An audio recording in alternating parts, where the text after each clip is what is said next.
Check, check, check, check, check, check, check, check. We got action, Craig. We got action. Let's go.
Chaotic results. Welcome, welcome.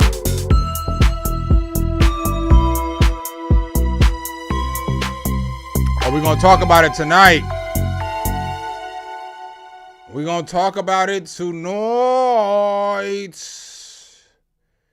Things you can and cannot do on YouTube, especially as a YouTuber who reacts to other people's content.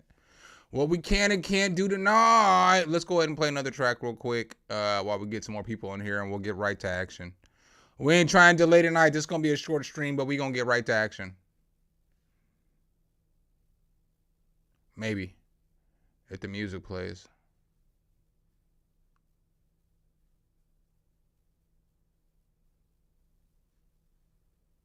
Maybe.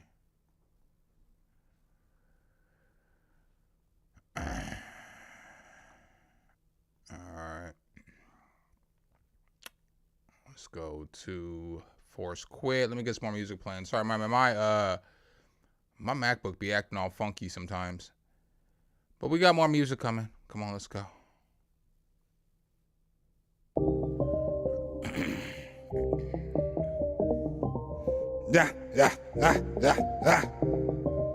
Come on.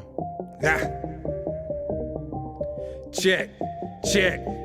It seems that we fail on unbearable times. They jacking our culture but swearing it's fine. That by deception they pair with a crime. I walk in their shoes but they're scared with mine. Welcome, even some Jordans that better design. Hip-hop is culture so there is defined. They're swearing they MC with merry-go-rhymes. I'm stopping them out with their terrible lines. They never told us who the popular vote is, so I'm here to show my ass just like the POTUS. Taking out rappers and here is the notice. Where is your message to change the focus to ass, titties, bash, cash, bitties, flash, view, shitty, smash through the city. I don't just be talking shit, pop up in your metropolis on you just like the coppers is on. How y'all doing tonight? That rock the grip, what you spitting, kid, not till it. None of your homies knocking it, feeding until I got it. Shit bringing that funk, I'm dropping it. Sitting back like an ottoman, quarterbacking a monogram, paper stacking it motto man. Make it happen, no lotto plan. Set up shop like a taco stand, the official. Got a good one tonight though. Fire like Colorado, Strand Savage, call me the Macho Man. Or Mankind or McFoley. Are you Goku, are you Broly? Do you hold it down for them Brodies? Just know when I come through, man, shot split heads like goalies. You can praise the law, but just know the situation was already holy. On the roads to American dreams, you can call me Cody. I'm old school, 44, I still sip on them 40s. My girl still is my shorty, my niggas still my woadies. High key, I'm an OG, no need to put that low key. Some, you know me. Manson type, he's a killer. Montana type, he's a dealer. Trigger type, he'll stiller.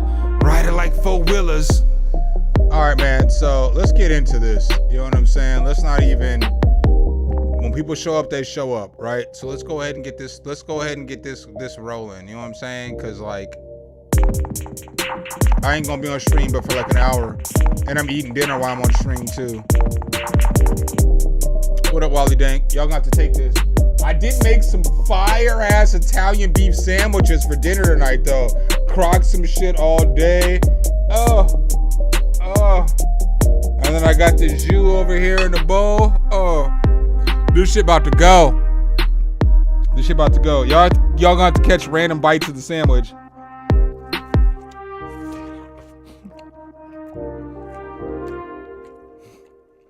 So sometimes when you cook, It'd be better than it need to be. What up, Perk Dog? Yeah, dog, we're going to talk about this shit tonight. I know we briefly talked about it on Sunday or whatnot, or whatever the case was and shit. Oh, shit, I got to grab my vape. No, I got a black in here. But yeah, we got to talk about this shit, though, because, like, we kind of briefly talked about it on Sunday. But this nigga, Dame 5-0 Taylor, basically called the police on Weaver. So y'all seen the thumbnail. What's up, Kilo Eve? What's up, Eric? Eric, what's good, my boy? Glad you're here, man. Same with you, Dick McGuffin, Kilo Eve, Jason Music. The whole squad is here. Oh, y'all must want to hear my opinions on this. I gotta grab my. No, I got it. I wasn't gonna put this video out because I've already wanted to do this video, right? I wanted to do this video last week, and I showed y'all on the stream, and I'll give y'all, as we break down this whole topic, I didn't want to do this stream because I don't really like getting caught up in YouTube drama and YouTube beef. But I feel like this drama explains why I haven't done so much content lately. You know what I'm saying? So, and listen to what I'm saying. Like, I am somebody who's done a bunch of stuff musically, maybe not nothing like nationally famous or nothing that's like, you know, on, I ain't got no placements, no shit like that. But I've opened up for timeless acts over time, like Wu-Tang, Paul Wall, Bone Thugs and Harmony, 50 Cent, G-Unit. I mean, you know what I'm saying? Like D12. I've opened up for a lot of people in my life. And I never had to pay to play. So I was never a nigga that had to pay to play, right? So I think y'all have to understand this shit from this perspective, right? I ain't never paid to play. I ain't never tried to play the game to get more than what I can get from it. So I say all that. What's up, Tiff? I say all that. What's up, Games Dominique? I say all that to say this. I didn't get on this platform to try to make people seem like I'm more than I am. You know what I'm saying? If I wanted y'all to think that I'm more than I am, I would give y'all more than I give y'all. I would give y'all more verses. I'd give y'all more complete tracks. I'd give y'all some fire-ass beats that be fucking produced like fire, right? That's not the point of this channel. The point of this channel is to give you information, to help you grow, give you tools, all these other things in order to help you on your YouTube channel, you know, on your music journey, you know? So that's why I do this channel, right? I sincerely did not start this channel as a means to where I thought it was going to be where it's at now, where I can like, you know, take care of myself, right? You know, where like I don't have to worry about bills. I don't got to worry about a lot of stuff because companies always hit me up. You know, I showed y'all yesterday all of the companies that reach out to me, you know, just in the month of February that wanted to do sponsored content, and I didn't do none of that sponsored content. So I need y'all to understand all the opinions I'm giving from tonight aren't from an opinion of a nigga that's trying to get on YouTube and be a grifter, you know? I'm not King Grifty Jr. That's Dame. So like the opinions I'm giving y'all is as somebody who's like literally trying to help y'all, you know? I feel like a lot of Dame's subscriber base are people who just want somebody to talk to them that they feel that's in the industry. So I feel like a lot of what he does is just talking, but he doesn't teach y'all how to be better musicians. I ain't seen a piece of content on his channel that has ever made me a better, better musician. But I can look at everybody else's channel. I can look at Ab's channel. What's up, Ox? I don't really fuck with Curtis, but I can look at Curtis's channel and see where he's helped people. Busy, Weaver.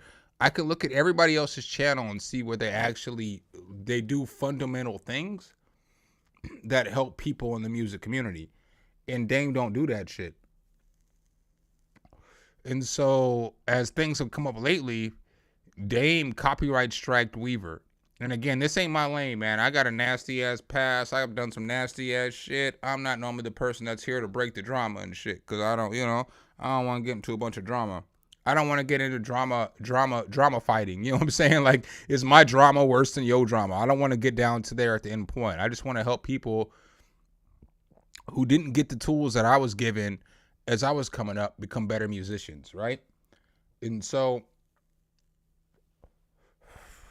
when you see me get frustrated sometimes, if I've ever called anybody out on YouTube, I'm sincerely frustrated about the shit that they say because I don't feel like the shit that they say necessarily goes along with how I present myself on my channel or the things that I do. So Weaver's my boy. I love this nigga. I fuck with Weaver heavy, right? I fuck with Weaver heavy, right? But when we have beef, I brought it to the channel, right? Because it's like, bro, I gotta bring it to the channel. Or like, whatever the case is, whatever my honest opinions are is what I give y'all. Because again, I tell y'all, I get 30, 40 different companies trying to reach out to me every month to do sponsored content, and I don't do that shit, right? So I'm telling you, I can show you the proof. The proof's in the pudding, right? But I don't like when people, I'm an old school nigga, right? I'm a Michael Jordan type nigga. So like the new generation is like a LeBron James type nigga. I'm a Michael Jordan type nigga.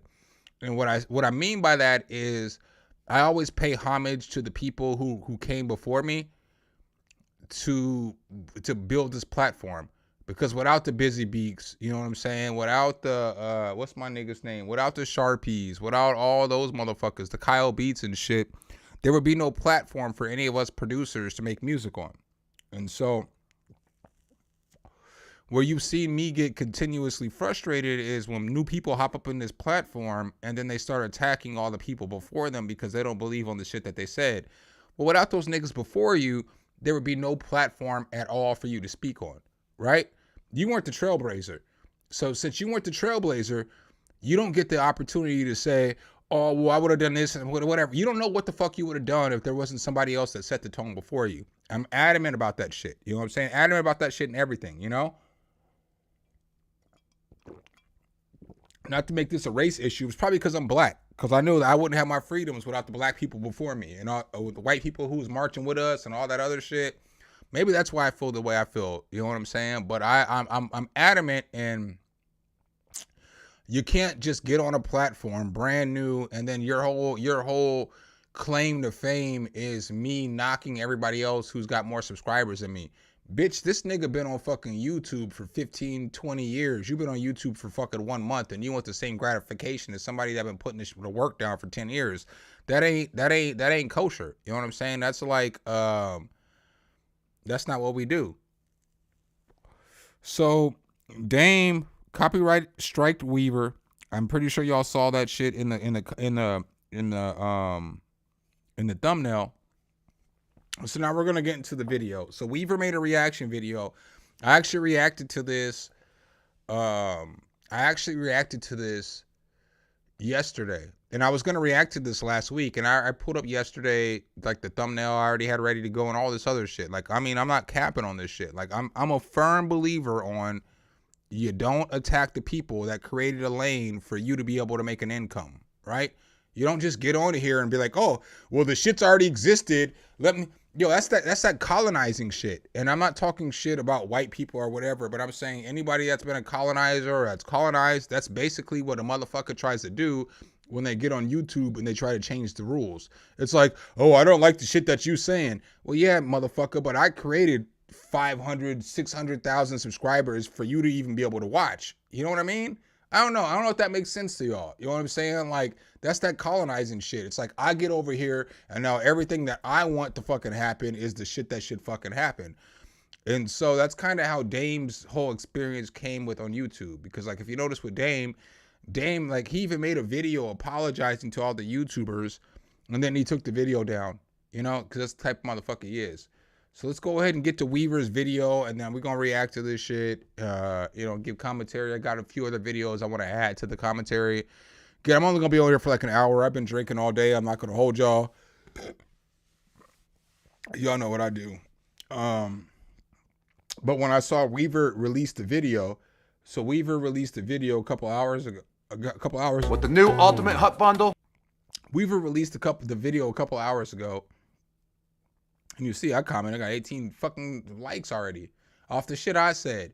But this is some real ass shit. Oh, I reacted to this stream yesterday. I've been debating on reacting to this for a week. You cannot just copyright claim videos when you're friggin' a YouTuber that reacts to content. I told y'all years ago, Dame, aka Ken Griffey Jr., is fake at this point, right? Right? That's what I said. I mean, I've been saying that shit for a minute. If you've been in my streams, you know I've been saying, you know what I'm saying? Dame is a grifter. So we're gonna go ahead and check out Weaver's video. We're gonna comment on this shit. I don't know if I'm gonna make this a main video or not, but we're just gonna comment on it, and I want to get y'all's comments too, and what y'all think. I'm gonna give some shit. Weaver typically does a good job at background research, but there's some things he left out of the story. I'm gonna give y'all some more context to him too. Create your ultimate Pizza Hut feast. I got meat lovers and double pepperoni. Gronk, we got double pep. I get double mastermind scheme on my part. I was just. All right, so let's go ahead and start this bitch from the beginning. All right, let's go. I said start, motherfucker. Okay, so who could it be? Who do you guys think it is? Who absolutely cannot handle criticism? It's I'll give you one hint. It's a man. It's a man, all right? It's 100% a man.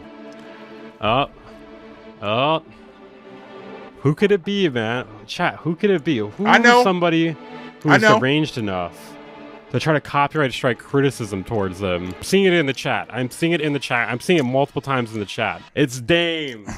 It's fucking Dame, bro. The build-up's funnier than it should be.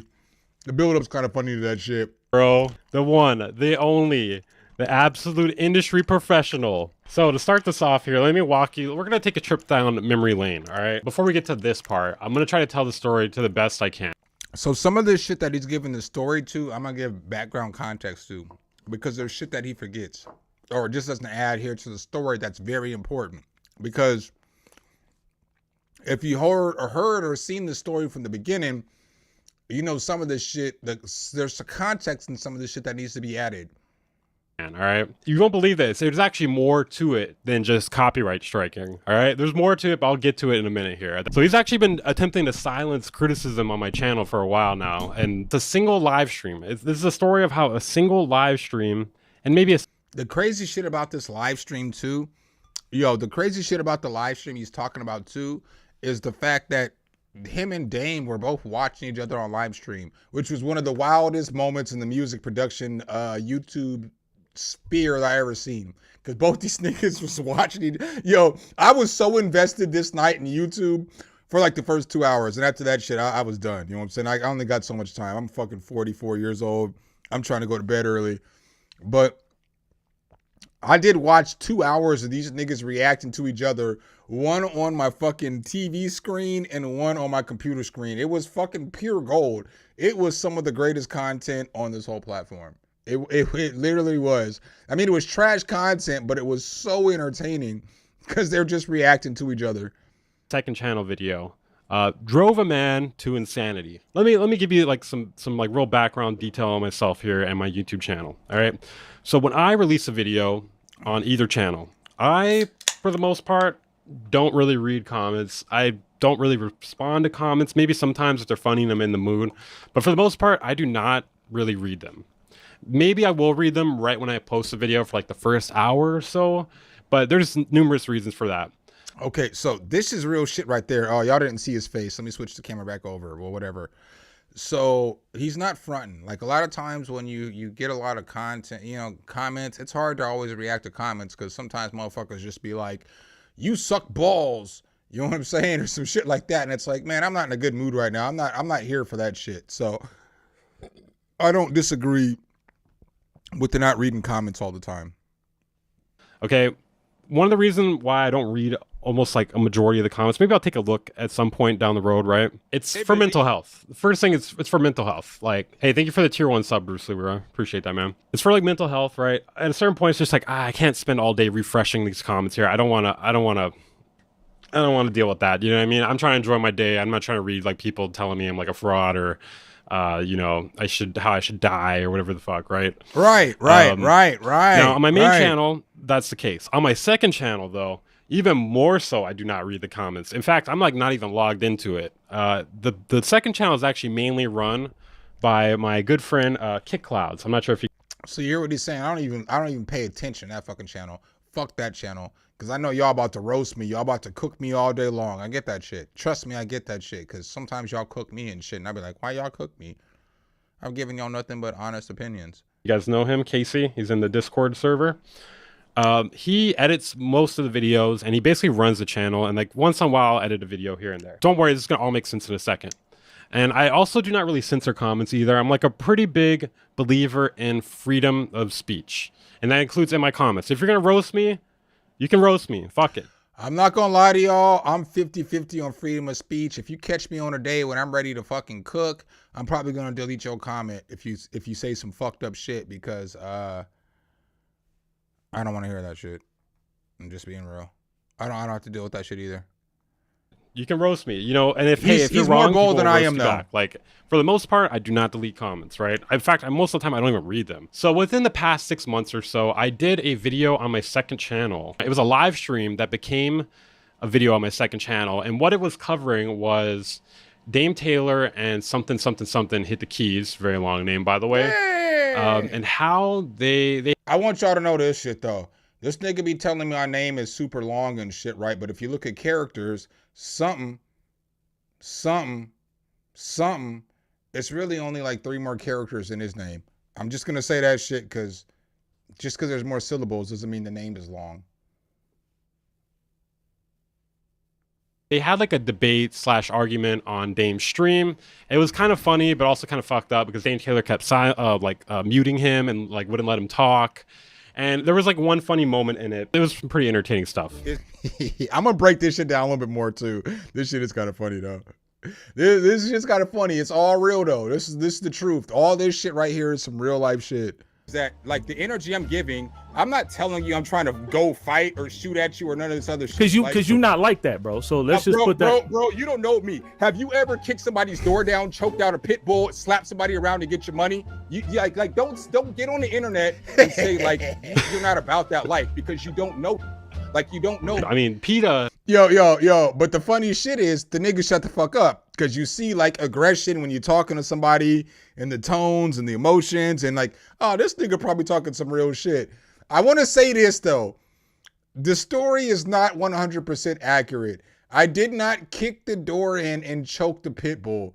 What happened was the dude's sister went to work and she opened up the garage and the fucking dog came out and ran right up towards me. The fucking dog ran past Perm. The dog ran past 2 Cypher and runs right over to me. So then I fucking grabbed the dog and I'm fucking choking this motherfucker and I'm, you know, whatever. I'm not going to go into details. But then after that shit, I let the dog go and the dog's like, arr! And like dips off and shit. And at this point, I'm like, fuck this shit. So then I go over and I fucking kick the door in and shit, and that's when everything got wild from there. But it was like this. It was because when I told that story, I was so heated I couldn't, you know how it is. But like I didn't get that part off. So it was like the sister letting the dog out on me to attack me is what really made me kick the door in and go slap that dude and go get my money. So, that's a real life story. I should 100%. 1000%. That's one of the realest stories I'll ever tell y'all motherfuckers. That shit really happened. All right. PETA's losing their shit right now, bro. They're trying to track down something for sure. It was a pretty funny little stream and second channel segment, right? Now, what had happened in the comments here is what set this whole thing into motion. I didn't even know this was happening, right? It wasn't that video or that stream that triggered this whole thing. It was in the comments what started this whole thing. But within the comments, there was one person talking about their experience with Dame, and they accused him of scamming him. Basically, this person was trying to be a part of Dame Taylor's like producer camp, essentially. I'm gonna give y'all more context to this as soon as he finishes this part. And I think it's either, I can't remember exactly off the top of my head because this is all recalling from memory. And I'm just trying to recall it, right? So it's either $500 or $1,000 to do that, to like be a part of his producer camp. And basically, he was accusing Dame of scamming him. And I didn't even know about this comment at the time. I guess it got a moderate amount of upvotes, like either 30, 50. It definitely had less than 50. It was probably like 30 or 20 or something. I know $500 was accused of scamming for. Sorry, allegedly. I didn't even know about this comment at the time, right? But I did get some Twitter DMs from the guy who accused him also simultaneously. This guy named Trust Issues, right? And so what y'all need to know about trust issues, like this is a very important part of the story for most people. Right. So Trust Issues is this guy named Jared. And Jared has known Dame for a long time, right? So there was a point where Dame was struggling. I was thinking about not talking about the struggle, but whatever. But the shit's going to come into the story a little bit later because I have more shit I want to play. So Dame was fucking selling candy?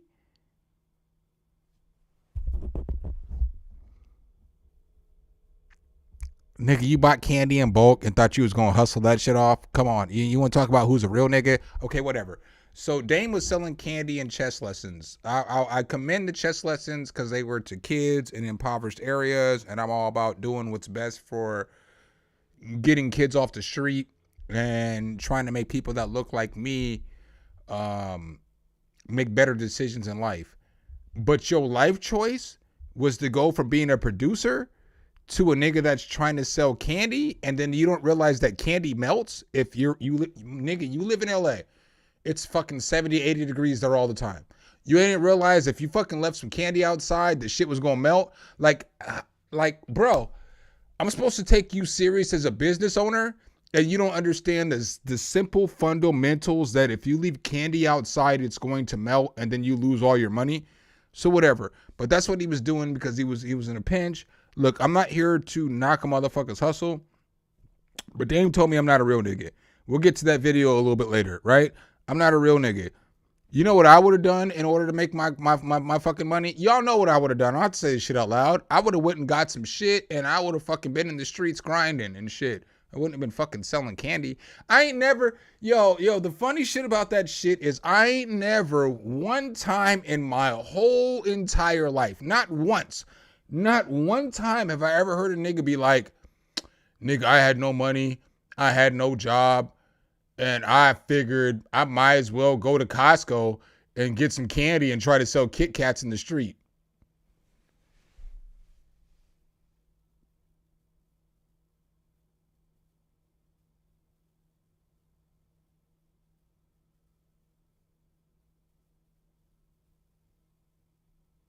This ain't a lag. This is like what real nigga would do that shit. And so that's where I get frustrated about shit. But let's go ahead and keep going. Let me go ahead and switch back over to the video. I didn't even know about the comment section thing. I just got sent this. And I was like, what the hell is this about, bro? Like, what? Like, what is this? Like, get out of here.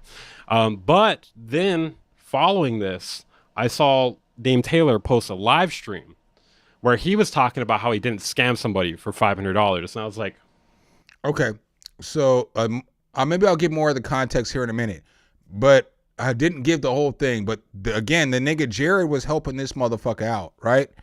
And the person we're talking about is Jared. So you don't want to refund the motherfucker that was helping you when you were down? That's not real nigga shit. That was weird. And my expertise hunt to look for music production content to react to on stream, I saw that and I was like, well, this sounds pretty interesting. That sounds interesting. That sounds like something I want to react to. So I did. And then I made the connection when I pre-watched like a little bit of it, and I was like, wait a minute, this is the same guy that was sending me that shit in my DMs. So I basically pulled both things together. Like right before I was like planning the stream, I didn't really do a lot of prep for this stream. Like I basically just like pulled both things together, and I was like, all right, whatever, we can talk about this. You know what I mean? We could see if he's really scamming him or like if this is just some bullshit or whatever, right? Kind of just like take a look at the claims, right? And so I need y'all to understand the way his perspective is, and I know his perspective because I had talked to Weaver about this shit. I feel like I could be wrong. Me and Weaver are cool, right? That's my guy. I fuck with Weaver. I for real fuck with Weaver. We've had our issues and shit or whatever. I don't want to say issues. I don't think that it's been nothing ever that's like big, because like I have never been like, I'm never gonna fuck with this motherfucker again. And I feel like he would probably say the same shit, but we maybe have disagreements. It's some shit that goes on in this music realm, But that's my guy. Like I can text Weaver, I can message Weaver, he'll hit me up. Even though this motherfucker didn't hit me back tonight, but he always tries to like DM me and shit or Discord me and shit, and I don't use those platforms like that, Like don't fucking hit me on just text me back, whatever. Like don't DM me on the IG. I'm not even on IG or Facebook or Twitter or none of that shit anymore. So, but what he's saying is true, because I feel like, I'm not just saying this to say like I feel like the cap for this motherfucker, but I feel like me and Weaver at this point where he's talking about where he's at, we had already talked about this a bunch of times. You know what I'm saying? So, the evidence or whatever. And And we're gonna take part of what you're getting. Oh, damn it. Them. So within the past 6 months or so, I did. Don't worry, this is gonna all make sense in a second. And I fucked it up. Bush fucking up. I got to get it right. Sorry. They had like a debate / argument on Dame's stream. It was kind of funny, but also kind of fucked up because Dame Taylor kept muting him and like wouldn't let him talk. One person talking about their experience with Dame, and they accused him of scamming him. Basically, this person was trying to be a part of Dame Taylor's like producer camp, essentially. And I think it's either, I can't remember exactly off the top of my head because this is all recalling from memory. And I'm just trying to like recall it, right? So it's either $500 or $1,000 to do that, to like be a part of his producer camp. And all right, so here's a part of why I called Dame Ken Griffey Jr. is because for this reason. Dame had a producer camp that was called what was the shit called? M League, right? So let's go over here. So we got M League, right? So when you look at all the shit that you have to do for M League and then the core values and then like what you gotta whatever he's gonna give you, it's $5,000 to join this bitch, right? $5,000, right? And so where I tell you he's a grifter is because he had like 16 to 20 people into the group, right? So you got to look at it like this. This nigga Dame don't have a job. He don't do nothing for real. So am I somebody who can be in this space and be like, oh, you don't got a job? You ain't do, well, yeah, I mean, well, I get that shit. Cause I guess I don't have a job either. I just do YouTube, but YouTube's a job and I grind this shit hard, but I grind this shit not to just take live streams and make them videos. I actually like work with, I do a lot of shit behind the scenes that y'all don't see. So I'm comfortable. I live in a gated community. I live by myself. You know what I'm saying? I may only live in an apartment, but the apartment I live in and the area I live in is nice as fuck, bro. So it's like I can see he lives in LA. Living in LA is a lot more expensive than it is to live in somewhere like Atlanta, right? It's just more expensive. And so you got to make money. So if you can get 20 people to hop into your M League, that's $100,000 that you made this year. That's just pure math. That's not me making up shit, right? So that's what you need in order for you to live, right? And again, that's what y'all don't see. I'd be like Ken Griffey Jr. Because what opportunities has anybody that Dame has looked out for come true to fruition, right? What has Dame ever told y'all he put a producer on? Has Dame ever told y'all he gave anybody placements, right? So when motherfuckers talk about some of us on YouTube who, I can't get your placements, dog. I'm not going to hold you. I never told anybody I could get you placements. I never told anybody I could do nothing for you, but what I can do is give you tools and I can show you how to use tools and help you become a better musician. That's all I've been adamantly firm about, right? But this motherfucker has a whole platform where he's like trying to train producers and get producers to be famous producers, but nothing has ever come to the light, right? If I'm wrong, somebody give me the information in the chat. If I don't see the information in the chat, I'm gonna not believe anything. Sorry, I gotta empty my trash can out. My computer is looking like this motherfucker is trying to shut down on this stream. But y'all get what I'm saying, right? You know what I'm saying? Let me delete this other video real quick. Damn, bitch. Shut up. Shut up, slut. Chew on these mushrooms. Let's move this to trash. This should be all right, though. This video is like 15 gigabytes. So after I empty the trash, it should be all right. Sorry about that. Right? But like, I'm not here on this platform and on this internet. You know what I'm saying? I'm not here on Al Gore's internet trying to make myself seem like I'm more than I am. I give y'all more information. Honestly, I give y'all more shit than any other YouTuber gives anybody else. I'll tell y'all what I'm struggling with. Alcoholism, drugs, depression, whatever the case is, I'll give y'all all that shit. I'll tell y'all exactly where I'm at today, right? I'm not here to build this fake image of something. I'm just a nigga like y'all who makes music. I've just been afforded more situations whether it's through the grind that I put through or whether it's through the opportunities I got by knowing people and being cool with people throughout life. So I can acknowledge that shit, right? Niggas like Dame can't acknowledge that shit.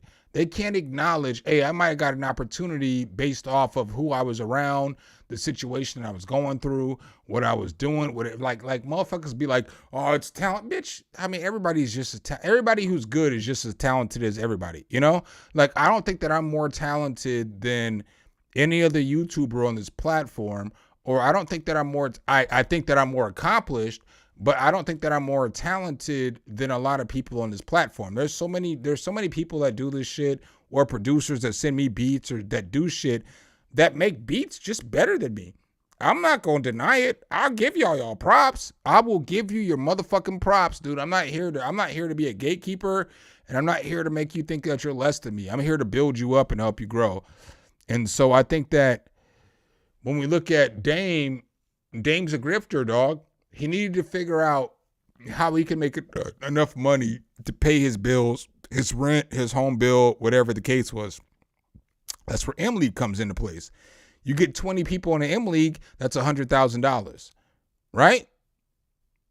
Is my math right? Yeah, you get $20,000. And so what did he do for these people that gave him $5,000? And those people can't tell me. The fucked up shit about the shit is those people get on these platforms and defend him, but they can't tell me what he's done for you more than what I do for my subscribers that watch this channel, or Weaver, or anybody else. I can only speak for myself, you know? So some of this shit, I ain't trying to come across as like egotistic or, you know, chauvinistic or any other shit. Like, I ain't shit without y'all. But I'm saying the route that you go about it is different. So let's go ahead and get back to this video. I know that's what y'all here for, is the video. That whole beef I had with Dame, I ain't trying to go in on Dame right now. I was about to put together. Paper Chaser Los, I appreciate you, dog. You understand why I got to put this video together, though. Man, you're in a lot of communities I'm in. You know, I catch you in EA Ski. Why does EA Ski love me but fucking Dame hate me? I'm just saying, little things like that. Why do E40's producers love me, but Dame hates me? Why do Outkast producers love me, but Dame hates me? Why Jay-Z's producers love me, but fucking Dame hates me? I'm just saying. Sometimes you need to listen to some of the shit that people are saying who don't ever do shit to tear down the community. Another video, though. I'm not even going to hold y'all, because Dame, I know y'all saw that Dame copyright striked Weaver. So I was going to put together a video talking about this shit. Blippocat, you better not fucking unsubscribe from me. Yeah, I'm covering this shit, but I got to cover this shit because fucking YouTube creators that react to content can't fucking copyright strike other YouTube creators that react to content. That's why I'm making this video. I'm not even against copyright striking people. I'm absolutely not. But I wouldn't do it because I've reacted to other videos. But if you never react to nobody else's videos and you don't want nobody else to make you feel like shit, I am 1000% not against you copyright striking people. But if you fucking do it, what's good for the fucking goose is good for the gander, dog. What's good for the fucking goose is good for the gander. So let's go ahead and get back to Weaver real quick. Basically, he was accusing Dame of scamming him. And I didn't even know about this comment at the time. I guess it got a moderate amount of upvotes, like either 30, 50. It definitely had less than 50. It was probably like 30 or 20 or something. I know $500 was accused of scamming for. Sorry, allegedly. I didn't even know about this comment at the time, right? But I did get some Twitter DMs. Nah, we good, Blip. Nah, I was just talking shit, doggy. We good, Blip Cat. This guy named Trust Issues, right? And I didn't even know about the comment section thing. I just got sent this, and I was like, "What the hell is this about, bro? Like, what? Like, what is this? Like, yeah." Happy birthday, Dick. Oh no. We're gonna stop this for 1 second. I gotta do what I gotta do, cause I got love for my peoples. Dick McGuffin, when was your birthday? I feel like I seen that shit in Sunday's chat, but so much shit was going on at the time when I think a comment came up. I didn't get to react. So I need everybody to give an applause to Dick McGuffin right now. DMG. He is one of the OG members of this channel. He is one of the most important people of the channel. You know what I'm saying? Like, sometimes y'all don't get it. Like, people are always around, but they help you grow. Everybody give Dick McGuffin. Throw a 1 in the chat for Dick McGuffin for his birthday. I'm gonna give you one of these too, dog, just because I don't give these out all the time and shit. You know what I'm saying? Where's it at? Where's it at? Oh, I can't even find this shit. Is it on the second page now? Damn. Sexual chocolate. Sexual chocolate. Let's go. All right, man. All right, so let's get back to what it is that we was doing. So I'm not sure if I'm gonna make this a video or not. I'm not sure if I'm gonna clip this or not. I'll figure that out in the morning. I've been drinking, so I don't know. It depends on how drunk I am by the end of the stream. But let's go ahead and get back to what Weaver was talking about. Following this, I saw Dame Taylor post a live stream. What's up, Tuco? Where he was talking about how he didn't scam somebody for $500, and I was like, "This is weird." And my expertise hunt to look for music production content to react to on stream, I saw that and I was like, well, this sounds pretty interesting. That sounds interesting. That sounds like something I want to react to. So I did. And then I made the connection when I pre-watched like a little bit of it, and I was like, wait a minute, this is the same guy that was sending me that shit in my DMs. So I basically pulled both things together. Like right before I was like planning the stream, I didn't really do a lot of prep for this stream. Like I basically just like pulled both things together, and I was like, all right, whatever, we can talk about this. You know what I mean? We can see if he's really scamming him or like if this is just some bullshit or whatever, right? Kind of just like take a look at the claims, right? And the, you know, the evidence or whatever. And I guess because of this comment, Dame Taylor felt the need to do a live stream about how he did not scam this dude. I'm going to try to summarize the whole live stream here. Basically, it's a bunch of nothing. Also, put a 1 in the chat if y'all want me to do more streams like this. Because I don't want to do like drama shit, but I'll do more streams where I just talk about different music shit. Like I really wanted to talk about Jay-Z's case today, but I don't want to like waste my time setting up my shit, being on stream for 2 hours and nobody watches and shit. Thing in there. Like it's just like watching like what was in the live stream. There's a bunch of dead air. Basically the scam though, or the alleged scam, was because so they had like a non-compete NDA type agreement that they had people sign before they take. I'm gonna break this shit down too, because there's parts in here that we were just left out. It's probably because it's so much. This shit is so much drama that there's just parts that he forgot, and I just watched it, so I remember certain part parts. in the producer camp, which makes sense. Which does make sense. You know, you don't want people teaching the same stuff that you learn in the camp, and then you replace them essentially, right? So it kind of does make sense. But there was another thing happening too. There was so now what we're not gonna do today. I got 1 in the chat. There's 37 people in here. I need y'all to put a fucking 1 in the chat for happy birthday for Dick McGuffin, or say happy birthday to Dick McGuffin. We're not gonna do that today. Give this motherfucker a 1 or a happy birthday. The same shit that you would want on your birthday. Give this shit to the motherfucker.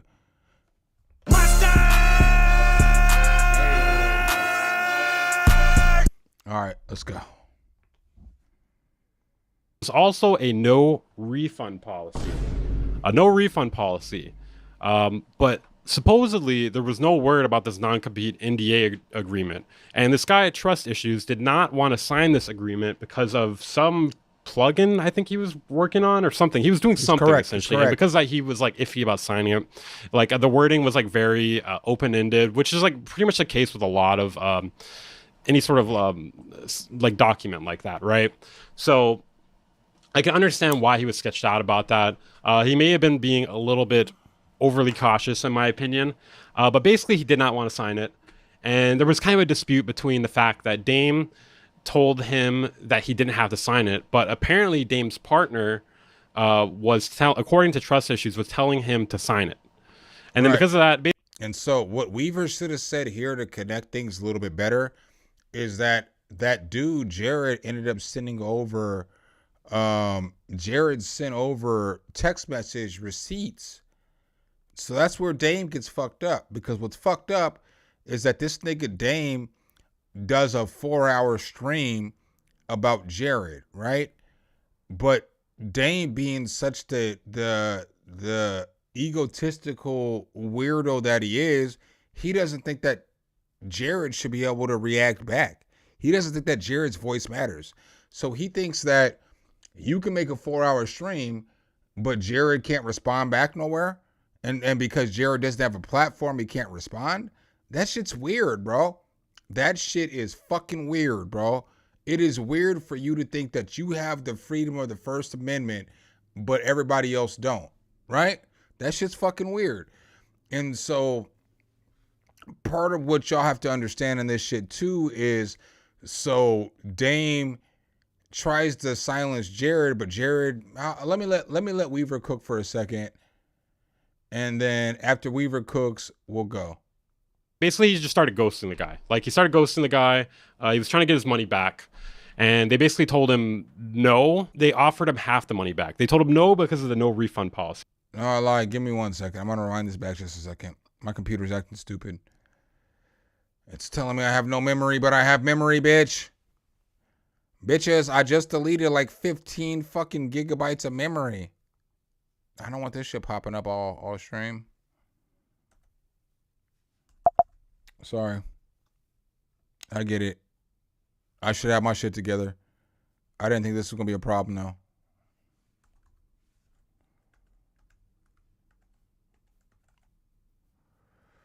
Storage. What are you telling me I got right now?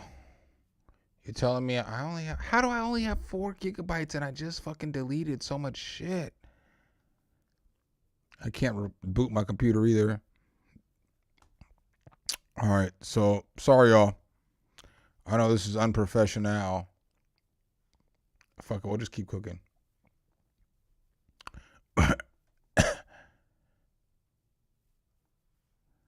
We'll just keep cooking. Come on. He may have been being a little bit overly cautious, in my opinion, but basically he did not want to sign it. And there was kind of a dispute between the fact that Dame told him that he didn't have to sign it, but apparently Dame's partner according to trust issues, was telling him to sign it. Okay, so this is where I just stopped at and that shit popped up.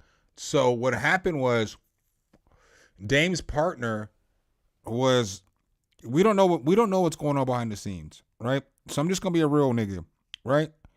I ran businesses for a long ass time. I was a general manager for a long time. So a lot of the shit I be telling y'all about business and shit like that is from a business perspective, right? I ain't trying to sound shady, but sometimes I had to be the bad cop and the other managers had to be the good cop, right? Or like I had to be the good cop and other managers had to be the bad cop. It just depended on the situation with the person and who it is that you're working with, right? So if Dame's trying to make money, because his whole job is to, because again, we have to look at this shit from a business perspective. We can't look at this shit from a nigga looking out for niggas. No, he's trying to make money. So when we look at this shit from a business perspective, somebody got to be the good cop, somebody got to be the bad cop. And that's just always the way it is. When you have managers, like if you're the store manager and you got assistant managers, one of y'all gonna be the good cop, one of y'all gonna be the bad cop. The rest of the motherfuckers is just the motherfuckers that work there. You know what I'm saying? But the two motherfuckers that have the biggest influence are the two most important people to a business. And so if you have your assistant who's being a hammer and he's hammering down on motherfuckers, because that's what they would call it in any kind of like, industry, and shit like that. When you get to a certain point, if this nigga's the hammer and I'm the rock, then the hammer is going to keep hammering everything in that you said. So there's no way that there's somebody that works for Dame and they're like ignoring what Dame says because Dame's the boss. Because again, I'm telling you this shit from the perspective of somebody that was everybody's boss. Like I was everybody's boss in buildings for fucking decades, right? So if I fire everybody in the building for not listening to me, why the fuck would Dame's dude not listen to him when it comes to some shit like this? Because Dame's the boss. And then especially when it comes to Jared, who's allegedly your boy and who was helping you out when you were down and you were out bad, why would you let your assistant talk to your boy who has helped you out in life before crazy, right? And the text messages exist. So that's what Dame wants to get out of the system. Dame don't want nobody to see these motherfucking text messages, right? He just wants everybody to believe what he said. So yeah, okay, that's great, nigga. You recorded all this shit. Okay, that's cool. You know what I'm saying? Cool, nigga. You did a great job of recording shit, but you didn't record shit that was going on private between you and your assistant with Jared. But Jared has those receipts and he's giving those receipts. So that's why we're at where we're at right now. We even forgot to leave that part in there. And then because of that, basically he just started ghosting the guy. Like he started ghosting the guy. He was trying to get his money back. And they basically told him no. They offered him half the money back. They told him no because of the no refund policy, right? So legally, technically they were in the right. Technically in the right. Don't agree with it. Think it's a shitty thing to do. They only offered him half of his money back, okay? Which the reason why they said they could only give back half the money was because of the work they had put in up to that point, which... Yo, so y'all, I should probably run it back to that part, that shit right here, because I got the wrong view. Yeah. I'll get that part back over. I'm sorry. I'm just not sure if I'm gonna clip. I'm probably not gonna clip this shit. I'm probably just gonna talk about it briefly. He was trying to get his money back, and they basically told him no. They offered him half the money back. They told him no because of the no refund policy, right?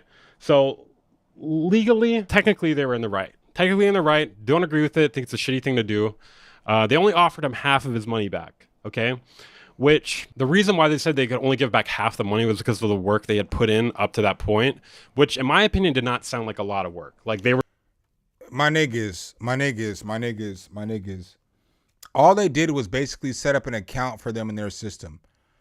So these niggas set up a Facebook account for this motherfucker. It wasn't a Facebook account, but equivalent to setting up a Facebook or an Instagram account is what they did for this nigga. And then they charged him $250 for that shit instead of just refunding him his money. Cause that's what Dame should have did. Cause this nigga was looking out for you when you had no money. You know what I'm saying? You know this nigga. Like if one of my niggas was fucking with me and the shit didn't work out, I just give them all their shit back so I don't have to deal with any fucking... It's not even because I feel like I have to give you all your shit back. It's because I don't want to deal with any drama that's going to happen if I don't give you your shit back. So if I'm working with one of my homies and I'm like, hey, I'm going to get you on with Ace Boogie or somebody like that, give me it would never be give me $500, but just say that's the circumstance we had to live in, right? Because this, again, it's a Dame's world. So weird circumstances, right? So if I had to give you $500, but shit didn't come to fruition, whether it was because of you or whether it was because of me, if you were my homie and you did a bunch of shit for me when I was down bad, I would just give you your money back. Especially if all I did was set up a Facebook account for you or an account on your system. Like, what the fuck are we talking about here, dog? It's not that much work. Talk to somebody who runs businesses. That shit ain't that much work. We're just like, they were like, oh, we put you in the system and stuff like that. It was just like, okay, is that really like $500 worth or whatever, right? So I personally didn't call it a scam, but I did see where both sides were coming from. And during the stream, so Dame Taylor had come to the stream, Trust Issues was in the stream. They were both there in the chat. And then I asked them both if they wanted to come up and kind of discuss it. You know, I was actually trying to solve the thing. I was trying to like get to the root of this. You know, it seems like maybe there was a misunderstanding. So I invited them both up here. And basically Dame was unwilling to do that. Like he was up there by himself for a bit, but then Trust Issues had came in after that. And then he basically was unwilling to have to talk to him. But basically the second that Trust Issues came in and I offered to let him speak up here, right? Yeah, basically Dame he basically didn't really render any service, but what he said he did is they put him in the system and something else. I can't. You hear what he's saying? He rendered no services, dog. You've done nothing for me. Nothing for me at all. You didn't even give me you didn't even give me a drum kit, dog. Bitch, you ain't even give me a drum kit. You know what I'm saying? You expect for me to fucking not complain about not getting my money back? You ain't do shit for me. You didn't even give me a hi-hat, dog. You couldn't give me a hi-hat, just one of them? I couldn't get a clap? Couldn't get shit from you, dog. Couldn't get my money back? All right, whatever. Camera off the top of my head, right? So technically, you know, no refund policy, covered his ass. So anyways, basically he got kind of pissed off about it. From what he said later on down the road, it was like he was like trying to add him. I was like trying to add him 22 them or something, which is not really like some mastermind scheme on my part. I was just like, you know, maybe we could solve this, right? It was for content. Like covering the whole thing was for content, but I just reacted. I do respect him for saying that shit, that covering the shit was all for just content, not because he cared about the shit. I know that shit may sound scummy and shit, but acknowledging the fact that, hey, dog, this was just for content, but if me doing this shit for content can settle some shit, I'll do this shit. That's what he's basically saying. So I do appreciate that shit, because I'm a nigga who's just like, I'm not just doing everything for content. I'm making this motherfucking video right now because we can't be copyright claiming people. If Dame never fucking copyright claimed Weaver, I wouldn't be talking about this nigga on my channel. I've talked about him for the last fucking 8 days because I know he copyright claimed the motherfucker. Just know that shit. To the content that's out there, you know, like it wasn't a scheme to like be like, well, I'm gonna plot these dudes against each other, right? Anyways, after basically Dame Taylor fucked off at that point during the See? It's just like real camping. Ugh, we even have real ants. Ew. Like I said. Look. I get y'all gonna talk shit because I don't got fucking premium. I don't react to shit like that. Y'all niggas ain't gonna do me today. Y'all ain't gonna do me today. All right, let's go. he was making all types of threats, like being like, oh, I want to get his channel taken down, like blah, blah, blah, blah. All types of crazy shit, right? Yeah, that was one funny. BWB hopped into a stream after that. Like immediately after that, BWB pops into a stream and they're doing like a little like interview segment. I'm just like, bro, these guys are so transparent, dude. Hey, I'll give y'all some more information because we're talking about truths and shit like that. Hey, when BusyWorks Beats hopped into Dame's stream, I'm not gonna say I don't fuck with Busy, but I don't really fuck with Busy. I can't trust Busy because Dame has been your biggest op for the last 3 years. There's a bunch of niggas on the internet sticking up for you, defending you, battling for you and shit. And then as soon as Dame and Weaver, who are completely different entities, right? They're just, I got to watch how I say what I say. You know what I'm saying? I got to be respectful. They're different entities. They do different things. I have negative thoughts about both and I have positive thoughts about both. But you and Dame had the biggest beef on the YouTube producer internet for like 2 years. And the first time him and Weaver go at it, you get on his stream. So that just lets me know, you know, because there was an incident. I'm not going to go too far deep. I'm going to show some shit, but like where me and Busy was cool. Busy would come on my platform. I would be on his platform or whatever the case was.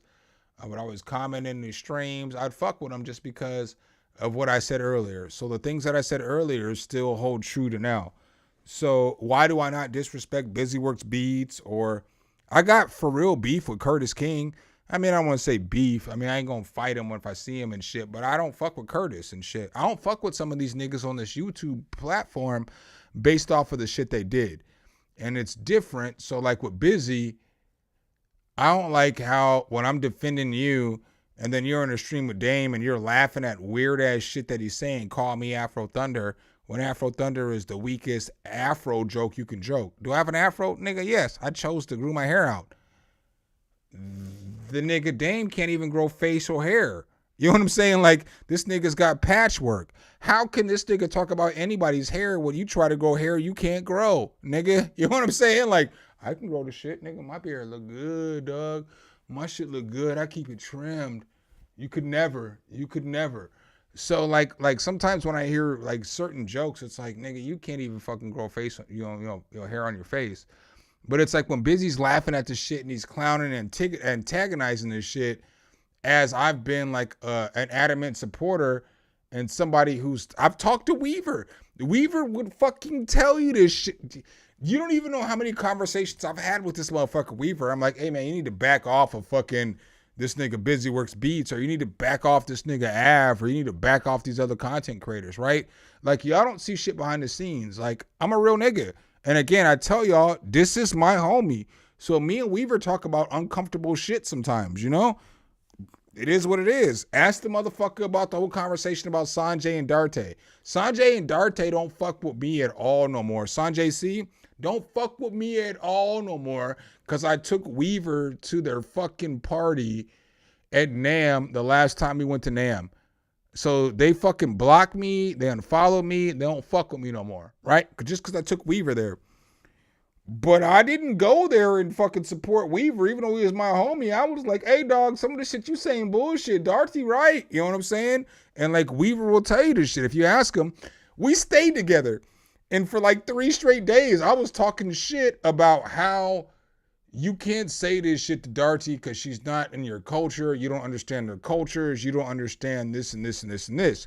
Because again, as I'm talking about, as I'm trying to step back and look at shit from a perspective of, you have to look at all cultures and how people feel, how people act, how people react. And so that's how I move on this internet. You know what I'm saying? I move in a way of, how are the people moving that I'm interacting with, right? Does that make sense?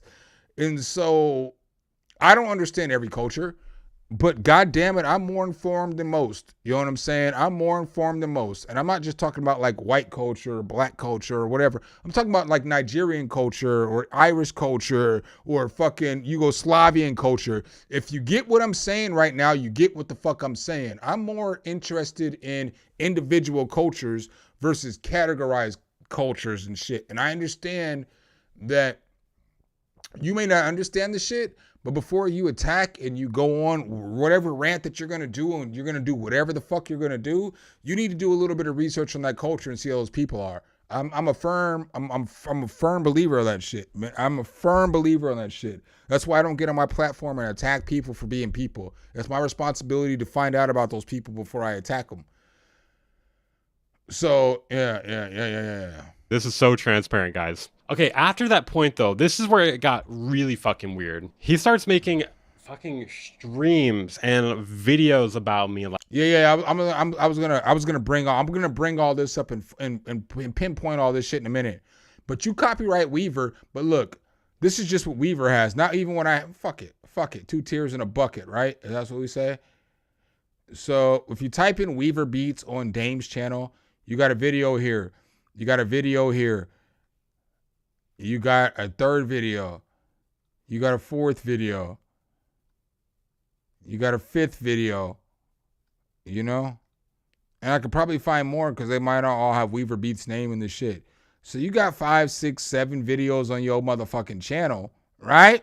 But you gonna copyright the nigga that fucking reacted to one of your live streams? What the fuck are we doing? What the fuck are we doing? What are we doing, bro? Get the fuck off of YouTube. Get the fuck off of this platform if that's what the fuck you're gonna do. I stand firm by that shit. Get your black ass the fuck off this fucking platform if that's what you're doing. You think it's okay for you? And then like, I'm not even gonna go there because I'm not a MAGA black. I'm not a Democratic either. But like, this right here is the literal definition of a black person claiming the victim.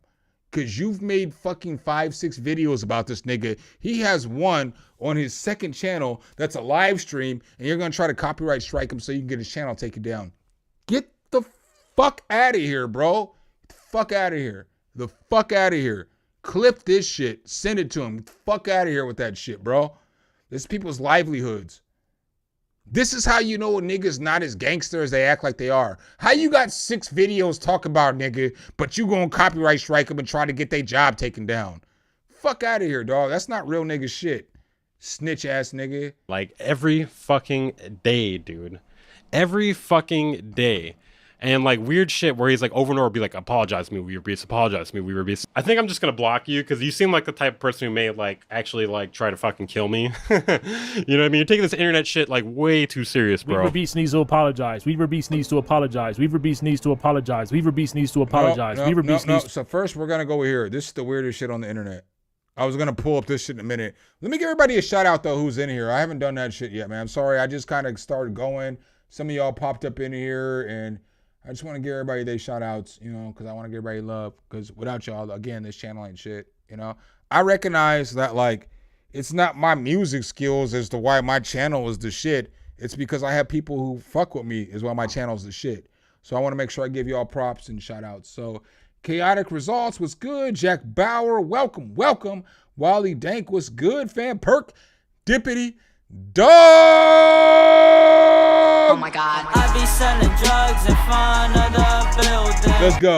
Let's go. Jason Music was good. School hit the button. Welcome. Kilo Eve was good, my guy. Eric Robb, you already know it's nothing but love every time you come through, man. Gaines Dominic, I'm glad you're here. Tiff, love you to death, girly. Hope all is well with you. Ox, welcome the new mod. He's been a mod for about a week and a day now, but he's strong in this bitch. It's my guy. Fucking welcome. Let me keep scrolling. Paper Chaser Los. I know I already said what's up to you. You already know what time it is, my boy. Fuck with you heavy too. You've been around for years. Wonder Art, what's good, dog? What's good? Nah, Dame ain't coming on my stream. Cause if Dame came on my stream, I'm gonna treat him the same way he would have treated me. I'm gonna just keep muting him. I'm not gonna hold y'all. I do hold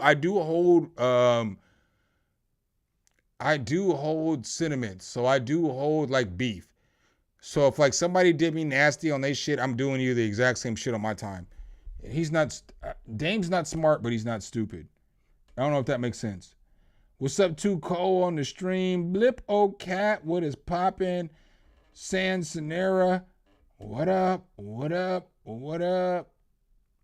Vigo Beats, welcome. Lloyd, what's poppin', dog? I'm doing good. I don't know how to say this name. Iro. Bitch, I can't say this shit. Lorca Zoli or Icor. I can't say that shit. Make music great again. Whoever the fuck said that shit, I appreciate you. I just can't pronounce your name properly. Enrique the producer, welcome. So y'all give me 1 second. I know I shouldn't get up in the middle of this shit, but I gotta piss. I'm just gonna play this track. Give me 1 second. It'll be really quick.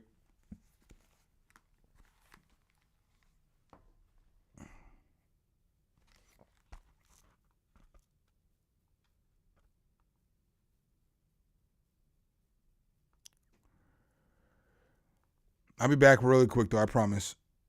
Bitch, shut up.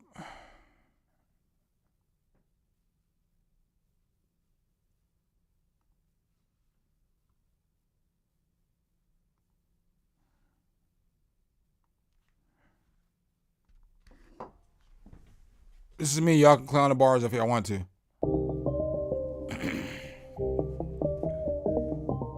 Yeah.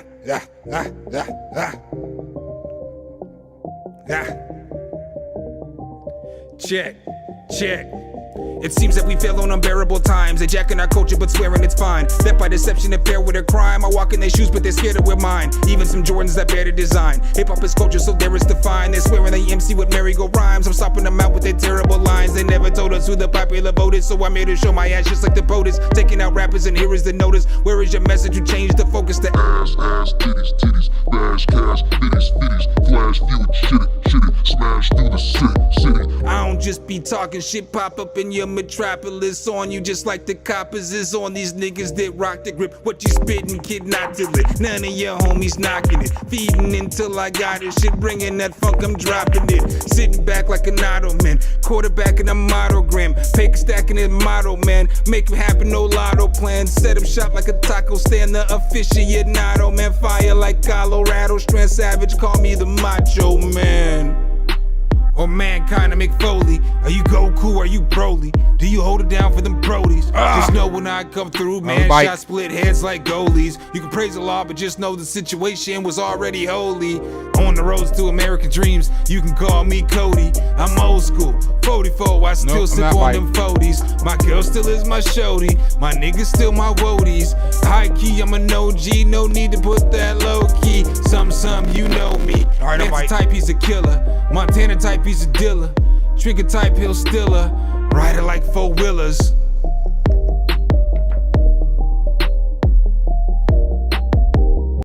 Sorry, I was looking for that vape earlier. I needed that.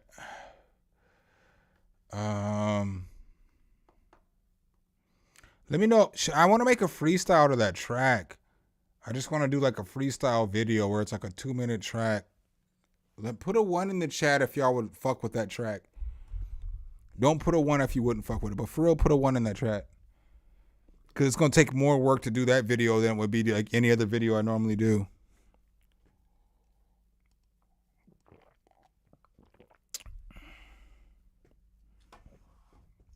All right, so here, let's get back to Weave. Let's go. Like, way too serious, bro. Weaver Beats needs to apologize. Yeah, this shit is creepy. This is the weirdest shit anybody's ever done in the YouTube space. Some of the shit I was going to comment on later, but I don't have to because it's just in the video as I'm commenting. Beast needs to apologize. Weaver Beast needs to apologize. Weaver Beast day. And like weird shit where he's like over and over be like, apologize to me, Weaver Beast, apologize to me, Weaver Beast. I think I'm just gonna block you because you seem like the type of person who may like actually like try to fucking kill me. You know what I mean? You're taking this internet shit like way too serious, bro. Weaver Beast needs to apologize. Weaver Beast needs to apologize. Weaver Beast needs to apologize. Weaver Beast needs to apologize. Weaver Beast needs to apologize. Weaver Beast needs to apologize. Weaver Beast needs to apologize. Weaver Beast needs to apologize. Weaver Beast needs to apologize. Weaver Bro's doing the Mr. Beast challenge right now. Weaver Beast needs to apologize. Weaver Beast needs This to ain't an apologize. edit either. Weaver Beast needs to apologize. Weaver This Beast isn't edit. Notice that breath right there lets you know this ain't no fucking edit. This is this nigga literally crashing out on stream. apologize. Weaver Beast This needs isn't to edited, apologize. bro. Weaver Beast needs to apologize. Weaver Beast needs to apologize. Weaver Beast needs to apologize. Weaver Beast needs to apologize. Weaver Beast needs to apologize. Weaver Beast needs to apologize. Weaver Beast needs to apologize. Weaver Beast needs to apologize. Weaver Beast needs to This is not edited. That's the crazy. This is not fucking edited. apologize. Weaver Beast needs to apologize. So, you know, seeing shit like that, I'm kind of just like, all right, bro, I ain't, you know, I think us talking this out, I think the opportunity is kind of closed off. What did he say? I don't disagree with the motherfucker though. Yo. Do any of y'all? Do any of y'all disagree with Weaver right now, bro? You're on these crazy ass rants, doing weird ass shit. Am I supposed to? How am I gonna talk to you? I'm gonna get on the phone with you. I'm gonna get on the phone with you. You gonna be like, Weaver needs to apologize. Weaver Beast needs to apologize. Weaver That may be funnier to me than it is to y'all, man. But come on, what am I supposed to do? I'm just giving you the perspective. Like if my foot was in Weaver's shoe, what am I supposed to do with you, nigga? I want to talk to you. You made a bunch of videos about me. Some of them didn't even really make sense. He was like threatening to like dox this other guy named Jared, right? Now, actually, after this original live stream had taken place, I'm about to I make believe that I beat privated it. Now, the only reason I actually unprivated it was because of all these fucking videos. He right? definitely he was crashed basically out. telling the story in a way that did not happen. So I was like, okay, you know, I gotta at least kind of defend myself by having the original thing up, right? So he makes all these videos and streams about me. And honestly, before he did this, I was probably open to having a discussion with him, you know, being like, hey, you know, like, I wasn't trying to, like, upset you, bro. Like, I was just kind of covering the content. You know, wasn't really trying to... Chaotic got me weak right now. He said, oh, boy should do that same thing. You know what I'm saying? Dame should refund my money. Dame should refund my money. Dame should refund my money. That shit's fucking hilarious. Nick, motherfucker, that shit is... Daddy, Nick Cannon is hilarious. That shit's hilarious. All right, let's go ahead and get back to action, Craig. Wasn't like anything like weird like he was trying to make it out to be, but he was like doing all this weird shit, like making threats to me and this other dude, talking about taking our channels down, talking about he's gonna like beat my ass at NAM and all this weird shit. I don't know if Dame even realizes that Weaver is like 6'4". You know what I'm saying? Like Dame probably like 6 foot or something. I think maybe 6'1" or something. I don't think Dame realizes Weaver's like 6'4". He's not a little dude. I ain't scared of you though, Weaver. Motherfucker. But my grown face, I ain't scared of you, motherfucker. Nah, but I'm saying Weaver's not a little dude. You can't just be like, tell motherfuckers you're gonna beat him up and you don't know how big they are. This nigga's 6'4", dog. He tall as fuck. And I was basically just like, okay, yeah, this is like, he's acting like a deranged fucking freak, dude. He's acting like a really deranged fucking freak. It was unnecessarily weird, bro. And the thing is, like, I guess he was upset about like the potential defamation that could occur through a situation like that. But I think he wasn't really even listening to what was happening in the stream, you know? He was just like kind of reacting to like emotionally, reacting very emotionally. The thing is, like, when somebody becomes this deranged, it makes you want to not talk to them anymore. It makes you want to not have a conversation with them anymore. Like, I would have been open to like piecing it up with him until he started doing all these fucking videos and streams. It's just like, okay, now you're making me look like a coward or something if I even fucking like consider talking to you. So it's just like, all right, fuck this guy, dude. And I'm just like, okay, I'm gonna leave this stream up. And I changed it to the title to Dame Taylor does not want you to see this live stream. And the reason for that was because, one, it'll get people to click on it that are seeing this other shit, right? And two, because he did not want people to see this. At that point, basically nothing really happened. He continued to make a bunch of fucking videos and streams, just being very obsessive. Here, let me see if somebody in the Discord has the... It's in here somewhere. I don't want to fucking find it. All right. Anyways, okay. So basically, continue making videos and streams.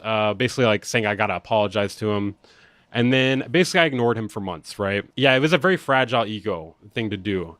And the thing that's kind of funny about this guy is he's very thin-skinned, man. Yeah. I agree with that. 100%. So he's very thin-skinned, where Dame's the type of man who thinks that he can say whatever he wants to say to anybody. And then when they respond, or if anybody criticizes him the same way he gets criticized, hit that fucking like button, bro. I don't do content like this very often, but this is important content for the producer content in the community.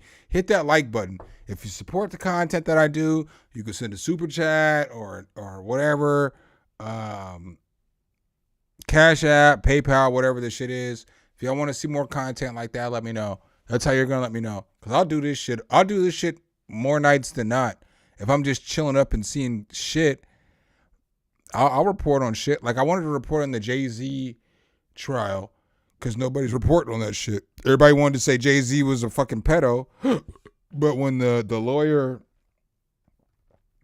case got thrown out and the lawyer can't even practice law in that fucking part of the state no more, Jay-Z was right. People should cover that shit. So like I will do more of this shit like this. I just don't be knowing if this is the shit that y'all want from my channel, you know?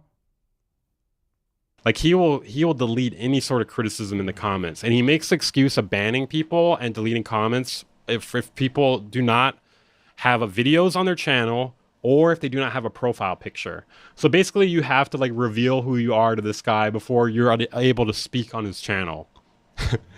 Which is interesting because he has I see what somebody says. I gotta be a real one too though. I can't be like a fake nigga. Wouldn't it be funny if somebody whooped a clip of Dame? Nah, I don't want to see that shit either.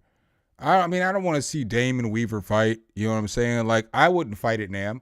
So if I had beef with somebody and I rolled up on them at NAMM, I wouldn't fight a nigga at NAMM, not because I'm scared, but because I want to come to NAMM every year. I don't want to fucking come to NAMM. And then it's like the city of LA. Like, motherfuckers ain't fighting out there. I mean, real niggas is fighting out there, and they scrapping and they gang banging and doing all that shit from LA to Compton up to the Bay, all that shit. I mean, I get it. I know the life out there, just because of family members and my ex-girl and people I know out there. I know what life is like out there. But niggas ain't gonna go to NAMM and fight. Like, you ain't gonna show up to NAMM and try to square up, because then you can't go to NAMM anymore. It's just one of those things. Like, you can't fight at NAMM, bro. You can't fight at conferences. Like this is where, so like the whole mentality of thinking that you have to fight when you go to a conference or you see people or shit like that, that's what tears down the black community, right? Because we could do better. Like, look at Jasmine Crockett, right? So I don't know. Many of y'all probably have no idea who the fuck Jasmine Crockett is, right? She one of the most dopest politicians out there. She's a Democrat, and I told y'all I'm not Democrat, I'm not Republican, I'm right down the middle. I'm exactly down the middle. But she ain't gonna fight with these bitches she knows she can beat up in Congress, because that's gonna get her kicked out of Congress in the fight. And so it's the same shit with NAMM or anything, you know? Like I told you, I've been a general manager for so long. I did so much shit when I was a general manager. I can't go to no profit center meeting with all the other store managers and have a beef with fucking Jamal who's sitting next to me, and then get into a fight with Jamal at this profit center, meeting. And that's why I question Dame's business ethics, because I'm not going to fight you at NAMM, dog, but if I see you outside of NAMM, it's going to be some crazy ass shit. It's going to be shit you don't realize, Not everything's on your term. Not everything's how you want the shit to be. I'm not giving no details away, but like, I would never run up on nobody out of state and be scared because of how crazy I know I am. I know that sounds fucked up. I may get my ass beat by a lot of people, right? I may beat a lot of people's ass, but I ain't scared to go out of state and be myself, because I'm scared to get my ass whooped. Like, I sold drugs. You know what I'm saying?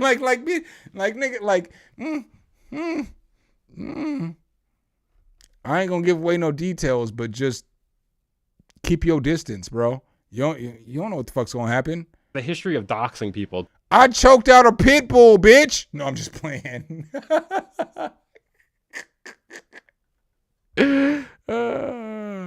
Too, and I actually have a bunch of fucking information on this guy, not like doxing or anything, but a bunch of like screenshots and shit I've collected because I was actually planning to. I do have doxing information that I'll never send out. I know a lot of Dame's information. I know where he lives. I know where his studio. I know I got a lot of information on Dame. Like people just sent the shit to me, and then like a simple Google check, and people, yeah.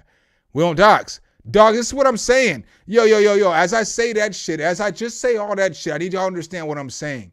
Bro, I could dox you, but I won't because it's like, that's not what we do on this platform. That's not what we do, man. I'm not saying niggas is bitches or thugs or hardcore or whatever the case is. We don't dox. We don't delete channels. We don't copyright claim. We don't do none of that other shit unless it's a blatant copyright claim. If somebody steals your video, copyright claim the shit. But if you put out an 8-minute video and another nigga puts out a fucking 50-minute video responding to your shit, you can't dox the shit. It's YouTube. It's the platform. It's what you signed up for. Don't make videos if you don't want people to react to your shit. Or talk to the people. Because I talked to Weaver, and I've already told him. And here's another thing, dog. I talked to Weaver, right? So I was like, hey, dog, I really don't like you react to my videos because I don't want to get into a back and forth with you because then I got to argue with you or I got to fight with you or I got to be cool with somebody I'm not cool with because, like, we're not always going to see eye to eye. So, like, maybe I'm not saying this is or isn't the reason why he doesn't react to my videos. I'm saying this. I don't know if this is or isn't, but we've talked about this shit a couple of times.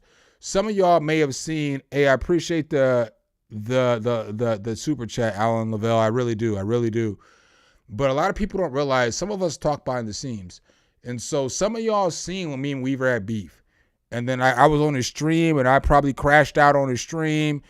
And then like shit I had to crash out though. If you've seen the stream, you understand why I had to crash out. I had to crash out because it's like, if we cool, you can't talk about me. You can never talk about me like that if we cool, You got to learn the difference between respect and YouTube content, right? So I had to crash out. Like, I don't give a fuck. I had to crash out just to set my boundaries.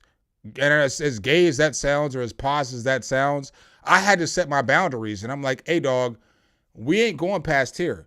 So if you're going to, respond to my content, it needs to be in kind of this kind of way. Now, I'm absolutely not saying that I changed the course of his content or how he would react to my shit or whatever the case is.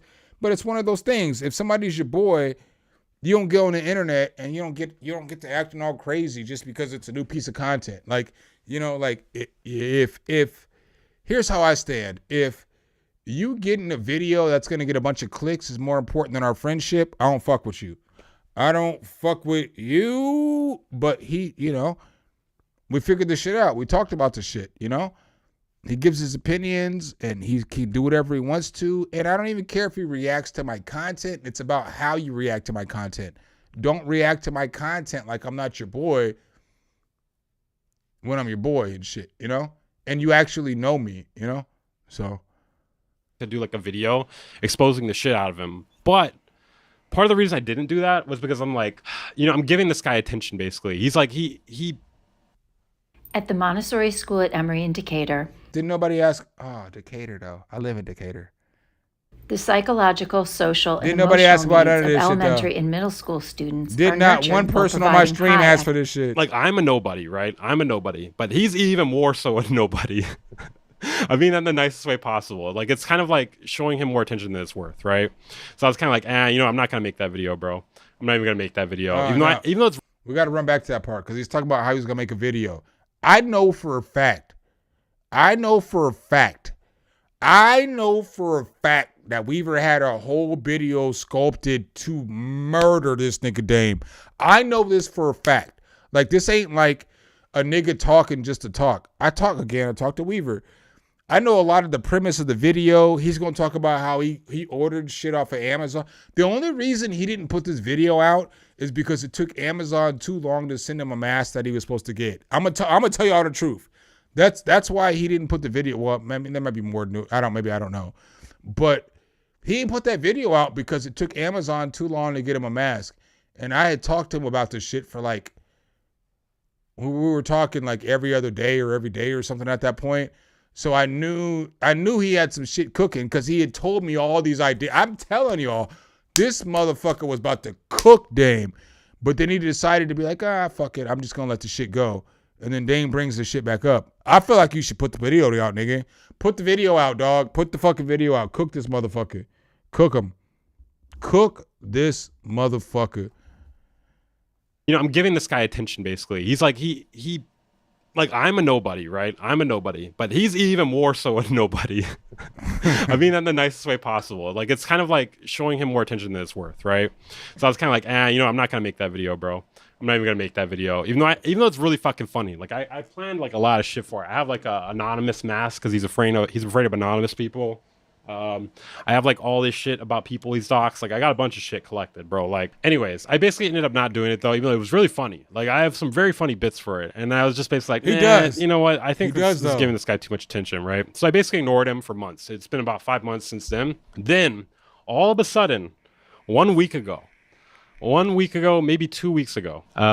Let's see, here it is. 2 weeks ago, I start. So now we're about to get into the brunt of the information. I know obviously most of you guys have seen the thumbnail and shit, but now he's gonna bring all the facts. I mean, I just put the facts on the thumbnail, you know, that's just my job, you know.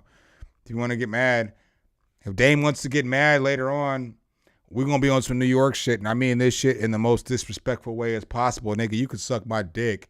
And so like, you did this shit. Stop being a bitch. Getting emails, right? I start getting some emails. Now, let's take a look at these emails here. So first thing I get 13 days ago. So it was actually 2 weeks ago. So I get a privacy complaint on YouTube. And what could this privacy complaint be on?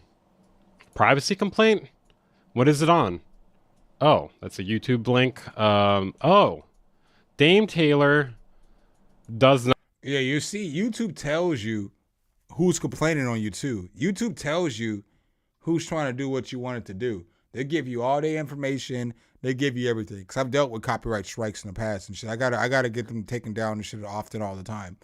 Not often, but every few months. Like I can show you all a claim here in a minute. I had a claim like a month ago that got taken down, but you have to fight the claims. Not want you to see this live stream. And he mentioned a bunch of times he wants me to say sorry for like platforming that guy basically. And it's like, bro, first of all, you also platformed that guy, right? And the fact that you weren't willing to have a conversation with him just makes you look guilty, you know? And I didn't even like personally think he was guilty. I thought what he did was shitty, you know, but technically then there was nope. So what we're not gonna do over here on this platform, what we're not gonna do on my platform is say that he's not, that nigga's guilty, bro. If you run a business and you tell a nigga he don't gotta sign a contract, but your assistant manager who's right underneath you is telling him he has to sign a contract and he has to do all this other things, you put this motherfucker in a fucked up position and give him his money back. You know what I'm saying? If you can't control your employees because it's your job to control your employees, I will be damned if Yo, look, you know why I was such a good manager?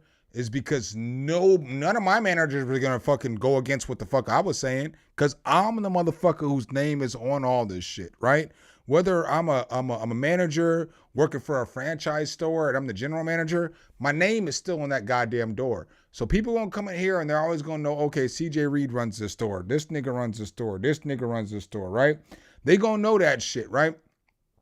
So I'm not going to let nobody underneath me demean my employees, treat them like shit. I'm always going to have an open door policy or whatever the case is. So when it comes to this shit, when we're talking about Dame, you have to look at this shit in the big structure or the big scheme of things, right? If you own a business and there's 20 people paying you $5,000 a month, well, those people are still your employees because it's a different kind of business. It's more of an intern type business. But those motherfuckers still work for you. So you have to protect everybody who's going to work for you. So if you're not protecting them from your manager, you're not doing your fucking job. That's why HR exists in all these other companies, right? HR exists for a reason, right? is to make sure that managers are managing their companies correctly. And so since you're not managing your company correctly, you've done a bunch of things wrong. And that's where I feel like where other YouTubers who react on shit like this, they don't get it because they've never been like, no knock to Weaver, but they never been like general managers. They never had to like, they never were like people who were running businesses and shit like that. They're just people who've made music, and now the business they run is YouTube. But running a business like YouTube isn't comparable to being like the general manager of fucking JCPenney's, or being the general manager of a McDonald's, or being the general manager of an IHOP. You know, it's not the same kind of responsibility as far as owning and running a business as running a YouTube business. And that's coming from somebody who's ran all kinds of businesses, fast food, fucking home improvement companies, fucking painting houses, lawn services. I mean, I've owned a bunch of companies, you know, and there's like a lot of people who they have an opinion on this shit, but they've never been in a position to run a business, so they don't really understand what running a business is. And I feel like that's where a lot of people in this music space is. They want to get a startup, but they don't have no experience before the startup. And so then they think that the experience that they're having going through the startup is the experience of somebody who really is running a business, when that's not the case. Because it's a lot looser of a sphere to run a business. So if I started a record label, all right, so a lot of y'all know I did shows for The Grip, right? I've done shows. I've done hundreds of shows, right? And so I ran that business. So yeah, I hired promoters. I hired DJs. I hired other people who worked underneath me, right? But I was the person who was running the business. I was ultimately the person that was in charge of everything that was going on with all these shows and all this other shit. Contacting the bars, getting the fucking shit, you know, getting getting the shit set up at the bar, getting the doors set up, getting security, performer. I was the person who was in charge of everything, right? And so then there was people I worked with who thought that we were equals. And then there was times where I had to fire people who thought they were my equals. But it's like, nigga, you don't do shit but just get one act to show up a month. You don't even understand what it takes to run these shows. And so what I mean by all that is sometimes when we get into this music entertainment, when it comes to music entertainment, it's a looser field. People are willing to do more for you, or give up more for you, or do more just to be able to get the opportunity to perform, you know? Because if I run a restaurant, like let's say I was running an Applebee's, right? I'm the general manager at Applebee's. People are going to come into the interview and it's going to be a straight up interview. But if I'm throwing a show and that's your hobby and that's your love and that's something that you want to do forever, you're going to try harder to get that show than you would try to get an Applebee's job. And that's just real life shit, bro. That's like,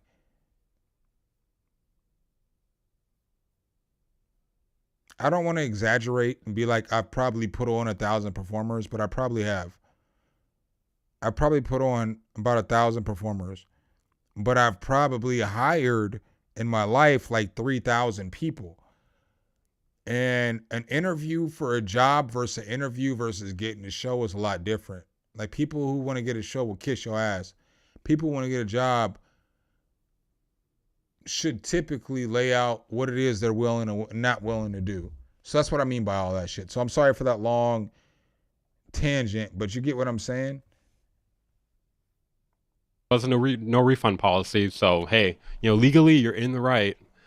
So I get this privacy complaint shit 2 weeks ago, right? And I go and look at it and I'm just like, bro, like you did this same shit in your video. You put yourself in this video. You can't file a privacy complaint for the thing that you already put in your fucking video. So basically YouTube told them to fuck off. YouTube was like, fuck off, bro. Okay, so basically YouTube tells them to fuck off. They're like, bro, this is... YouTube did tell him to fuck off though. Got him! Hold on. That shit is funny as fuck. Let me give an applause to YouTube. Let me give this to Dame. You know what I'm saying? Got him. That shit's funny. All right. This is stupid. You're insane. Then, I think yesterday or 2 days ago, I'm not sure at this point. I don't know. I know. Okay, hold on. It was within the past week. I also got this. Copyright takedown request received for YouTube video. YouTube disputes. At google.com. We received a copyright infringement notification regarding your videos. We believe your content is protected by fair use, fair dealing, or similar exception to content pre-act. Or we believe your content is protected. We're writing to let you know if you choose. Please be advised, it is possible the copyright owner will approach you directly to request removal or take another action. Now, let's look here. Who is this from? Copyright owner name. Industry Dame.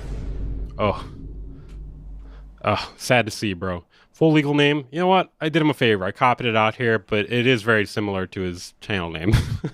We'll say that. Username, Industry Dame. You know, I blocked his emails even. You know, do the guy a little favor here. So URL allegedly infringing video, and basically this is the live stream. That's the link to the live stream here. Type of video live stream. Where does the content appear? From 17 minutes to 1 hour 27. Now that's incorrect. First of all, and it appears in the source video from 152 to 215, which doesn't even fucking make sense. So you're telling me, let's see, that's 23 minutes of his video appeared in an hour and 10 minutes of my video. I mean, that's pretty clear. All right, so, fair use, man. All right, so do y'all see what Weaver's saying right here? Because what he's saying is some real ass shit. So he's like, nigga, I use like 15 minutes of your video in my video, and you're trying to, I use 15 minutes of your video in an hour and 10 minutes of video. So understanding YouTube, if you want to be on this platform, fair use. If I make 15 minutes of your content, 20 minutes of your content, an hour and 15 minutes, bro, I transform that shit. Video from 152 to 215, which doesn't even fucking make sense. So you're telling me, let's see, that's 23 minutes of his video appeared in an hour and 10 minutes of my video. I mean, that's pretty clear cut fair use, man. 18 minutes turned into an hour and 10 minutes. That's like, we're tripling the length, man. We're tripling the length. Like, what is the effect this is having on the video? It's like deep into the live stream. It's me covering the story, criticizing it. Like, this is about as fair use as it can get, man. Sorry to tell you, man. Sorry to tell you, you know. And would you believe it? You know, YouTube agreed. I didn't even have to, like, reach out to a lawyer or anything, which I do actually know a couple. But yeah, basically, YouTube told him to fuck off. They told him to fuck off. Okay? So, hi, Industry Dame. Thank you for your... Hey, the funny shit about this shit is that a lot of us know a fucking lawyer on YouTube who gonna write for all of us. I ain't gonna, you know what I'm saying, top music attorney. She gonna write for us. Like a nigga like Weaver, or a nigga like me, or somebody like that. I have a lawyer. Like I have a lawyer who's just a cousin. Fuck with me if you want. Fuck around and find out. Fafo if you want to. But a lot of us have lawyers that we just know. Or like, here's the dumb part about YouTube that a lot of like YouTubers don't realize when they try to get into these like copyright claims and shit, is that somebody watching my, matter of fact, one of my fucking good friends is a lawyer who represent for me. But you know, like what they don't realize is there's a lot of people who watch this channel who are lawyers and that will just represent us. And then take the money from the nigga that they beat in court. So like, be careful when you copyright claim people, because if somebody has, look, if somebody has 20,000 subscribers, there's a few lawyers that follow their channel and they might represent them for free, pro bono, you know? Your response. We reviewed it and provided updates below. Request declined. We remain concerned that your removal request is invalid for the videos listed below. As a result, the content will remain live on YouTube. Yeah. W. Didn't even have to do anything, bro. Even YouTube was like, hey, we usually stay out of this kind of shit, but this is so fucking retarded. YouTube was like, your shit's weak. Shit's weak. That we're just gonna tell you to fuck off, basically, bro. So the video in question is a live stream, and then the title of the video is exposing. This is not the name of my video, by the way. This was his video. He did a second video following it up, drawing more attention to it, where he wrote in the title of his own video, exposing Dame stole $500 quotation mark scam plot between Weaver Beats and Jared Rogers. which is kind of fucked up. He like put this guy's name out there in the YouTube video. Like he basically was like revealing a bunch of shit about this guy, which is like really whack. Yeah. So I mean, guess like the moral of the story here, bro, is like, if this kind of shit ever happens to you, one, try to take it in stride. You know, if you disagree, state why you disagree. You know, don't freak out, don't get emotional. You know, argue your point, and then don't like make threats. Don't try to take down the video or stream in any way possible. If you can combat it, do it that way. If it's not that big of a deal though, maybe just let it fall by the wayside. Maybe just not give a shit about it anymore. You know, because the whole point of this is by him making videos and streams every day about this and trying to copyright strike it and privacy complaints and doing all this weird shit, is he's only drawn more attention to it. You know, he drew more attention to it. That's the whole thing. Like supposedly people have been messaging him about it still, but the whole thing is people would have even forgot about this at this point. People would have forgot about it at this point. And the fact is, like, hey dog, he's not lying. He's absolutely not lying, because I forgot about the shit until I seen Weaver's live stream, because he made a live stream about this shit. I'll go to that shit here in a second, but he made a live stream about this shit. So this is just a video he dropped today. I would have forgot about this shit. It's not really that big of a deal, nigga. I mean, yeah, when I think about Dame, I'm gonna think about fucking Ken Griffey Jr. I mean, I'm always gonna think about that shit. Like that ain't gonna change, nigga. You're a grifter. So I'll never forget that shit. But I wasn't thinking about this beef. This shit happened like 5 months ago. I remember where I was at when I was watching these niggas fucking, you know, react to each other. So it's like you bringing up this shit makes the situation worse. When you keep it's a Barbra Streisand effect, you know. So the thing with like these privacy complaints and copyright strikes, or copyright strike, I should say, is Chris Kenrick. It hasn't been. Weaver actually fuck with Dame. So no. If we gonna keep it live, we gonna keep it funky. If we gonna keep it funky, we gonna keep it funky. I ain't never fuck with Dame, right? So even when I tried to beef it up with Dame, I just beefed it up with Dame. You can call me fake if you want to. I'll take that. But I beefed it up with him because it was, or I tried to calm it up with him, or try to stop the beef, because we're both on this platform. We both do music shit, whatever the case is. I'm not going to keep responding to this nigga or whatever the case is. So I willingly hopped on his stream in order to end the beef. Now, what y'all don't know is, but well before me and Dame had beef, I was telling this motherfucker Weaver, this motherfucker Dame's a grifter. All the shit I'm saying right now, all the shit that's coming to light, that's already, nigga, I said this shit fucking years ago. And so, like, again, I'll stress this shit. I will stress this shit. Like, what y'all don't get, let me go to the right page. All right, so let me go to the right page. I got a bunch of shit pulled up because I want to show y'all.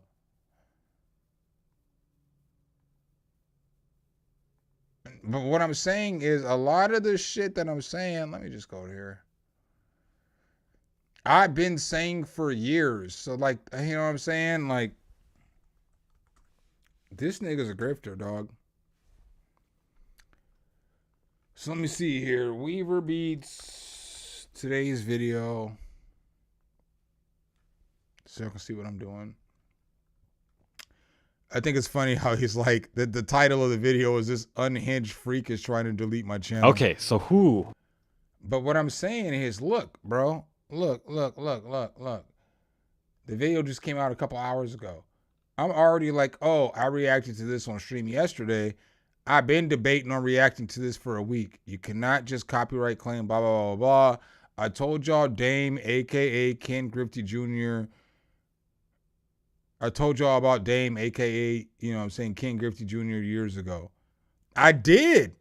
I told y'all about this shit years ago. And then like a year and a half, almost 2 years ago, I made a video about this shit. Right? And motherfuckers don't stand up like they should stand up. Y'all need to stand up behind us too. Because if I'm the content creator telling you about how this nigga ain't about shit, you got to stand up behind me too, as the subscriber. Like, y'all got to stand up behind us too. Like, don't nobody want to make videos all the time exposing well, I can't say that because Weaver make videos expose motherfuckers all the time. But what I'm saying is, like, I don't want to do that shit. Like, I ain't TMZ. I'm not fucking Page 6. You know what I'm saying? Like, I ain't none of that shit. That's not what I'm here for. I'm here to, like, make some music and, like, help motherfuckers be better. But all this shit that he's saying now, I've been saying for years, dog. That nigga is soft as fucking baby shit, dog. That nigga wouldn't bust a grape in a fruit fight. I seen this nigga talk shit about a nigga who wanted to box him. And what did he do? Instead of get that nigga the address, he just posted videos of him shooting guns in a field. We all got guns, nigga. This is America. I got 3 of them bitches. You know what I'm saying? Like, I got a fucking AK. I got a 9. I got a 45, nigga. We all got pistols, dog. This is America. You ain't tough because you got a pistol and you're shooting the shit in field, dog. Don't put that video up to talk shit about some nigga who wanted to fucking shoot a fair one with you, you know? Y'all had beef enough to shoot a fair one. You didn't want to shoot a fair one with the nigga. You didn't want to get the nigga the address. None of that other shit. Some niggas do have the address, though, dog. Some niggas know where you live. It's kind of illegal. Like, first of all, like to file a DMCA under false pretense, I'm pretty sure it's illegal. You know, obviously I'm not going to do anything about it, but you know, it just because he knows it's not because like of the content. It's because he doesn't want people to see it, you know? He doesn't want people to see it, and that's essentially filing it under false pretenses. And I'm surprised YouTube, like, I mean, I guess they're just being nice by being like, hey, fuck off. We don't want to, like, you know, get the lawyers involved, right, for this false DMCA. But yeah, moral of the story here, man, is, you know, don't handle the situation like this. There's a million other ways to handle a situation like. I agree with that shit. So I just seen that Kilo Eve say some shit like,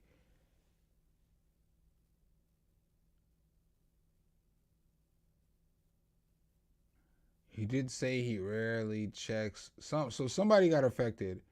I'm not sure if it's Weaver or if it was Dame over the viewers they have. You know, I don't, you know, viewers and shit. I mean, I know that sounds lame and shit because I do YouTube and it's my responsibility to, like, make sure I get views and shit. Bro, at this point in my life, I know that every month, as long as I grind hard, my rent gonna be paid.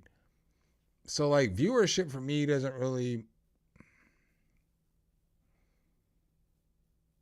it doesn't make me or break me, because I know I'm going to get enough views and enough work to pay my bills for the month.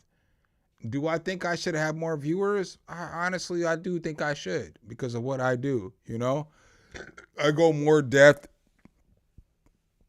into all these reviews and all the other product reviewers. But whatever, man, if you don't fuck with my, you know, the way my groove or my flow or the way that I run my channel, look, I'm not here to cry about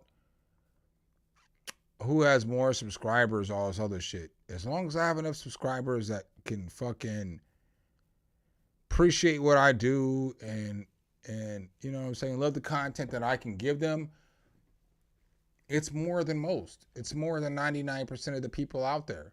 99% of the people out there don't have, you know, almost 40K subscribers. So I can't sit here on a high horse or on my YouTube and be mad that there's not more people that subscribe to me. There's enough. There's enough of you motherfuckers that fuck with me. You know what I'm saying? That will just simply click on a video and watch a video, even though you know goddamn well you don't want that plug-in, or knowing goddamn well you don't want that piece of advice. But there's enough people that will click on the channel that are gonna support my living. So I never hate on subscriber base, you know? I do think I should have more subscribers, but maybe I'm not doing my job the greatest. And that's fair too. So, you know, like, those are things that I don't get on the internet and I don't cry about and shit, you know? I just try to do better, or give y'all what y'all want, or do what I do and hopefully it reaches enough people. You know what I'm saying?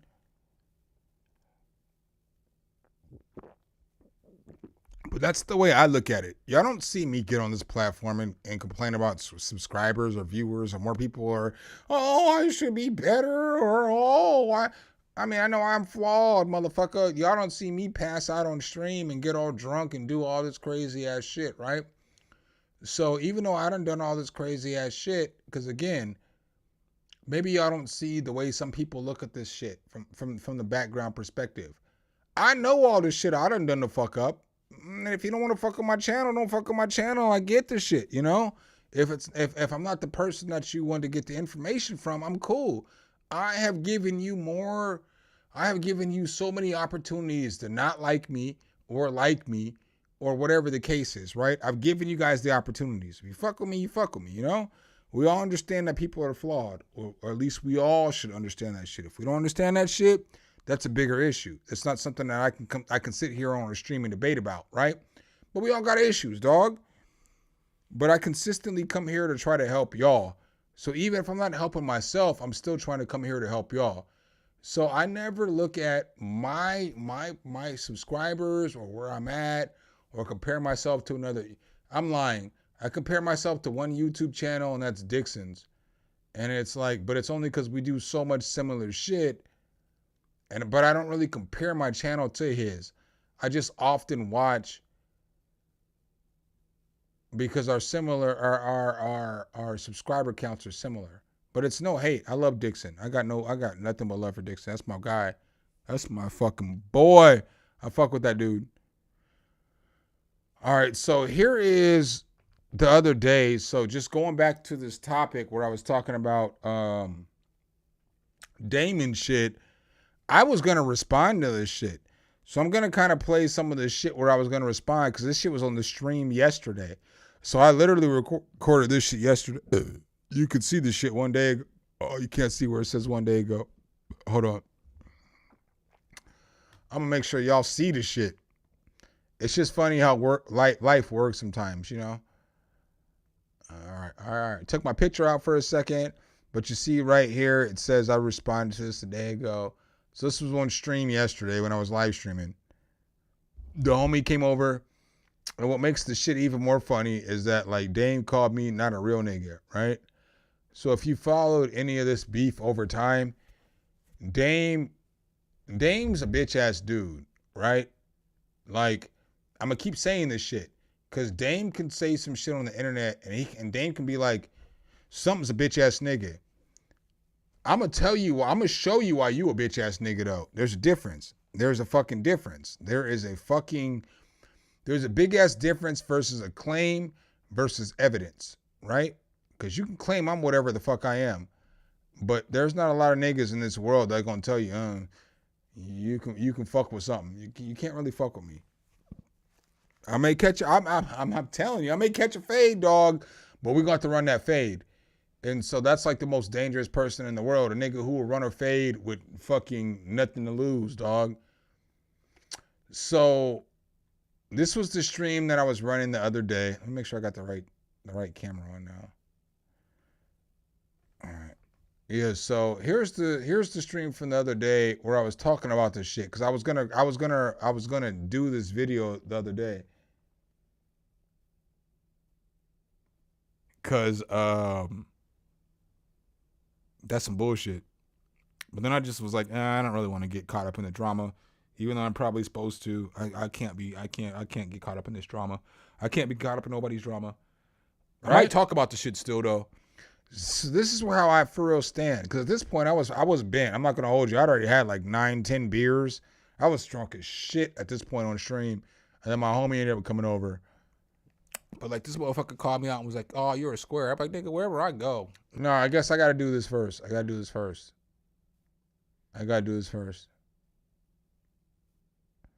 Cause it may not make sense to a lot of y'all.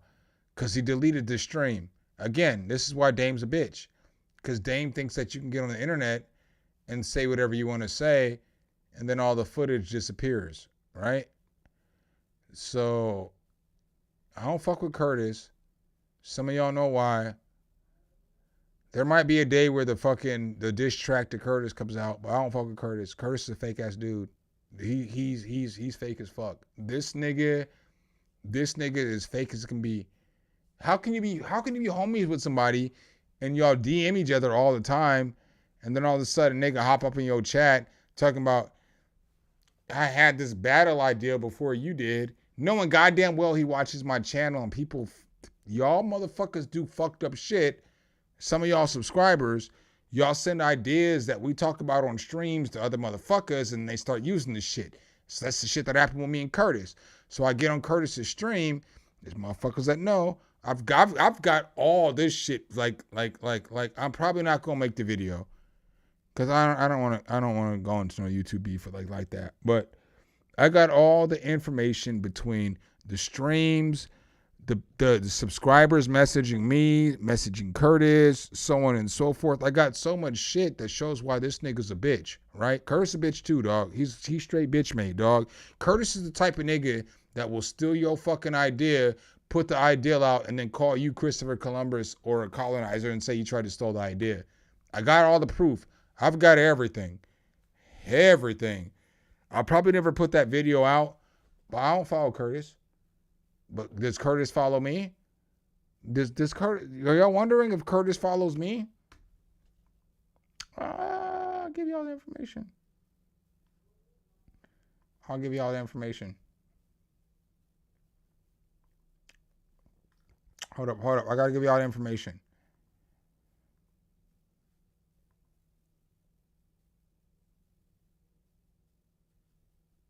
Sorry, I'm just getting this shit in the background. Oh, this is fucked up. Hold up. All time. All right, so we come back over here. I don't follow Curtis somewhere. I don't fuck with Curtis at all. I absolutely don't fuck with Curtis. Right? But you see, he follows me. But he does follow the content. And he watches the live streams. And he's the type of nigga that will get an idea from a smaller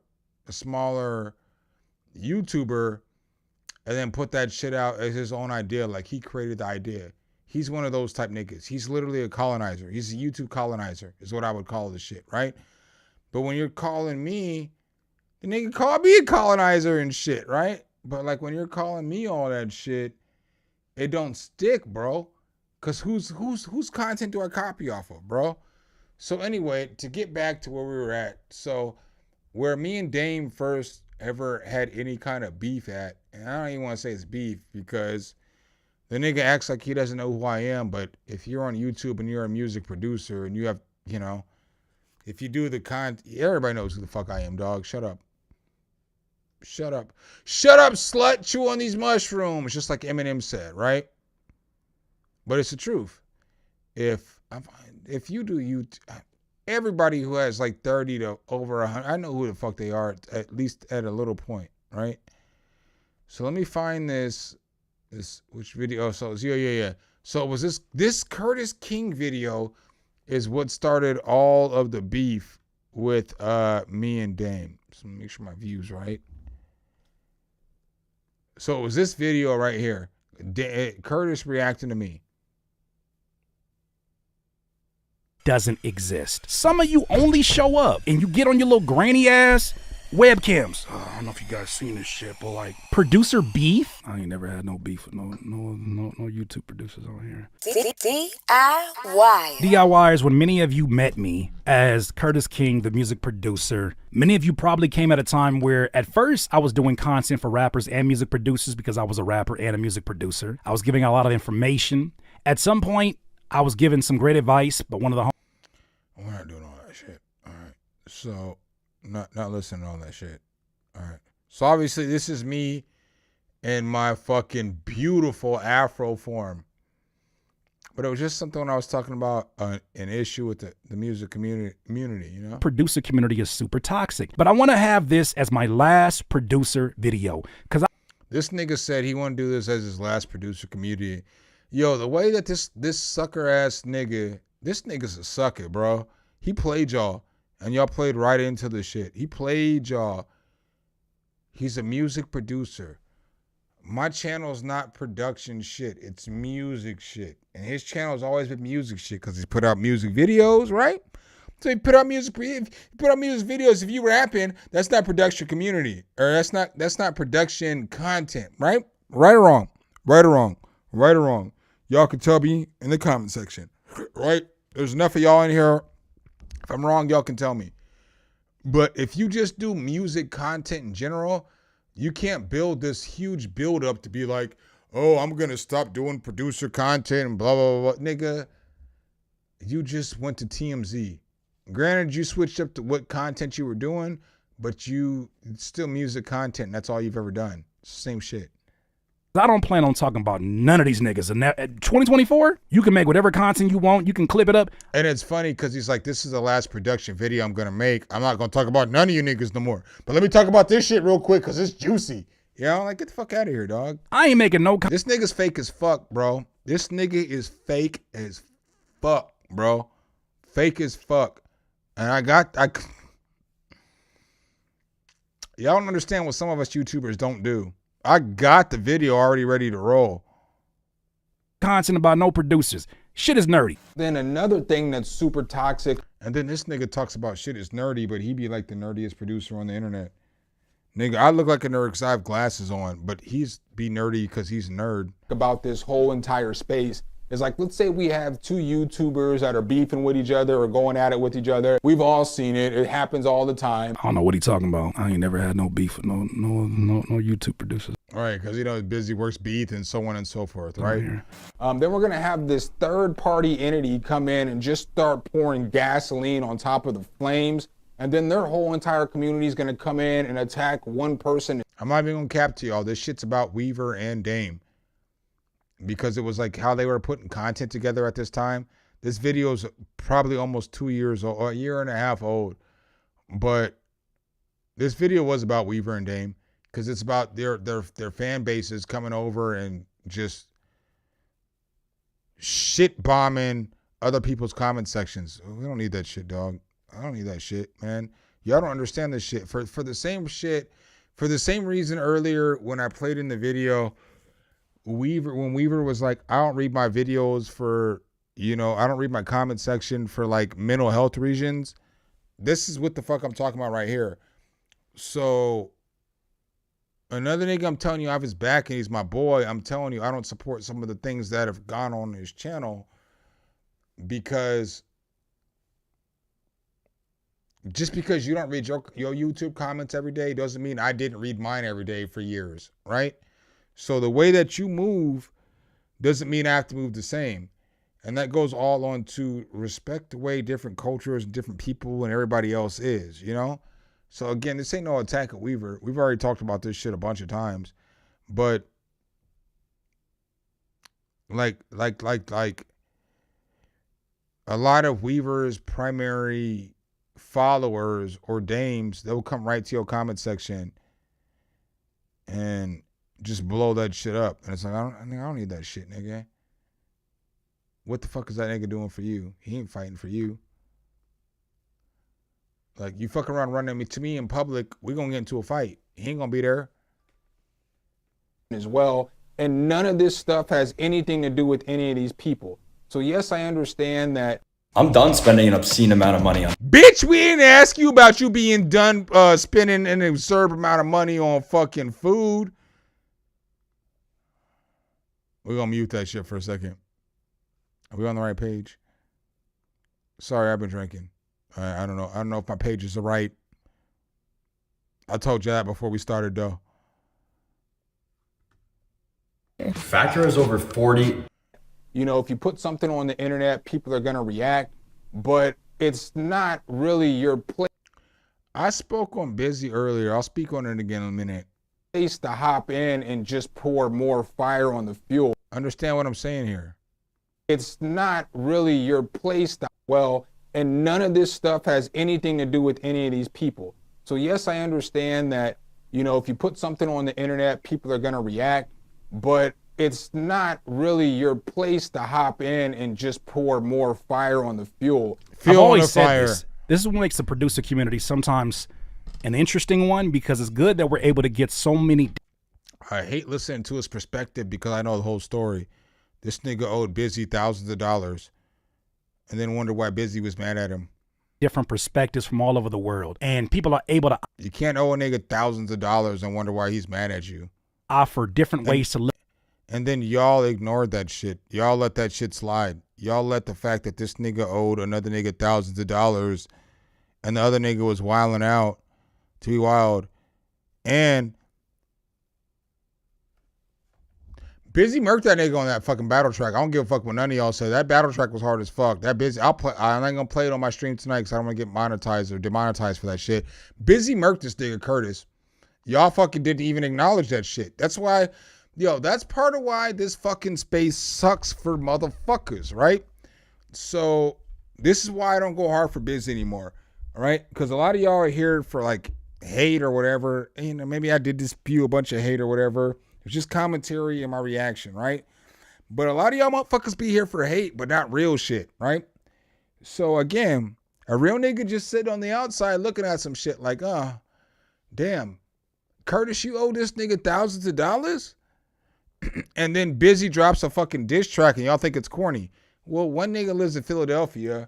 Well, he don't live there no more. I know where he lives, but one nigga lived in Philadelphia, one nigga lived in California, right? This nigga can't, Biz ain't gonna run over here and fucking run up on Curtis. You know what I'm saying? He ain't gonna do nothing. But, I mean, you know by watching niggas or how people react and how they, whatever the shit. He ain't gonna run up on Curtis and do shit, right? I get that. His shit's all business. But this nigga did drop a diss track that was fucking semi-fire, bro. That shit wasn't trash. Like, hey, y'all niggas, I ain't gonna play the track because I ain't getting copyright stream tonight or copyright claim tonight. But y'all are not gonna tell me Busy didn't drop a decent track. And I spit bars, bro. I spit bars. I told niggas some shit like, when I come through, shots split heads like goalies. You can praise Allah, but no. When I come through, shots split heads like goalies. You can praise Allah, but just know the situation was already holy, bro. The complexity of that bar is so deep. It's a triple entendre there, and so figure the shit out. But when I'm telling you as somebody who like y'all know raps and like for real does this shit, that shit wasn't bad, dog. That nigga fucking bodied Curtis, and obviously Curtis wasn't gonna respond back because the nigga's brand is like the WWE in the from 2010 to like 2020. Like he's like the PG era of producers and shit, right? So he ain't gonna come back like that because he's the PG era producer. I mean, I seen the conversation where he was trying to act all hard or whatever, but like, it's the shit that you say. The shit that you say is what garners the response. Look at things. This is how you grow. You listen to different perspectives, you let it go through your filtration system, you make a decision and you say, you know what? I think this is something I should definitely give some more thought to and possibly change in my ways.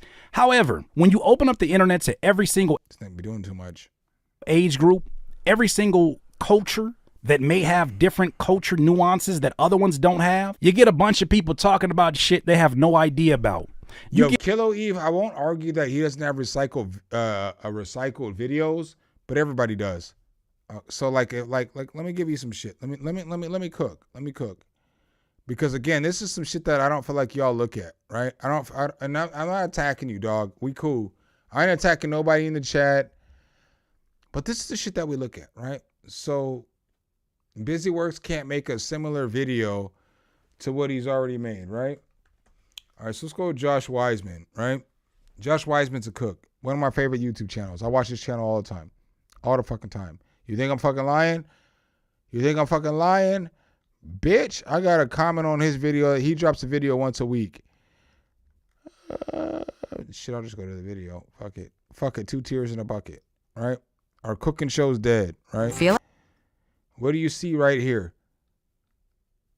You see my comment. It's the top comment, 630 review, you know what I'm saying? Responses, whatever, blah, blah, blah, blah, blah. So I'm just giving, I'm giving y'all shit. I'm giving y'all shit on not just a music production area, just a shit on like YouTube or like the whole shit on whole. Cause I watch this shit. All I watch is YouTube. I don't got cable. I don't watch cable. I don't watch none of that shit. Right? But if you Google Josh Wiseman, right? So now we're here. It's moist sausage. He ain't here right now. Gusta. Ooh. All right, so now we're here at Josh Weissman's scene, right? Let's just type in fried chicken. Right? How many recipes does this motherfucker have for fried chicken, bro? Like, bro, all these are fried chicken recipes, okay?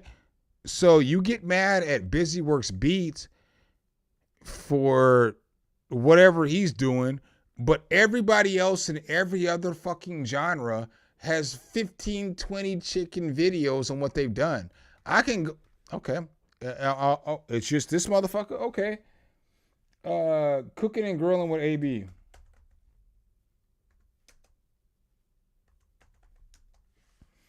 Right? So this is probably one of the biggest cooking channels on the internet. Josh Weissman's a little bit different because he does entertainment shit too. Right? But okay, so let's Google fried chicken. Right?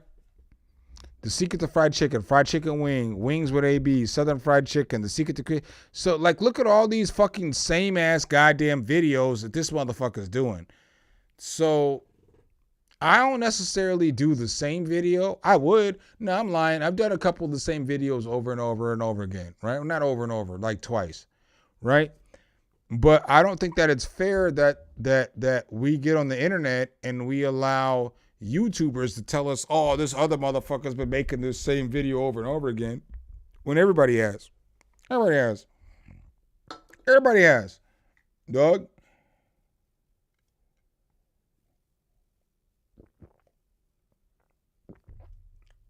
That's just my thoughts on like recycled production or recycled shit, is that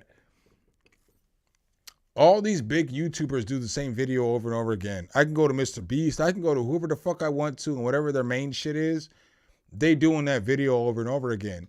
But you as the subscriber, if you've watched 300 Mr. Beast videos, you can take 4 fried chicken videos or Josh Weissman, or you know what I'm saying? Insert whatever YouTuber it is that you want to right here. You can insert their name and whatever it is. They doing the same shit. Some of us ain't though. I mean, you can go to my channel. That's why I don't do mixing tutorials all the time. That's why I just do reviews on plugins. And then you can be like, oh, well, you've done fucking 7 reviews on reverbs and shit. Okay, that's fair. I'll take that shit. Different reverbs, different beats, different shit that I put together. You know what I'm saying? Different demo beats. You know, like a lot of different demo shit that I did for y'all. But I get it. I can put up with the shit. I can do it, you know? Those complaints aren't what I have an issue with. So, but here's what I thought about Dame the other night. So I just showed y'all a second ago. This is from yesterday. Clearly, I'm not in the same clothes as I was in yesterday. And you can see 1 hour. You can't see it. Do I have to show y'all the fucking date and time? I don't want y'all the motherfuckers to be like, oh, he's lying and shit. But I just want facts. Facts, because it's all facts. All right, so when you look here yesterday, you see clearly this was yesterday. You can see the date and shit. You can see right here, stream 1 day ago, whatever the case is. All right, that's all I got to give you. I feel like I shouldn't have to give you more than that. That's enough. It's the truth. You can go look. A simple YouTube check will tell you. But I talked about this shit yesterday. I talked about this shit actually last week too. I'm not going to go into that stream because I was drunk as fuck. And I was like super lit. And I was going wild. I don't want to do that. But I'm going to play this. Because Dame. So this is my thoughts before Weaver released that video that we just reviewed. I know y'all saw that Dame copyright striked Weaver. So I was going to put together a video talking about this shit. Because that's some bullshit.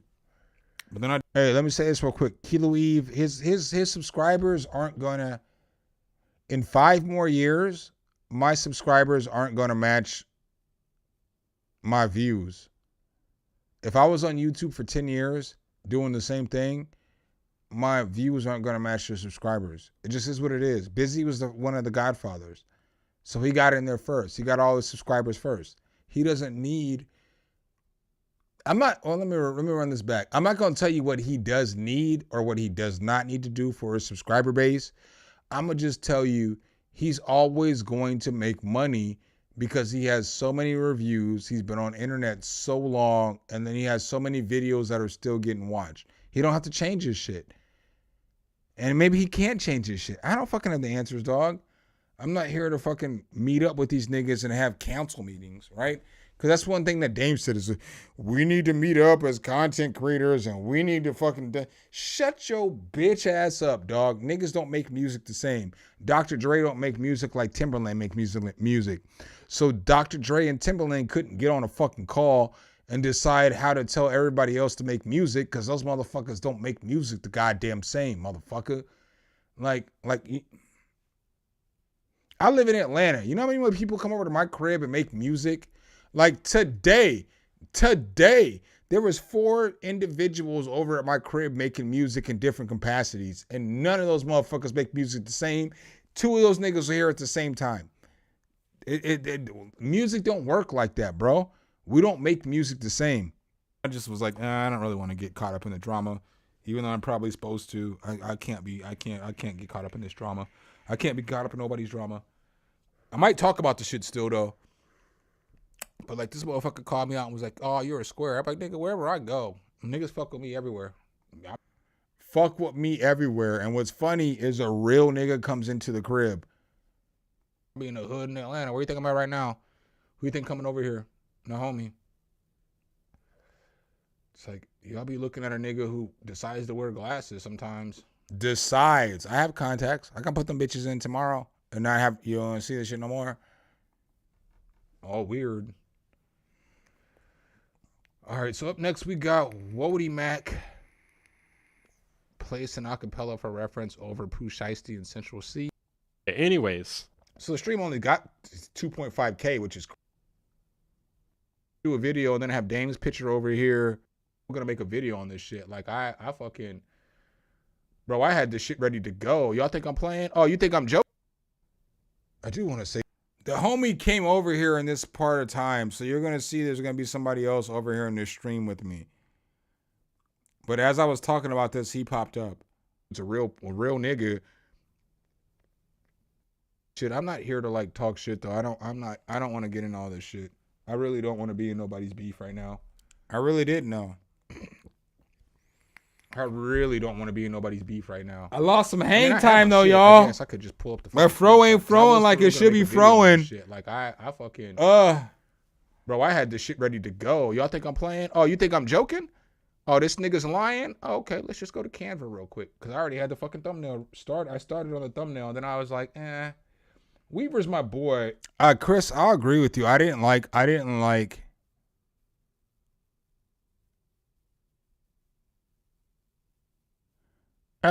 Don't come here with that, Chris, because I already said my thoughts. I mean, I'm not gonna go rehash my thoughts on Busy. I had Busy's back more than anybody else in this community. So I feel like I can say what I want to say because of how we have got along since then, right?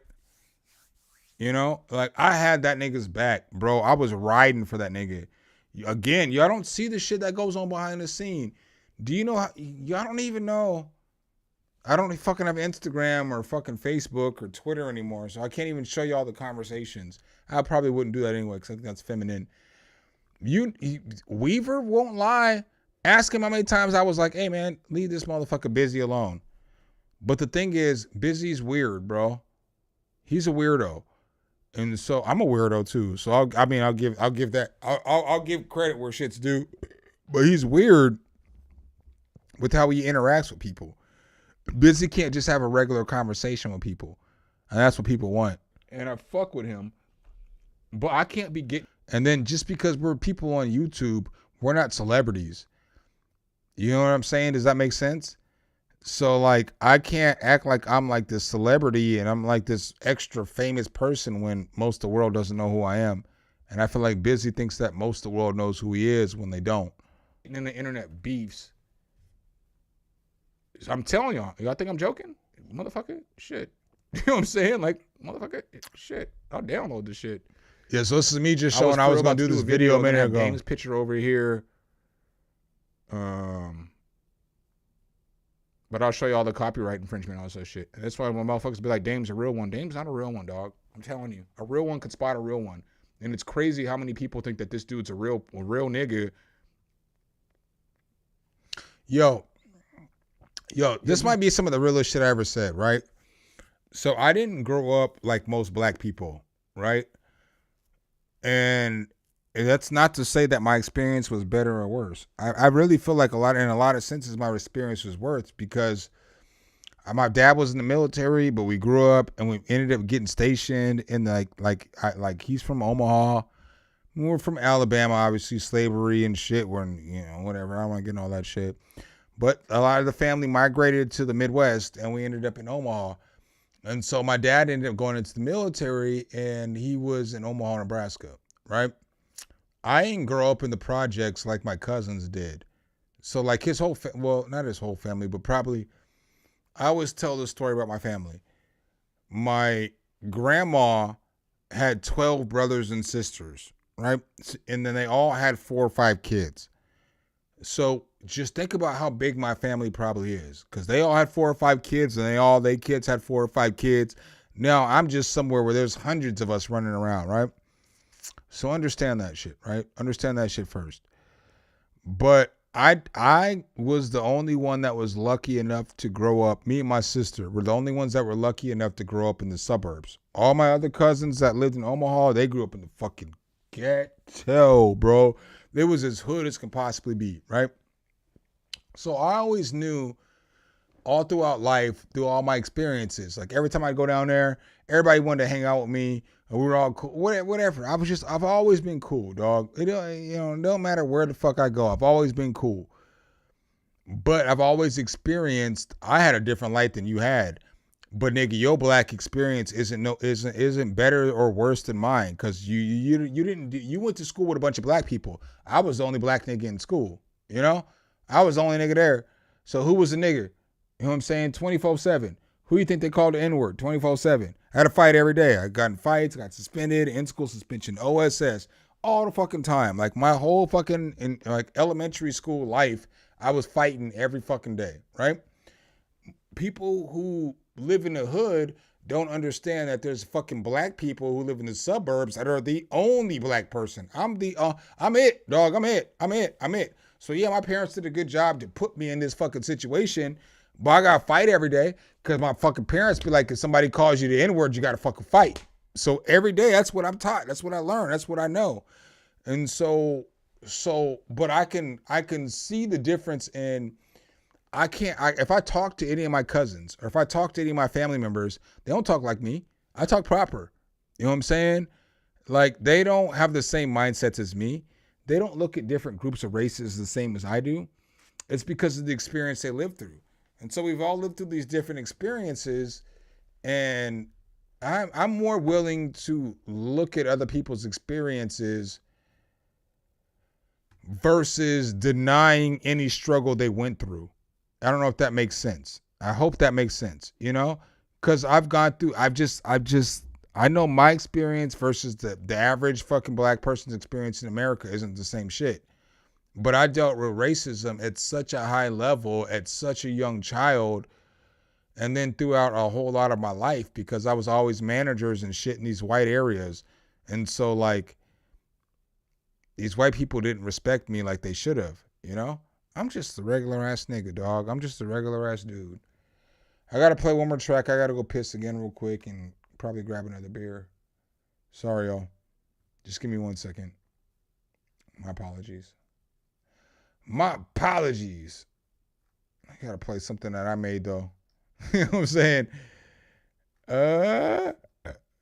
Here we go.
so I am gonna tell y'all, I'm probably gonna do more of these streams where I do like just talking about random shit, because like these are the streams y'all show out to the most. I do got to figure out what I want to talk about though, because I don't want to make my channel messy. I mean, you know what I'm saying? Like, I mean, I'm messy. I'm messy as whole in a general as a person. So like, I don't want to make a messy channel and I'm messy. I don't know if that makes sense. You know what I'm saying? Like, I'm fucking been the messiest person on earth. So like, I don't want to come here on my platform and start talking down on people for being messy when I've spent so much time being messy, you know? Like, I don't want to be a hypocrite, but I do want to do more of these streams where we just talk and we chill up and whatever, because these streams always do the best. My streams are always at their highest points when I'm just talking about random shit, you know? But I got a lot of random shit to talk about though. I mean, like, I ain't gonna run out. I got ammunition in the clip, dog. So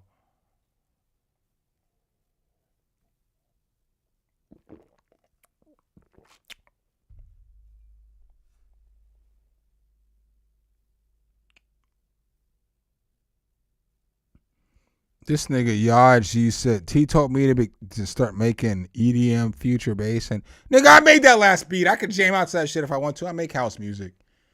You follow the channel? I make house music. I make hyperpop. You know what I'm saying? I make synthwave. You know what I'm saying? Like, I make R&B. I make rap. I make trap. I make fucking boom bap. I make fucking drill music. Do you understand how many genres of music I actually make on this channel? Bro, I've done a lot of work and research to make different kind of beats for y'all. Don't do that. Don't do that. Don't do that. You may not have liked the beat. That was a collaboration beat, and that shit was fire to me. Don't do that, though. Don't come over here and I done a lot of shit to learn how to make different music for different people who follow my channel. Don't do that. Again, that's another difference between me and a lot of other channels, is that I try to make different genres so everybody can feel involved. I want my community to be all inclusive. So in order for my community to be all inclusive, it's my responsibility to learn different shit. Don't do that. Don't do that. I made some cowboy trap beats. Y'all remember that shit? I made some cowboy trap beats. And then, yo, what y'all don't get, what y'all don't get about YouTube, right, is this. I made cowboy trap beats, right? Because I got like some free plugin that came out that was like this isn't like a one-off thing either. Then I made this beat and I was like, are we gonna make cowboy trap pop? Bro, for the next 2 weeks, everybody was putting out cowboy trap music. And I was like, all I could do was laugh. But y'all ain't gonna give me no props. Nobody's gonna be like, oh, something was the first person to do that shit. That's why I don't do content like other people do content. I just do the content I want to do the shit. Cause there's so many times where I can tell y'all so much shit that I did first, but everybody watches everybody. And so it's like, oh, they're like, oh, this is a good idea. And they hop on this shit and then they blow the shit up because they got fucking 250,000 subscribers and I got 30. So I might get 2,000 videos, likes on my videos, and they might get 50, like, y'all, you don't do me like that. I'm sorry, I'm talking shit, bro. I know you weren't saying it like that, so I'm just talking shit. That was more of a frustration thing, like something that y'all don't see in the backgrounds and shit. I can't believe it's 12:30. I did not plan on being on the stream for this long. I was only gonna be on the stream for an hour, and I still got more shit to show y'all about Dame.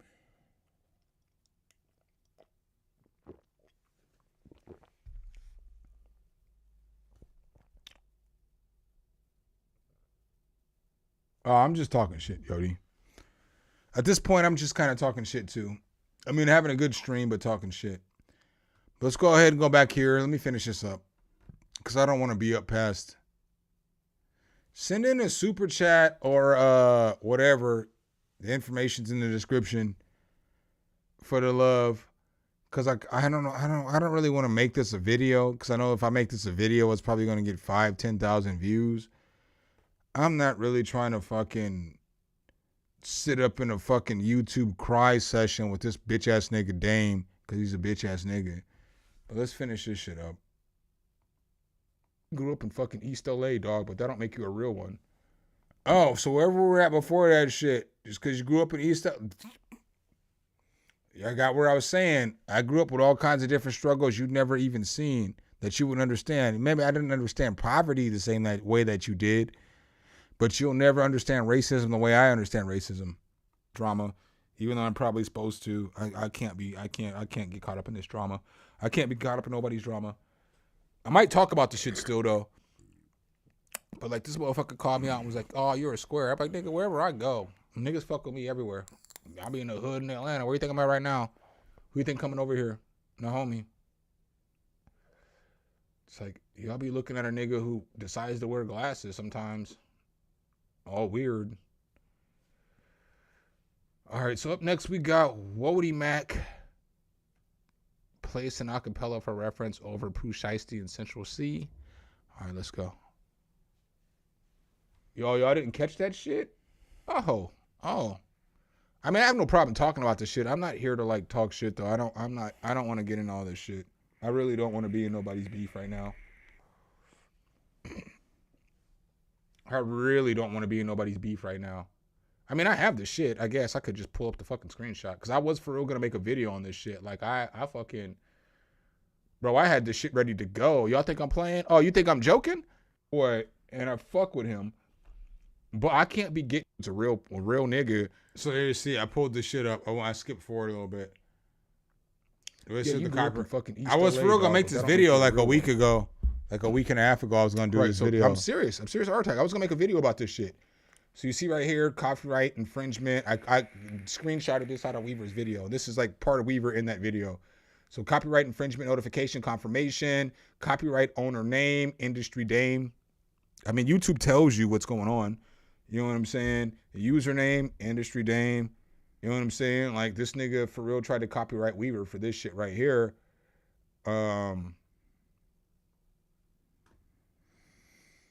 Yeah, so that's just kind of what I was talking about the other day. Doing bullshit, right? Can y'all see the shit? Or do I have it on the wrong screen? Sometimes I got it on the play this shit. But this nigga's fucking and trying to get some critiques from his. Yeah, so at this point in time during the stream, my homie came over. And this nigga's a real nigga. Like again, this nigga Dane was saying some shit like, "Oh, he don't kick it or whatever." Well, nigga, I'm telling y'all. I live in the fucking hood. Now, granted, it's a straight community because, like, the hood in Atlanta is different than the hood in, like, Virginia. Or it's different than the hood in, like, Iowa or Missouri or some shit. Like, right? Like, the hood in Missouri is, like, one concentrated spot. Atlanta is just a bunch of fucking niggas everywhere. So hoods are everywhere. Now, granted, I don't live in the ghetto, but I live in the hood, bro. But where I live at in the hood is a gated community. I can't lie. It's a nice community. This perspective as well. But here's what I'm saying about Dame copyright claimed Weaver, right? So copyright owner name, industry Dame. And then you see obviously your title and position and shit, industry Dame. So this oh, God damn it. I did it again, didn't I? God damn it. I need to get my life together. All right, let's try this for the third time. Third time is always the best time though, right? All right, so when we pull this up, you see that this nigga Dame copyright striked Weaver, right? Industry Dame copyright Weaver. And then you see here, username, industry Dame. So YouTube tells you everything, right? This ain't no cap. This ain't me making the shit up. This is literally the copyright infringement from them motherfuckers going back at it and going back and forth, right? But here's why this shit is so bitch made, right? Like when I be telling y'all that nigga Dame, he act hard, but that nigga's not hard. Because when you go to his page and you look at industry Dame's page, right? Let's go to industry. I'm going to show y'all the funniest shit from that stream too, because there's a part in that stream that is funny as fuck. I'm going to turn my headphones off for just a second because I'm going to let him hear this shit when I play this shit. But this nigga's fucking, he's fucking insane. The homie came over. This nigga is weird as fuck for some of the shit that he's done. So like when you You can't. I skipped past the part where he strolled in because he strolled in as I was on the middle of this stream. But yeah, the homie here too. Go to his page, right, and you look at his videos. All right, there's a point in time because he'll talk to you doesn't mean he knows what a real nigga is. You know what I'm saying? Because he'll talk to you doesn't mean he knows what a real nigga is. We don't do that shit. If you transform the content, we don't do that. That's not what YouTube's about. And so like when y'all remember when I was going hard and I was like, hey man, this nigga is a fucking grifter. I've called the nigga Ken Grifty Jr. You know what I'm saying? When I was telling you that all this nigga was doing was like trying to attack the biggest content creators to grow his platform.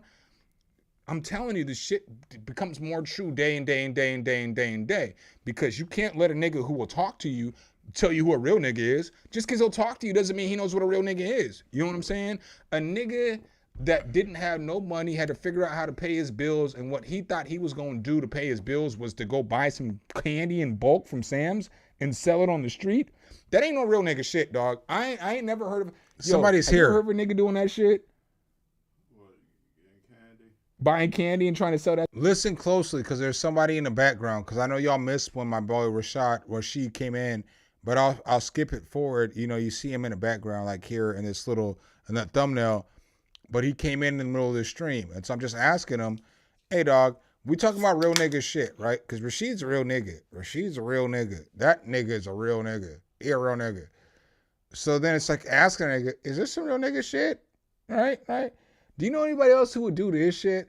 I ain't never heard of a nigga who gonna go buy Kit Kat bars and try to sell them to make rent, bro. Get your ass in the street and hustle. Have to pay their rent? Listen, what would niggas do? Go get some fucking chronic and sell that shit? You know what I'm saying? Go get some other shit and sell that shit, right? Or get a job, right? But who's a real nigga that's going to get some candy and trying to sell grown ass people candy? Y'all can't hear him right now, but I mean, I'm just some real ass shit. He's like, I ain't never heard no shit like that, you know? He didn't say it like that, but. So if you're listening, you can hear the nigga in the background like, I don't know about that shit. And this nigga from Georgia, from the fucking projects of Georgia. But okay, real niggas don't fuck with me. Okay, whatever, nigga. Right, dog. And then he followed it up, but I don't know nobody like that. Bro, I get along with niggas in the fucking hoods of St. Louis, Omaha, fucking Denver, Phoenix, fucking Atlanta. Anywhere I go, motherfuckers fuck with me. They fuck with me, right? Right, so here is, motherfuckers sometimes don't realize just because you talk proper don't mean niggas don't fuck with you. Niggas know you by what you say. I know a real nigga by the shit that they say. I know a real one by the how they talk and what they've done and how they present the shit to me, right? This ain't about me fucking trying to make it sound like I'm a real nigga. Whatever. If you don't think I am, I don't give a fuck, nigga. But that nigga Dame ain't gonna fucking talk about me like that.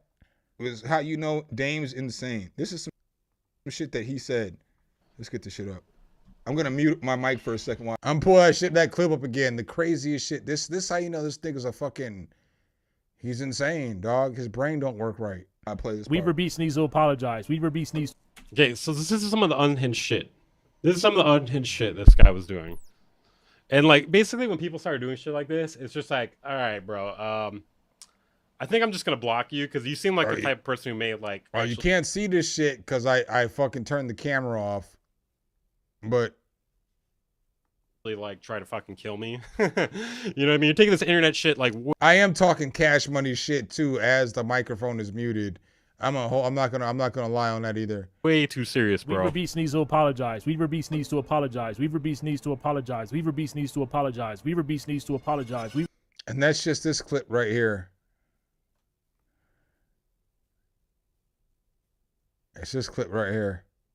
So what you're hearing in the background is this clip right here. Beast needs to apologize. Weaver Beast needs to apologize. Weaver Beast needs to apologize. Weaver Beast needs to apologize. Weaver Beast needs to apologize. Weaver Beast needs to apologize. Weaver Bro's doing the Mr. Beast challenge right now. Weaver Beast needs to apologize. Weaver Beast needs to apologize. Weaver Beast needs to apologize. Weaver This Beast isn't needs to edited. apologize. Weaver Beast This needs isn't to edited, apologize. bro. Weaver Beast needs to apologize. Weaver Beast needs to apologize. Weaver Beast needs to apologize. Weaver Beast needs to apologize. Weaver Beast needs to apologize. Weaver Beast needs to apologize. Weaver Beast needs to apologize. Weaver Beast needs to apologize. Weaver This ain't Beast edited. needs This is not edited. That's the crazy. This is not fucking to edited. apologize. Weaver Beast needs to apologize. So, you know, seeing shit like that, I'm kind of just like, all right, bro, I ain't, you know, I think us talking this out, I think the opportunity is kind of closed off. What did he say? Yeah. So I don't disagree with a lot of this shit, cause that's where I was at. That's where I was at with the homie, and I'm looking at him and I'm laughing. I'm like, bro, this isn't insane. Weaver Beast needs to apologize. Weaver Beast needs to apologize. Weaver Beast needs to apologize. Weaver Beast needs to apologize. Weaver Bro's Beast doing the needs to Mr. Beast apologize. challenge Weaver right Beast now. needs to apologize. Weaver Beast needs to apologize. Weaver Beast needs to apologize. Weaver This Beast isn't needs to edited. apologize. Weaver Beast This needs isn't to edited, apologize. bro. Weaver Beast needs to apologize. Weaver Beast needs to apologize. Weaver Beast needs to apologize. Weaver Beast needs to apologize. Weaver Beast needs to apologize. Weaver Beast needs to apologize. Weaver Beast needs to apologize. Weaver Beast needs to apologize. Weaver Beast needs to This is not apologize. edited. Weaver That's Beast the needs to crazy. apologize. This is not fucking Weaver Beast needs to edited. apologize. Weaver Beast needs to apologize. Weaver Beast needs to apologize. Weaver Beast needs to apologize. Weaver Beast needs to apologize. Weaver Beast needs to apologize. Weaver Beast needs to apologize. Weaver Beast needs to apologize. Weaver Beast. Do y'all understand? I started doing other shit while this nigga is still saying Weaver Beast needs to apologize. Needs to Weirdo. apologize. Weaver Beast needs to apologize. Weaver Beast needs to apologize. Weaver. So, you know, he knows what he's doing is ridiculous. But then, as you see here, the homie's in the stream. Down over there. That was folded, dog. When I seen you at the But yeah. He said the same shit I said. The shit was weird, right?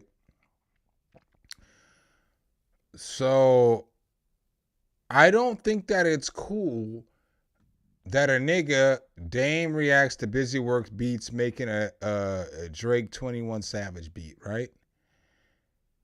Bitch ass nigga, I dare you to fucking copyright strike me before I play a video on your channel. I fucking dare you. Motherfucking, I dare you. Try me. I kind of like Try me. this because now it's a very unique vibe.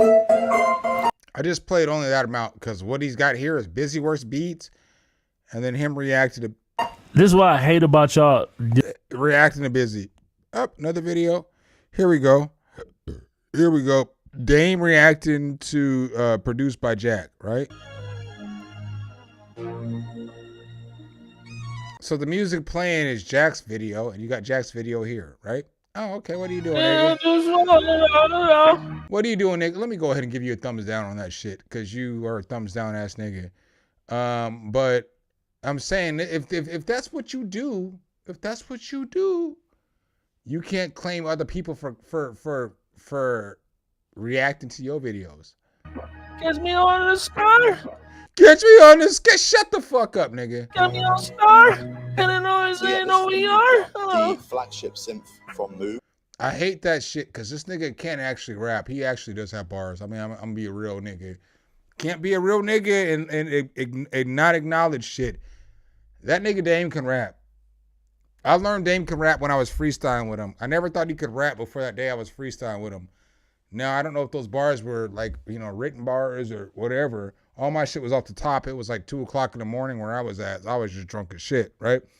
The nigga can rap though. I'll give him his props. He can rap if he was rapping like when he rapped with me.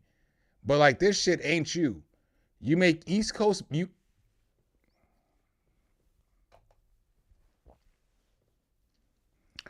you make East Coast beats, you live in the West Coast, and you rap like a tweener.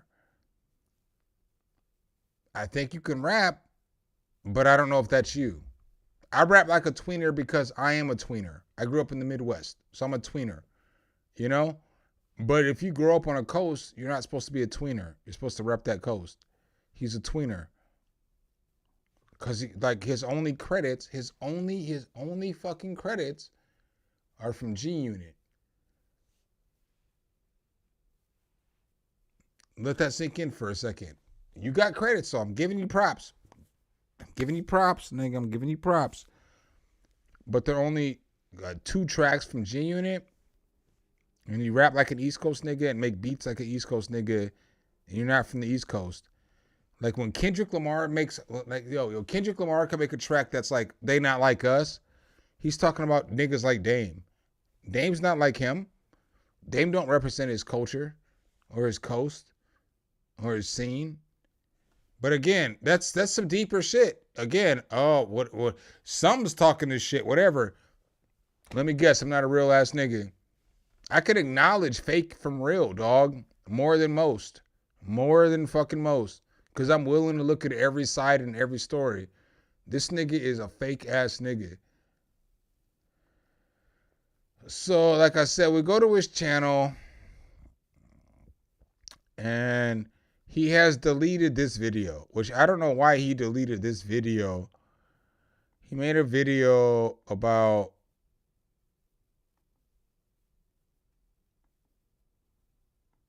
He made a video about this shit. Where's it at? No. Somebody else reacted to this shit. I'm sorry. Somebody else reacted to Curtis. Where's Curtis's bitch ass at? Whatever video I was showing y'all about Curtis. Because again, this is why I don't fuck with Curtis either. So let's say, why I don't fuck Industry Dame either. Like Leo, like little shit that I don't fuck with, right? How you not even know how to spell Curtis King's name? Because I got to spell Curtis King's name with one S.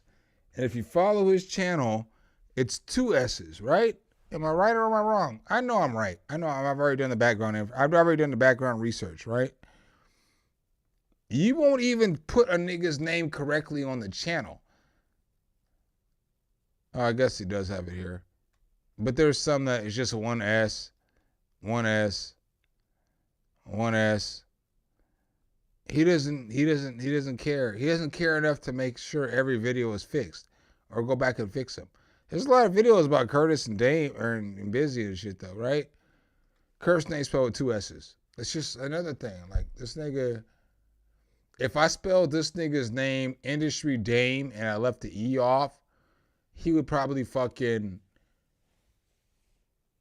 this nigga's period would explode through his belly and shit. You know what I'm saying? All the eggs would just probably fucking drop and shit, you know? Let's see what y'all talking about for a second.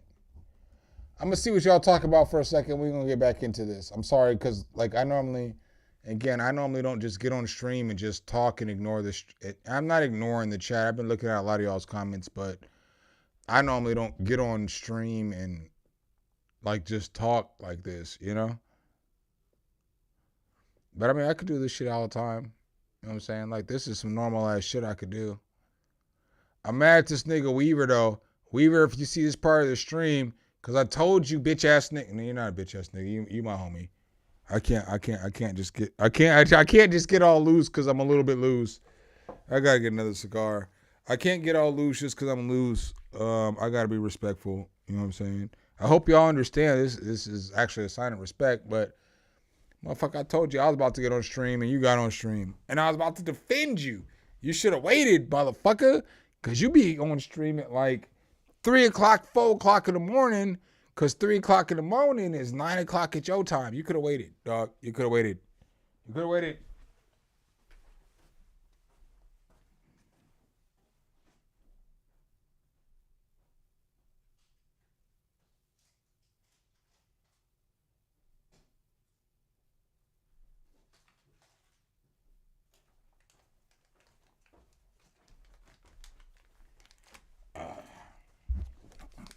Nah, but just understand too, though, that's part of why I don't do like YouTube videos like this. Because I had talked to a nigga and I was like, hey, I'm about to stream about your shit, right? And you know, like, nigga, it's like 6 o'clock in the afternoon for you right now. You could have waited to get on stream. And then he was like, I was like, hey, you can get on the stream. He was like, oh, we can collaborate and blah, blah, blah. We can do this shit or whatever. And it's like, I don't want to do that shit. I'm just telling you, hey, I want to stream for a couple hours.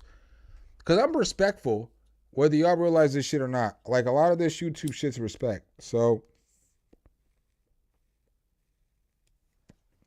a lot of us share the same fan base, right? So don't stream when I'm streaming on Sunday. I'll beef with you. You know, I can't say the same for Wednesday and Friday because I don't really stream like that anymore. But like, don't stream when I'm about to stream. And so then if I'm about to stream and it's some time where I'm not about to stream, and I'm about to stream about you, and I hit you up first, and it's not at a time that you normally stream, not normally. Sometimes, yes. There's a difference between sometimes and normally. Let me get that time to cook, bro. Because I'm literally about to get on stream and fucking cape for you and shit. What else we got here? I had some more shit I wanted to show y'all. Oh, yeah. So here we go. Here's that Dave, that M-League shit. What does this nigga tell you that's any different than what most motherfuckers that can do can help you as a teacher?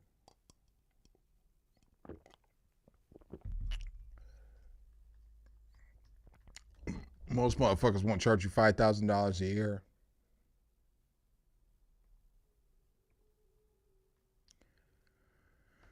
Oh no, man. I think y'all get what I'm saying, man. I'm gonna pull up the chat and we can chop it up for a little bit.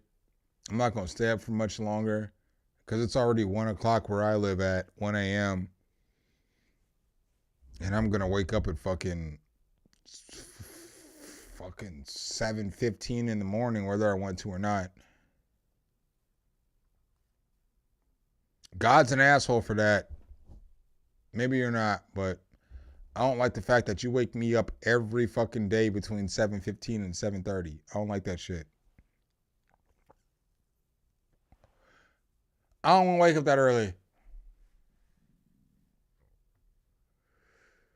But yeah, man, y'all can give me y'all's commentary now. We can chat and chop it up and talk some shit if y'all want to. I'll give y'all my opinions. I mean, I'm here to be honest tonight. Nigga, I still have a whole Italian beef sandwich that I haven't eaten yet because I was so into this topic. And I made this bitch. Bro. Oh, I can't get a good view.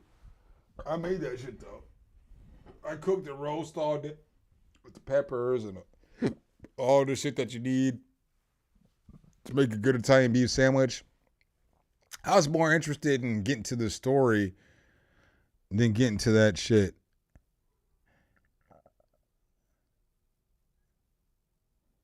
I don't think Kendrick Lamar, J.J. Biggs, so yeah, we can do this shit right here. I don't think Kendrick Lamar made the West Coast any bigger. I think Kendrick Lamar made Kendrick Lamar bigger because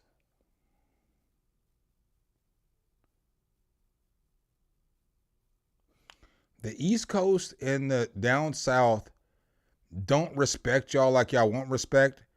The West Coast doesn't make music as good as the East Coast and the West Coast, though. Or they're down south and the East Coast. It's just not. I grew up in the Midwest, and I listened to every genre of music. The best rappers are from the East and the South. Kendrick's cold, but like the difference between Kendrick and the average nigga from the South or the average nigga from the East Coast is that niggas don't bump Kendrick's music at family events or parties or gatherings or shit like that. I'll stand firm on that shit. I'll stand 10 toes down on that shit. I bump Kendrick all the time. Like, that's some shit I would bump. And I would give his new album a new rating. I gave that shit a 3.5 GNX when it came out. And people jumped all over me. But I was like, not 3.5. I said I would give that shit a 7.5 or an 8. And if you look at the source ratings, that's a 3.5 to a 4. And I feel like that's what GNX is. I still to this day don't think GNX is better than a 4 mic album. Like if we go back to our old ratings, how we used to look at the source and shit, you know, I will never look at GNX as an album. It's not a 5 mic album. It's not a 4.5 mic album. So if it's a 4 mic album, that means it's an 8 because you just double it up, you know, 4 times 2 equals 8.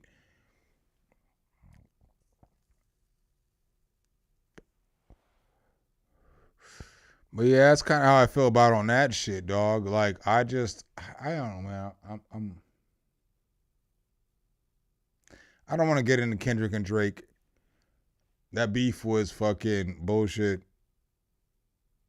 Kendrick won, but a lot of the shit Drake said is real. And like some of y'all niggas won't recognize that shit. But here's why I say it's real for me.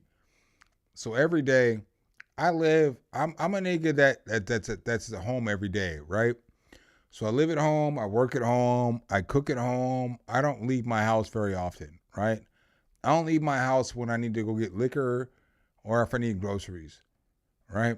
Every once in a while I go out and get some wings or I go to a bar or something or hang out with somebody, but I don't fucking leave my house very often, right? So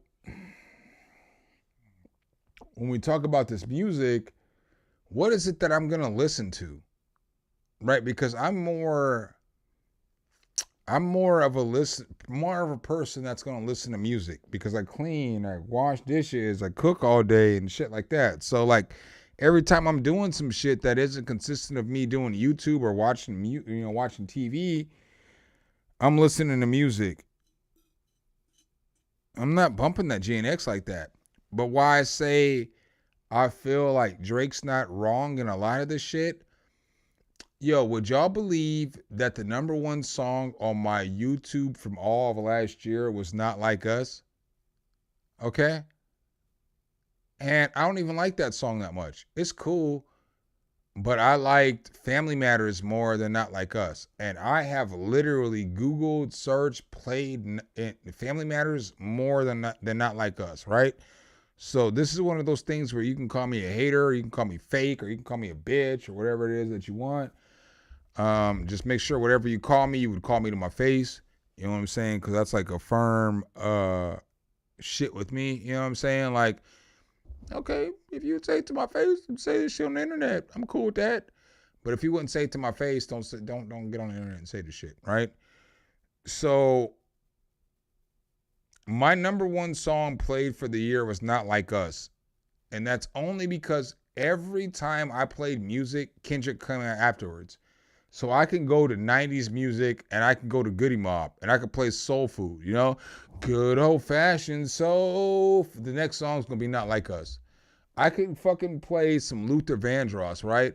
I could be listening to some Luther, not Luther like the song, the remix and shit, but whatever. They gonna play Kendrick next. I could play some motherfucking Al Green. And then as soon as Al Green's done playing, it's Not Like Us. So like YouTube, Spotify, and all these platforms did where a lot of people don't like Drake's lawsuit. Them motherfuckers did a lot of the shit Drake was saying. Like I didn't want to listen to that shit. There's no fucking way me as a fucking 44-year-old adult would decide to put on Luther Vandross, and then the second song that I hear is Kendrick Lamar. They don't go together, right? So y'all be thinking that I'm not defending Drake. I don't know that nigga. I mean, I did defend that nigga a lot during the battle just because of the battle context of how the battle rolled and how the songs came out and how the battle played out and how people played songs versus other songs. It's my responsibility as an adult who does YouTube and who reports news, who's a rapper, who's in the hip hop culture, who's been doing this shit to report on this shit, right? So I can only report on this shit honestly. I can't report on this shit. I could have reported on this shit. Yo, you gotta like how I just gave y'all the Charlie Murphy when he was or the Rick James shit where Rick James was like, I never kicked that nigga in the mouth. I remember when I kicked that nigga. Yeah. You gotta appreciate how I just gave you all the Rick James moment. But what I'm saying is, I thought that Kendrick won the battle, but I thought that Kendrick won the battle because rap is trash right now. Because there's no way you can win a rap battle, right? A rap battle. Not saying like a physical battle or in person with the police battle, by me just calling you a pedophile and you calling me a fucking woman beater. Like, what are we doing here? That's not hip hop, bro. Like, again, I'll play this track for the third time tonight. So, do you think a nigga that raps like this? This is kind of where I need y'all to understand what I'm saying. Do you think a nigga that raps like this is gonna respect niggas just calling each other pedophiles and other shit? I'm just saying, listen to all the bars, because there are so many bars here. So many bars, dog. There's so many bars.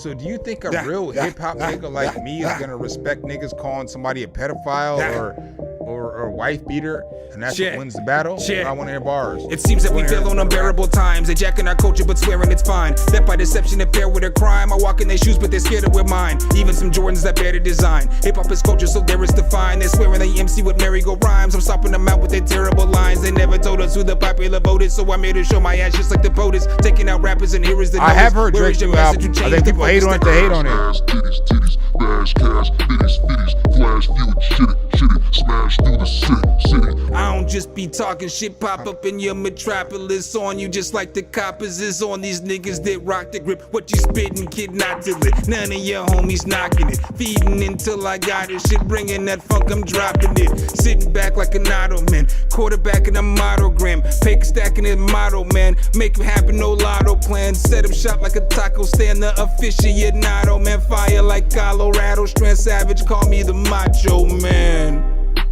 Or Mankind of McFoley. Are you Goku? Are you Broly? Do you hold it down for them Brodies? Just know when I come through, man, shot split heads like goalies. You can praise the law, but just know the situation was already holy.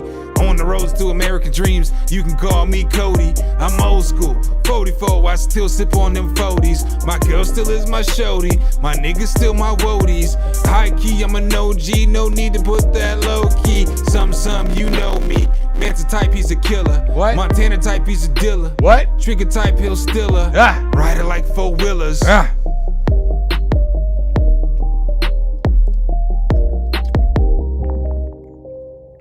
All right, so what I need y'all to understand is that somebody that raps like that, do you think that they're gonna just listen to like lyrics and be like, oh, A minor, that's the winner of the battle, or whatever Drake said, whatever you want to quote here from saying? Do you think that a nigga like me is gonna think that the battle was just won because of pedophile bars? Or nah, them aren't bars, bro. Those are shit to get the masses into whatever the fuck you're saying. That shit's not winning a battle, bro. Kendrick won.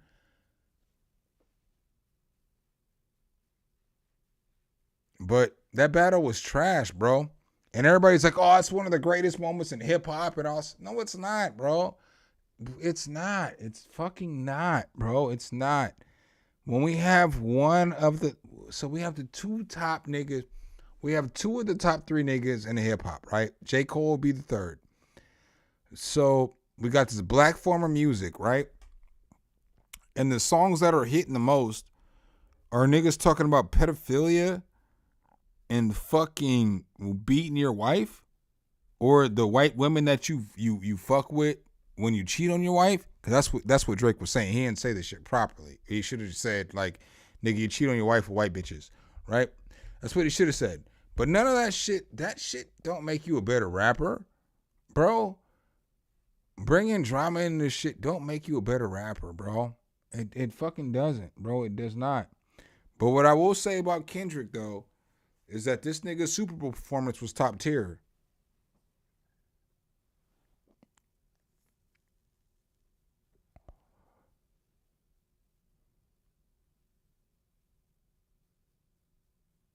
No, I thought Drake's new CD was fire. I thought it was as fire as any CD that he puts out. So, do I think it's like his best record? No. I think Drake's new album was fire. People hate Drake right now. And a lot of that goes with the fact that Drake's not American. So like, he's not like a black person.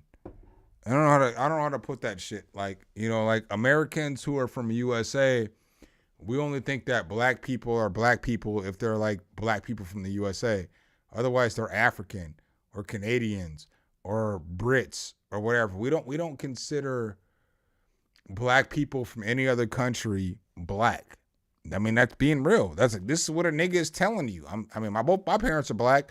I know I may seem like I'm lighter on the skin and shit, but both my parents are black, dog. I lived a complete black experience.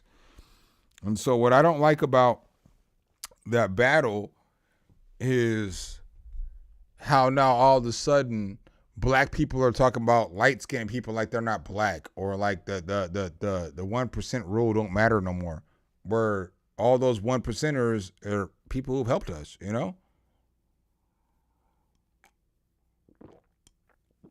They helped us get equality. They helped us get freedom.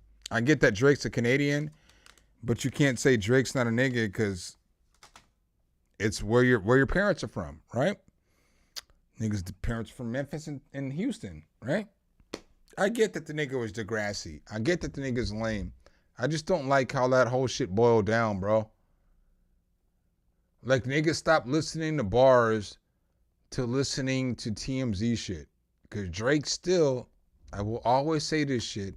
Hold up. Let's pull this shit up. The hardest bars of that whole battle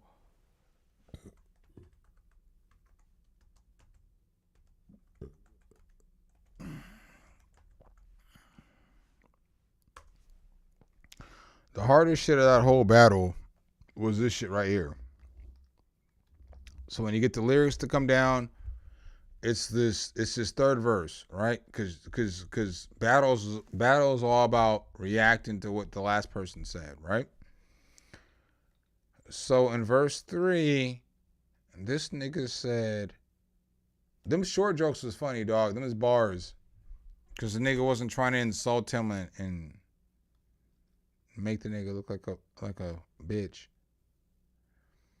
This shit right here. When he's like, you're right about fuck the big three. It's only a big D, and that's fair to your proof. Our son should go play in the park. 2 lights consents. That shit would be cute unless you don't want to be seen with anybody that's blacker than you. We get it. We got it. The blacker the berry, the sweeter the juice. We get that you like to put gin in your juice. We get that you think that you just bishop in juice. Though the entendres in this shit are nasty. It's nasty. But nobody gave a fuck. Nobody cared about lyricism. So nobody cared about how this nigga was flipping this shit on what he was saying, on the songs he was saying about Pac and Big and how he thought he was those niggas, and then how he flipped that shit to make this shit all make sense into the verse. The shit's a triple entendre. Niggas didn't care. So it's like the blacker the berry, the sweeter the juice. We get that you think that you're in your juice. We get that you think that you're bishop from juice. Well, you put your hands on your girl. Is this self-defense because she's bigger than you? Nigga, that's a bar. That's a whole bar. Your back is up against the curb. You're digging. This nigga is rapping. He goes from one shit. He goes from a bunch of triple entendres into the short jokes. The shit's funny. You know what I'm saying? The shit's funny, bro. But then, like, when we get to this part, so if we're going to break down this battle, if and I've said this, I've probably said this at this point, like at least 10 to 15 times, right? So in every verse, these niggas was talking about Michael Jackson till right here. And that's how you know that Not Like Us and Meet the Grams were pre-written before this verse came out. Because he don't even respond to this shit because he cannot come up with Kendrick cannot come up with a better response than this. Because this shit is fire. Because it's all the Michael Jackson and Prince shit between the two niggas, right? I will stay 10 toes down. As somebody who writes and writes often and writes for other people and has written songs that y'all have heard on the radio, like this shit be like this shit right here. Because we know the girls that you actually like. Talking about that white chick that Kendrick may or may not have beat up in Las Vegas and fucking Cinco de Mayo weekend. I think it was during a Canelo fight. I could be wrong about the time, right? But the shit came out. That's old news. That's old news that nobody talks about, though. No news nobody talk about, though. Y'all don't talk about that shit. Y'all let that shit go. But I will say Kendrick's super important Kendrick's Super Bowl performance was the most important Super Bowl performance of all time. So I will say that too as I get going into the shit. But when he's talking about that shit, proposed in 2015, but don't want to make her your actual wife. I'm guessing this wedding ain't happening right, because we know the girls that you actually like. The darkest of secrets are coming to light. That's the lead up to the Michael Jackson shit. This shit goes so hard. The darkest of secrets are coming to light. It's all in your face like what happened to Mike. Oh shit. It's all making sense. Maybe I'm printing you actually, Mike. Michael was praying this feature would change so people would believe he's actually white. Top making a feature for change. Get on Pop Records and rap for the white. So wait, you say your brother's Jermaine, but you want him to stay out of the light. Oh shit. Just follow me, right? Because nothing. Yo. When he gets down to Jermaine, bro, and gets to that J. Cole Jermaine, aka Michael Jackson, Jermaine Jackson's brother. Bro, this shit is so fire. This shit is insane. This shit is, to write all this shit, to be able to to put all this shit together is insane. This is hard work. This is hard work. This is a hard 8 bars. This 8 bars probably would take me like fucking an hour to put together how I wanted to put all these words together, right? And a lot of people don't understand that shit. They were just like, man, fuck this nigga. This nigga shit's weak. Again, Kendrick won the battle, but the hardest bars from this battle came from Drake, bro. And then Drake had to battle everybody. He was battling Rick Ross. He was battling A$AP Rocky. I mean, he was battling everybody. Weeknd. He was battling everybody at the same time. He was battling fucking y'all niggas. It's fucked up what y'all did to Drake. And his career is probably never going to be the same. Like, Drake's probably done for. Like, Drake probably going to be like, if like 10 records dropped in 1 week, Drake going to sit around the 5th best rapper. And if that's what you feel, that's cool. I'm cool with it. I mean, whenever, if you cool with it, I'm cool with it. Right? I ain't got no beef with this shit, right? If that's what y'all doing, that's what y'all doing.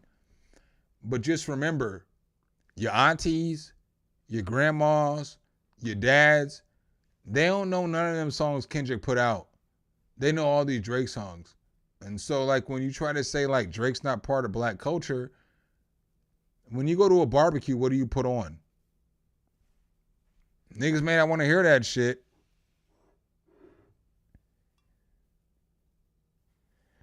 Beans! Hey, Beans, I'm coming back to, I need to fuck with you, dog. Text me. I don't got socials no more. I'm gonna be in Vegas again though in like the first week of June because I gotta get my kids. So text me because I might come down there for 2 days and hang out versus 1 day, because if I just come down there and to get my kids, I'm just gonna come down there for a day and go get my kids and come back here for 2 months and then come back or whatever. But if you want to fuck around, pause, and hang out and shit, just let me know. And we can kick it and shit. I mean, we can kick it. I mean, I'm being sincere. I mean, I was thinking about you today. I'm not even gonna hold you, dog. This ain't no bullshit. I was thinking about you today, and I was like, man, I need to hit this motherfucker up. But then I was like, his number's on my fucking Instagram, and I don't even want to fucking reactivate my Instagram. Fuck. But I'm just trying to not be on socials like that, you know? I mean, like, I give people the opportunity to hit me up through email and YouTube, but I don't want like Instagram and Twitter. I don't want every social media I have popping off and people hitting me up all the time, you know? I'm not really like social like that. I know it may not make sense because I do like YouTube and I do videos and shit. I just want to be like in my own area, hanging out by myself 24/7. And then if I meet up and link up with motherfuckers, it's cool. I ain't trying to sound shady, but it's just how I am, man. I had a job where people called me 24/7 for a decade and a half. I don't like that shit. So no, I don't want to live my life like that shit, you know? But no, get at me.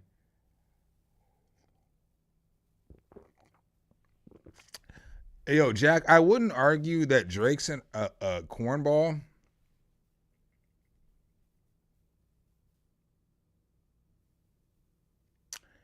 But just because you're corny don't mean you're not cool. How many people have you seen do the Carlton dance? And that's the corniest nigga of all time. Right? But the dance is cool. So just because you're corny don't mean you can't do cool shit. You know what I mean? Look at the way I responded to that instead of taking an attack at Kendrick. I ain't gonna attack Kendrick. I think Kendrick's dope. You know? I mean, I did a bunch of videos and I gave my opinions, but a lot of my opinions were from the other side because I only thought that was fair, you know? Because like how we live as humans, we're so quick to attack a motherfucker who's down, but not look at every side. So whatever. If motherfuckers hated that content, that's cool. But I thought it was only fair for at least there to be one nigga on the internet to be like, oh, okay, we're not gonna look at shit from two sides. Like what the fuck are we doing here, you know? One nigga, this nigga couldn't get a tour, and Drake was like, hey, Kendrick, come here and get on my tour. I'll blow you up. And then now we're like 10 years later, after I helped blow you up, you're like, fuck you. I don't fuck with that shit, though. That's not loyalty. Or I don't fuck with shit like, because I've listened to GNX a lot, where Kendrick says some shit where like, whatever song it is, where he's like, old boy was trying to get info from my people, and I'll never sit right for me. But this is like 9 months after you put out a track where you were like, OVO was working for me. So it's like, you can't come back and say, you can't be talking shit about people putting money out in the streets when you did that shit, dog. Like, what are we doing? None of y'all niggas is gonna care about that shit, though. None of y'all motherfuckers give a fuck about that shit. A nigga like me is gonna remember this battle and then bars that come out later and shit like motherfuckers say, because I'm a lyricist and I pay attention to every word that these motherfuckers say. And so like a lot of y'all, nobody is called Kendrick out for that shit. You can't be like, old boy put money out for me and he could have got, you know, if money would have fell into a crash dummy's hand, this would have happened. But you literally said that you have people on OVO working for you. Bro, what are we doing? What the fuck are we doing? What the fuck are we doing? You started this part of this conversation. What the fuck are we doing? But let me guess. I'm wrong. I'm the fake one. I don't know what the fuck I'm talking about, right? I mean, like, y'all let this battle get y'all into a place to where I don't understand how niggas hate Drake now. I don't get it. I don't get it.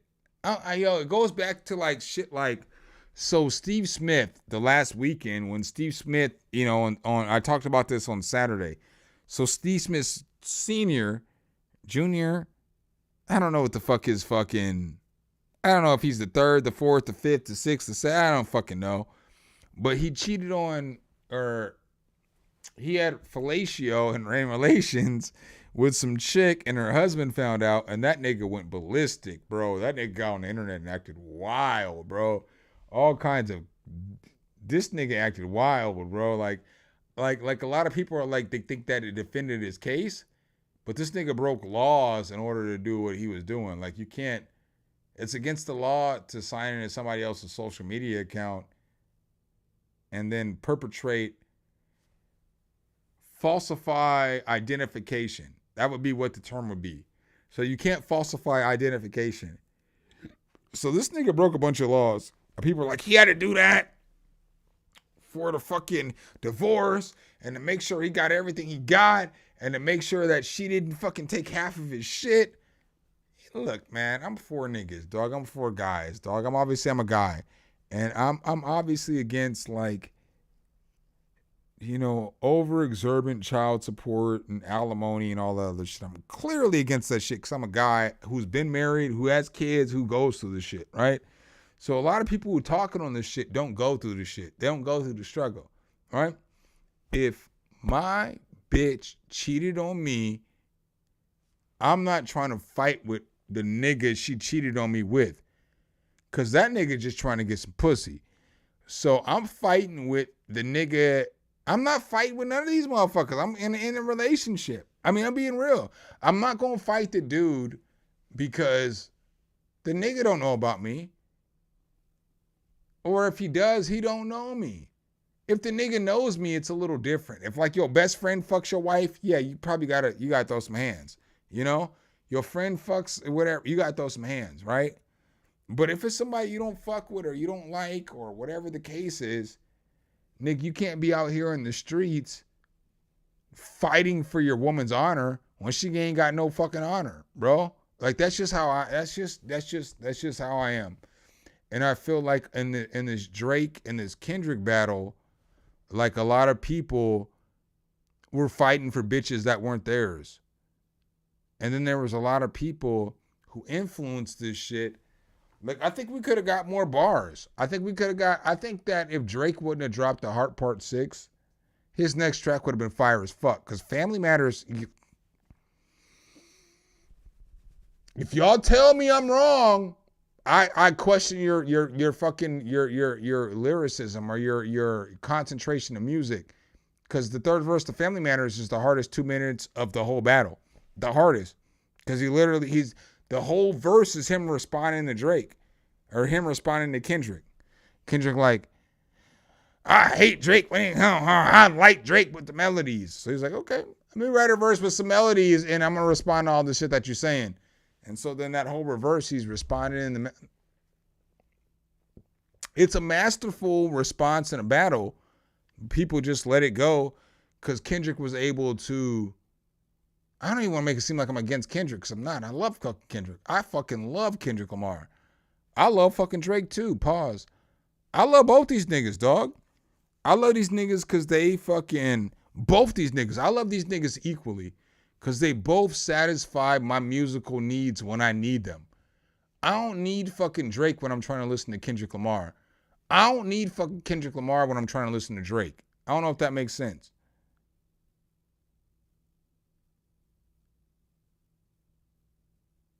Yeah, but Meet the Grams, yo, the whole Meet the Grams premise, this is what sucks. This is what sucks about talking about these battles. Because when I talk about these battles, I come across as a Drake fan. And fucking Beans, you know me, doggy. Dog, you know me. We got a YouTube video together. I mean, you know me, doggy.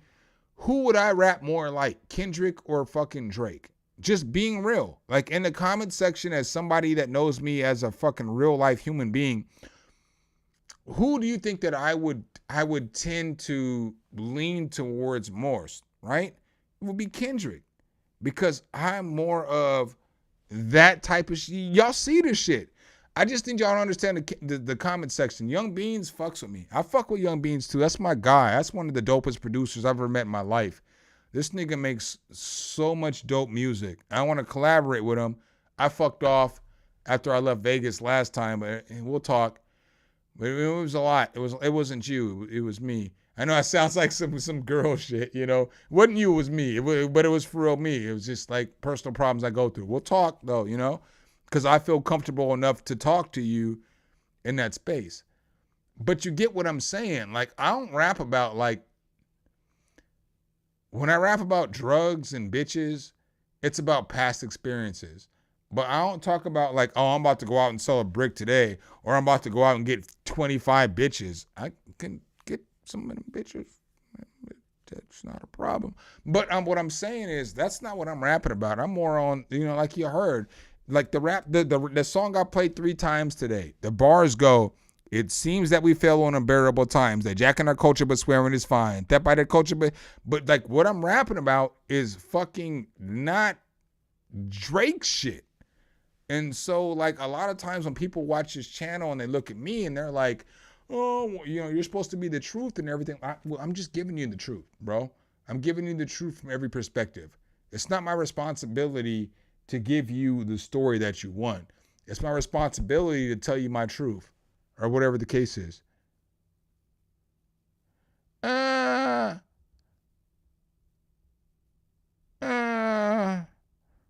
Jack Bauer, do you know DMX got absolutely bodied by fucking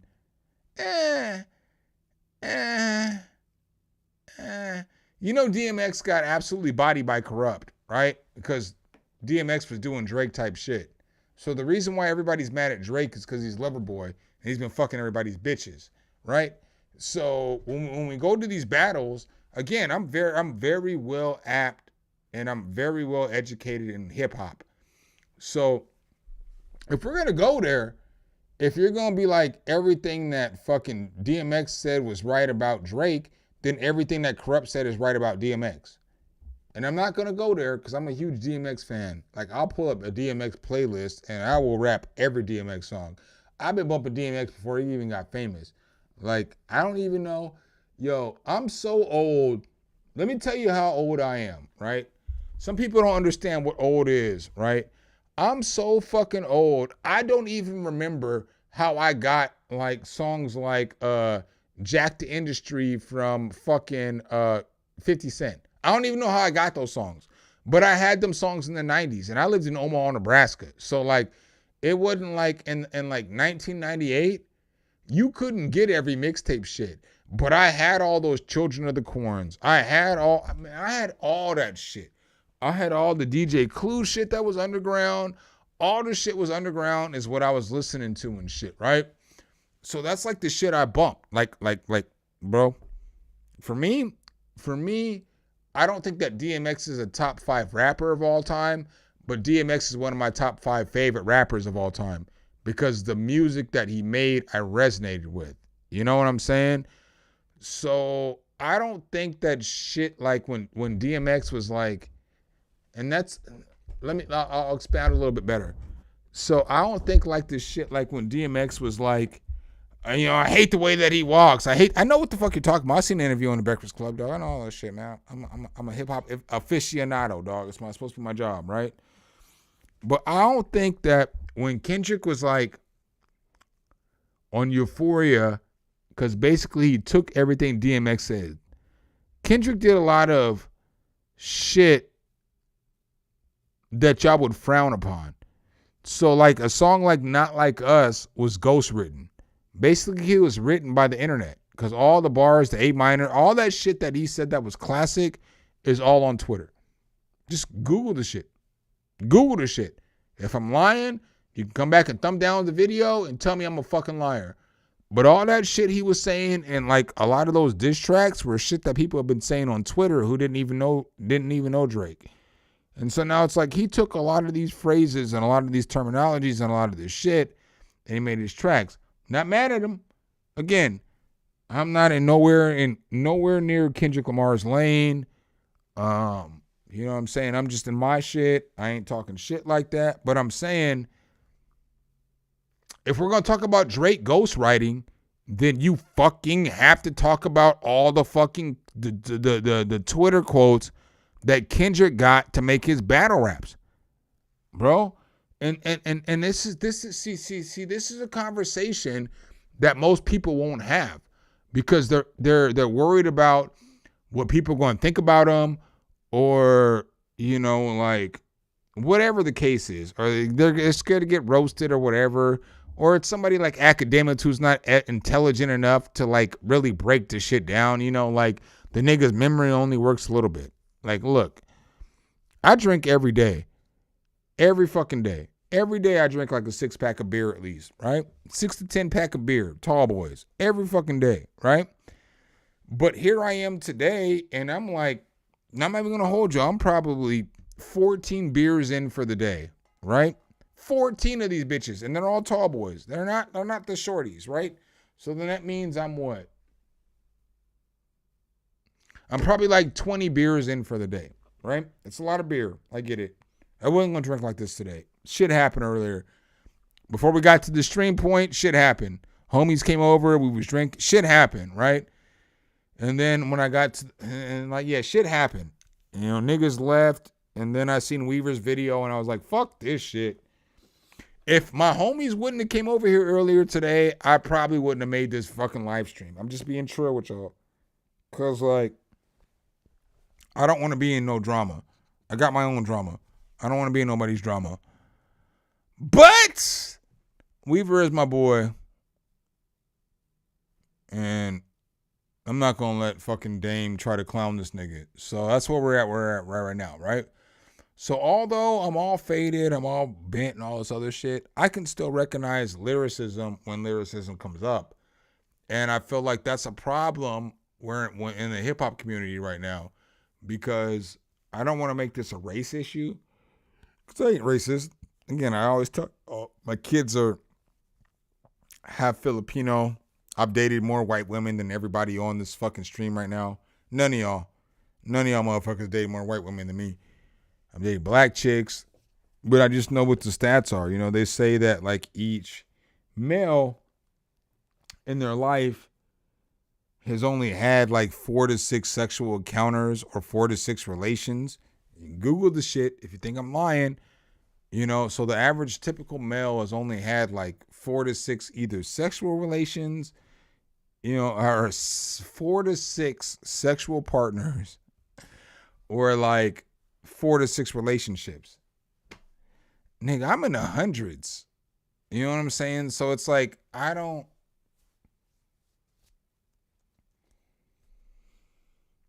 ain't ever gonna get up on anywhere, on any platform and act like I gotta be something I ain't, or do something that I'm not. Because we don't all live the same experience. And I understand that shit because when I look at like statistics and data. So I got lost for a second. I'm sorry.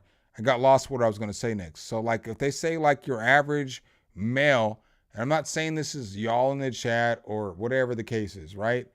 But I'm saying if you only have 4 to 6 sexual partners and I have 100 or I have 200 or I have 500, then I'm probably a better candidate to speak on that shit, on to preach whether having a bunch of sexual partners is cool or it's not, right? Just based off of experience, I'm better equipped to speak about this shit. And so that's kind of why I feel like with a lot of this hip hop shit is like,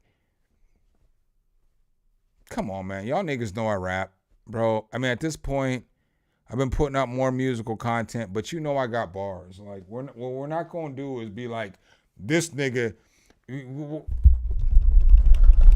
What we're not going to do is pretend like niggas like No Life Shaq or the white dude. I ain't saying it to be racist, but you know what I'm talking about. What's the nigga's name? Whoever the white dude is who breaks down a lot of lyric videos. You're not going to tell me somebody who doesn't like sit here and who has spent over 10,000 hours of like writing raps is more is less qualified to break down raps, right? So then the flip argument could be, well, this motherfucker has listened to music for 10,000 hours. I have too, dog. So I've written music for 10,000 hours and I've listened to music for over 10,000 hours. Who's more qualified to talk about this shit? Because I know it's hard. And I get that what's his name? I don't want to just call him the white boy because I'm not racist like that. Let me go find his name. I watch his content, but I don't fucking remember his name right now. Y'all know who the fuck I'm talking about, though.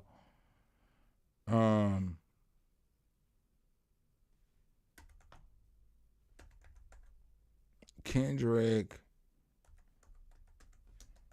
reaction. Cause like people like, yo, I'm gonna lean on you for a second. I don't even really want to go here. I don't want to make this a racial issue. I'm for real not racial. I love everybody. I for real do. And then Screwface. Yeah, when him and Screwface had beef though, that shit was fire. I feel like Screwface won that beef. But there's a lot of people who are like, Screwface lost. I don't know. Screwface was kicking, dog. I know Screwface too. And I'm hypercritical on people I know. You know? I mean, I'm hypercritical on people I know.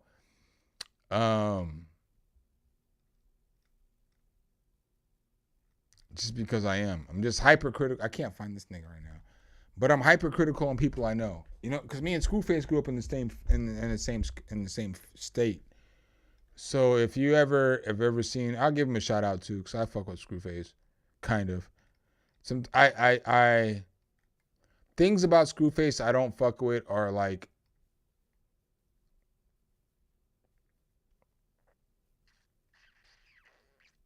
I don't want to say this on the internet, so I'm gonna keep my thoughts to myself. No, I'll say this shit. So shit about Screwface. Let me find his page real quick. So shit about Screwface. Cause Screwface got like 1 million subscribers. Now, some of y'all may know. Some of y'all may.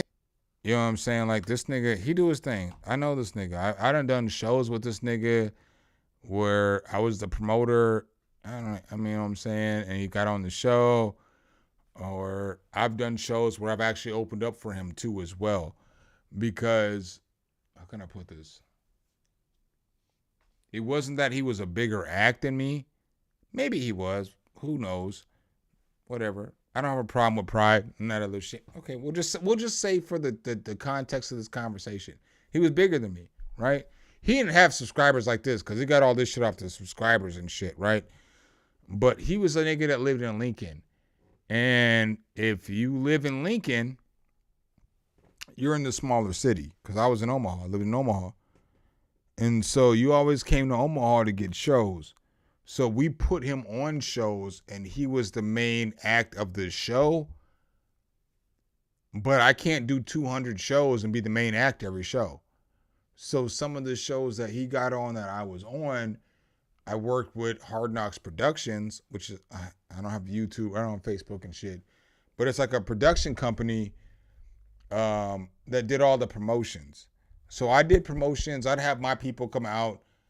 The other nigga who DJ have his people come out, but then it was the promotion company's job to get the fucking bar packed. You know what I'm saying? So I might bring 50, he might bring 20. It's your responsibility to bring the other 230. I got the mics, I got the stage, I got the equipment, I got the DJ, I got everything fucking else. You know what I'm saying? It's your responsibility to fucking fill up this hall with 200 people. We'll bring 100 or whatever the case was. Whatever the said shit was. That's like how you run. That's how you run a fucking successful show business. You can't think that you're going to bring all the people out. Because even you as the artist, whether you're the artist, whether you're the DJ, whether you're whatever the fuck you're the host, whatever the fuck that you're doing, whether you're the point of contact, whatever the fuck that you're doing, you're not the person bringing the people out. It's the fucking promoter's job to bring people here. So you have to find a promoter, and then the promoter comes out and they bring people out. Because that's their fucking job. That's how they get paid. Like, why?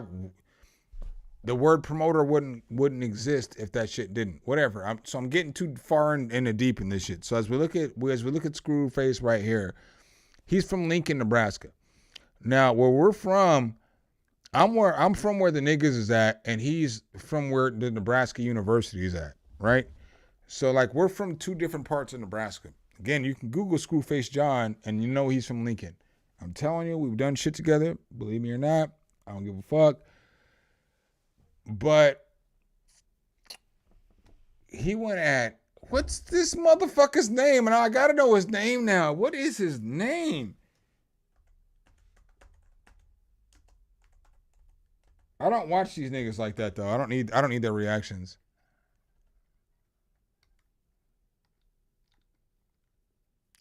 He spawned Cliff Beats. Oh no, y'all know who the fuck I'm talking about though. The white dude, he go hard though, cause he raps too. But it was funny cause, hey, niggas was trying to act like he battled up fucking Screwface. Screwface hit this motherfucker with like, cause these niggas, I feel like the beef was kind of planned though. The way this shit all came out. I feel like this shit was some planned YouTube beef, right? Bro, we can't do hip hop songs and y'all niggas is remixing all of Kendrick's tracks. So y'all doing Euphoria, Not Like Us, all these tracks, right? Right? And if one of the motherfuckers is like talking about you're not like us, but then they say you're not like us, how you saying this shit like you're not like us. You're not like us. Dog, that's the difference, bro. That's not how black people say this shit, right? You're not like us. You know what I'm saying? Because it's like, they not like us. They not like us. But the other nigga's like, they're not like us. They're not like us. If you understand how I'm saying the words, you understand what I'm saying. But then, like, the internet's a fucked up place because, like, all the young white people listen to hip hop now. I'm not knocking if you're young and you're white and you listen to hip hop, but it's like How you gonna tell me what's hip hop when every family event I've ever had, it's just been hip hop music playing? And every family event that you've ever been to, it's been fucking AC/DC and fucking Aerosmith and shit like that. We can't talk about hip hop the same, bro. You can't talk about hip hop the same way I talk about hip hop, because it's like, this shit is ingrained in my everyday life. I get into the car and my dad taking me to school in the morning. We listen to Too Short and shit, you know? Was you listening to Too Short in the morning? My dad taking me to school in the morning. We listen to Tupac. That's what we listen to every day. You know what I'm saying? What was you listening to with your pops? You know what I'm saying? What was your pops telling you about Tupac? What was your mom telling you about the fucking Gap Band? Or whoever the fuck this shit is. And so when we get into this like hip hop and all this other shit and culture, it's a frustrating conversation for old black people, because it's like, nigga, the first hip hop shit I remember is The Bridge Is Over. Do you know what that song is? No, you don't? How can you have a conversation with me about hip hop? You know what I'm saying? Like, one of my favorite songs, the second song I remember in hip hop is It's Been a Long Time Since I Met You. And then the third song is no.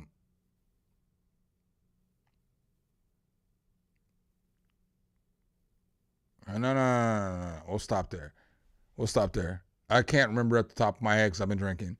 But you get what I'm saying. Like, I remember when I was 6, right? I remember when I was 6 years old, and it was the 4th of July, and it was a barbecue. And it was late at night, and there was a DJ outside who was my cousin Antone, and they were playing The Bridge Is Over, right? I remember how my mom, my dad, my aunts, my sister, my cousins, I remember how all of them were reacting when them songs played. So sometimes when this isn't a racist issue, but when you hear black people get mad about this hip hop shit, motherfuckers don't get it, because they haven't spent the time in the history. They got to know all about the L Cool J's and the motherfucking Kool Moe D's and all that. You know how much fucking hip hop I've listened to in my life? That's all we listen to. So it gets frustrating sometimes when other people invade this culture and then they decide that their opinion is what matters, right? So it's like, how does your opinion matter when you only listen to hip hop when you could? But I only listen to hip hop because that's all I had. You know what I'm saying? Like, I don't know if that makes sense. Like there's a difference there in what I'm saying. Like, do you understand the difference in I listen to all I have versus you listen to the shit when it was cool for you? And then you interpreted shit. But there's a lot of shit you don't understand, because a lot of shit niggas is talking about rap music is black people shit. And you don't get the shit. And I ain't trying to say hip hop is black people music. I believe that anybody can practice hip hop that wants to practice the art form, but they got to respect the art form. Similar to Eminem. Although Eminem said a bunch of racist shit about his, and y'all can Google the shit. I'm not going to play the shit. I'm not going to get no copyright streams tonight. But, just Google Eminem. I'll Google it for you and show you. I don't want nobody to be like, oh, this nigga's talking shit out of context. 'Cause I don't even hate Eminem. I fuck with Eminem. Kind of. Hold on. So if you type in Eminem lyrics, racist, you see rivals call him racist from the past. This is 2003 article. But just go look into the information. He made a song calling his ex-girlfriend who was black a nigger bitch and all this other shit. So, like, when you hear black people who may not think Eminem is the GOAT, it's because this nigga was racist at one point in his time. So what he's saying is not hip hop. And if you don't understand what I'm saying, don't argue me about hip hop. If you don't understand what I'm saying, like being racist and then being hip hop don't go together. If you don't understand that shit, I can't break that shit down for you. It's not my job to. Hip hop's disenfranchised music for disenfranchised people, right? So if you're going to be racist, you're disclaiming all disfranchisement, right? Because disfranchised people are low poverty or people who the system takes advantage of, or who the system says that are on benefits or welfare, whatever. That's what it is. So I don't know, man. When you get to niggas like me, I'm like an old school, like hip hop head. You know what I'm saying? Like I know the history. I don't know if I ever told y'all. I did a college term paper on hip hop, and when I told my teacher what I was gonna do, because it was an English paper, and she was like, "You should do a different topic, because I'm not gonna be able to. I don't know what I'm gonna be able to give you on this grade." I turned that paper in. That bitch gave me a fucking A, dog. I was the only nigga in our English class, and it was like a college AP class too. So I was the only motherfucker in that whole class. And she said for the whole entire year, I was the only motherfucker she gave an A to. Off a hip hop fucking it's funny how I can remember all the words to everything else, but not the, what do you do? Not a dissertation. You know, you have to do like a term paper, but it's not called a term paper in college. It's called something else. Maybe like a 12-page paper. But I wrote this fucking paper and I wrote all this shit out. And that bitch loved me though. I'm not gonna hold you. Because I wrote this article about Kobe Bryant and shit too. But the way that I just prescribed this, or the way that I described this shit was different, you know? Because I feel like, I don't think Kobe raped that chick in Colorado.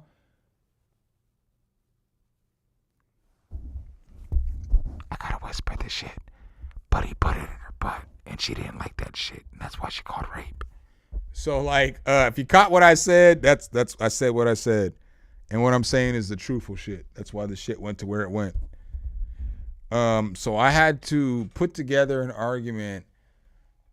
I don't remember how I put together. I don't even remember what the fuck I was talking about, but it was some shit about Kobe. And that's when I started hating Kobe. You know, I don't fuck with Kobe. Now that he's dead, R.I.P. Kobe. You know what I'm saying? Like, much respect.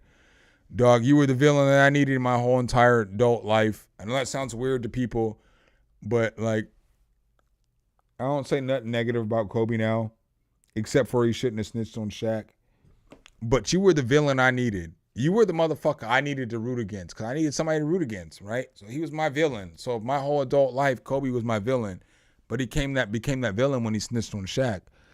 But how I worded this paper, the teacher was just like, dude, this is amazing writing. Like I didn't think that anybody could make a Kobe Bryant rape case right like this, you know? And I did write that he was innocent, but just the way that you write shit, dog, you know? So that's what I'm saying. Like, the way that you write shit, or the way that you see shit, or the way that you comprehend shit may make you different in this world to a lot of people, may get you a lot of opportunities, or may make you see shit different, bro. And I just see shit different when it comes to this music. Like,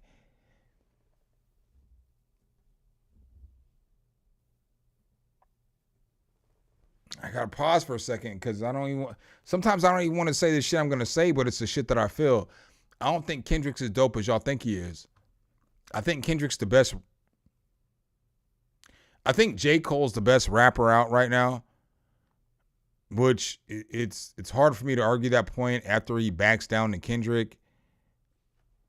I think that Kendrick's people called him and told him that he was going to say Drake's A minor. I feel like a lot of shit went on behind the scenes, but I feel like the coldest rapper right now, as far as commercial and underground and everything mixed together, because there was a point in time when Chino XL was probably the dopest rapper out, right?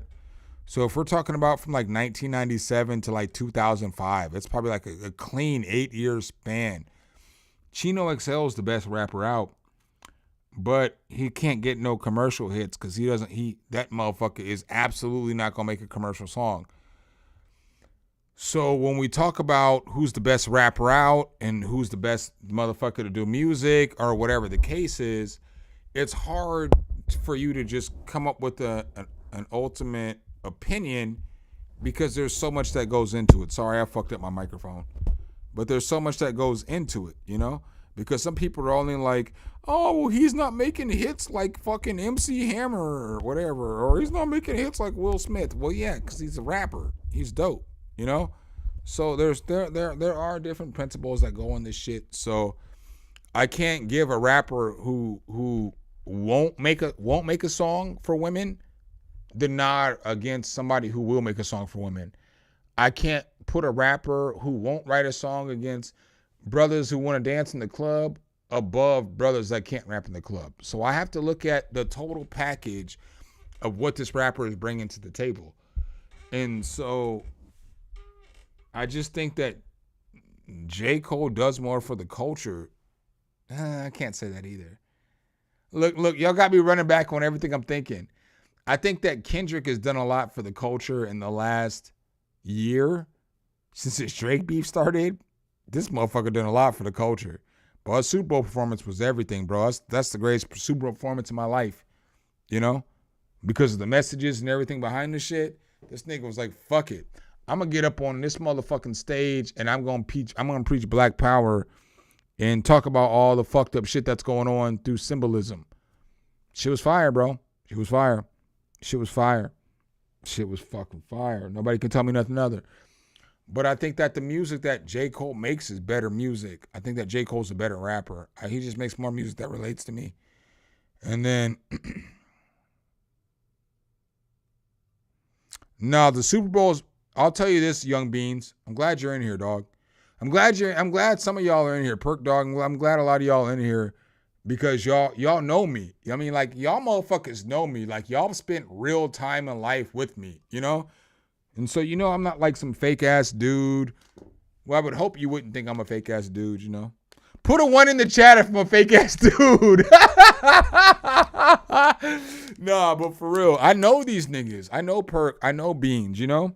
And they know I'm like a true, I try to be true, you know? And like when Beans first hopped in the stream, I apologized for me not doing what I told him I was going to do. I didn't have to do none of that shit. Nobody knew that shit. I could have just called him later, right? You know what I'm saying? And then rectified this shit. But I'm a real ass nigga. I can acknowledge my faults in front of folks and in solo too, right? I'm supposed to get at him. Beans makes fire ass beats. I literally have people who want beats and I just need to link up with the motherfucker. But I be in my own zone, bro. I be in my own zone. I for real got work for us, Beans. I'm not even just saying that shit. I got work for us, dog. I just be in my shit, man. I be in me, man. We'll talk more in the future about that shit. But I'm not like some fake ass dude. I'm not going to sit up here and act like I'm not going to act all, you know, I'm more flawed than anybody on YouTube. I can probably admit that. Or most people in this music YouTube shit, you know? I've done some fucked up shit in my past. I got a fucked up past. I've done some fucked up shit. So when I get on here, I don't talk about character traits as much as I would talk about like physical traits or that's not the term I'm looking for. What do you do versus what do you speak on? You know what I'm saying? And that's like my thing. Like, you know, like there's not a lot of people who are going to be on here and be like, oh, I've done like, you know, I've raised money for autism, for homeless people, food banks, clothing drives, fucking, I've got addicts off the street. I went and speaked at fucking AA meetings. I fucking volunteered a bunch of time at fucking the Better Together campus, which is for fucking minors or, you know, youth who are troubled, who like shot or stabbed people and shit. I went down there and tried to help them to get jobs, and I volunteered there for a long time. Or like when I started my lawn service, I understood that there was some single women who that I knew. Now, granted, I knew the bitches and shit, and I wasn't even trying to fuck them like that. I shouldn't say like that. I should just be like, I wasn't trying to fuck them. but I'm saying like, but I would go do their lawn and shit because I knew they had like 3 kids and I grew up with them and shit. And like they couldn't afford lawn service and they were in situations to where like the state was going to make them move out because they couldn't get no lawn service. And then I would go extra, you know, the extra whatever. You know what I'm saying? Like there's not a lot of motherfuckers that y'all know who will just give their free time away to make the world a better place. Right? There's not a lot of people like that. Like, I'll give away free time to make the world a better place any day. If I could live and live just in my apartment, but my job consisted of making the world a better place every day, I would do that shit. I would do that shit. I would do that shit. I would fucking do that shit. I'm from the land of Malcolm X. That's where I was fucking born. Omaha, Nebraska. That's where Malcolm X is from. I live in Atlanta. That's where Malcolm X. That's where Martin Luther King is from. Bro, I'm like a heavy advocate of freedom and equality for everyone.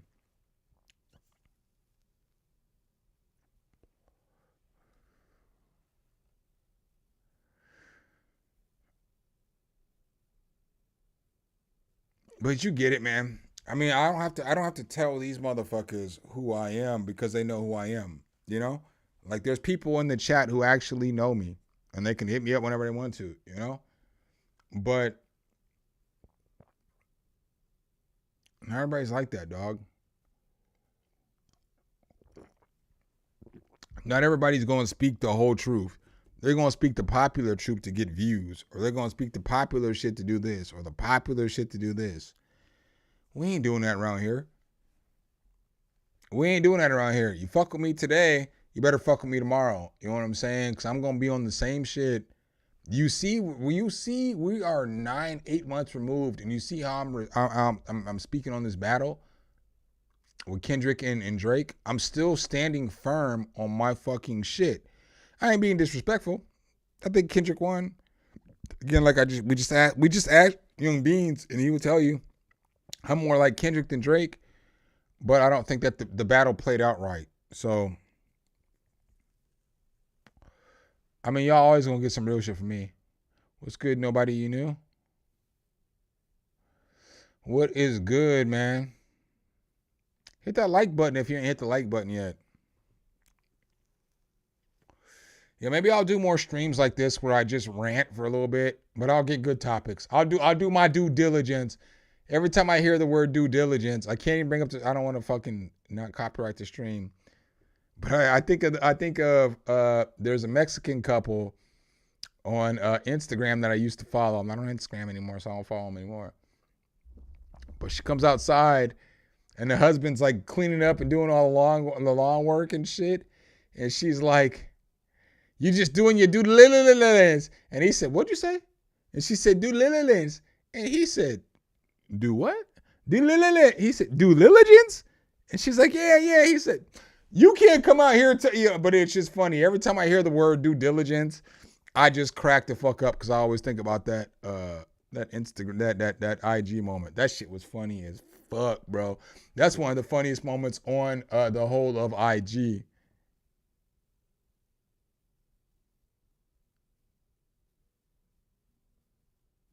I appreciate that, Corey Quills.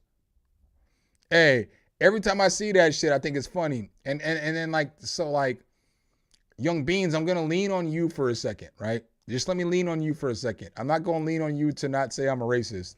Y'all can call me racist if you want to. I'm clearly not a racist. Young Beans, when I came to your house with your mama, if y'all don't know, Young Beans is Hispanic. You know what I'm saying? When I came to your house, my nigga, how respectful was I to your parents first, right? Before we even got to doing anything, what was the first thing I did? Was made sure me and your parents was cool, right? And then we came back and we kicked it, and then we had some deep conversations. I still got them videos and shit, right? We had some deep conversations with some shit that black people and Hispanic people may or may not feel, right? Did I get disrespectful? I may have been loud because I was drunk. I've been drinking. But I mean, I didn't get loud or disrespectful. I just was like, "Hey man, you know, look at it like this from our perspective." And then I was willing to take other perspectives too. Now, granted, I stood firm in my perspective, but I wasn't an asshole. I wasn't a dick. I wasn't like some like tyrant. You know what I'm saying? And like, that's what I think that some people need to see and hear and understand is that, like, you know, like, you can stand by a point. I do believe there's a point to where you have to stop fucking with people. So like, I'm not going to ask you this question on stream, Beans. Don't answer this shit. But I don't fuck with Hispanics that voted for Trump. I can't do it. In 2024, I can't do it. And ask me why. It's not because of anything they did to me.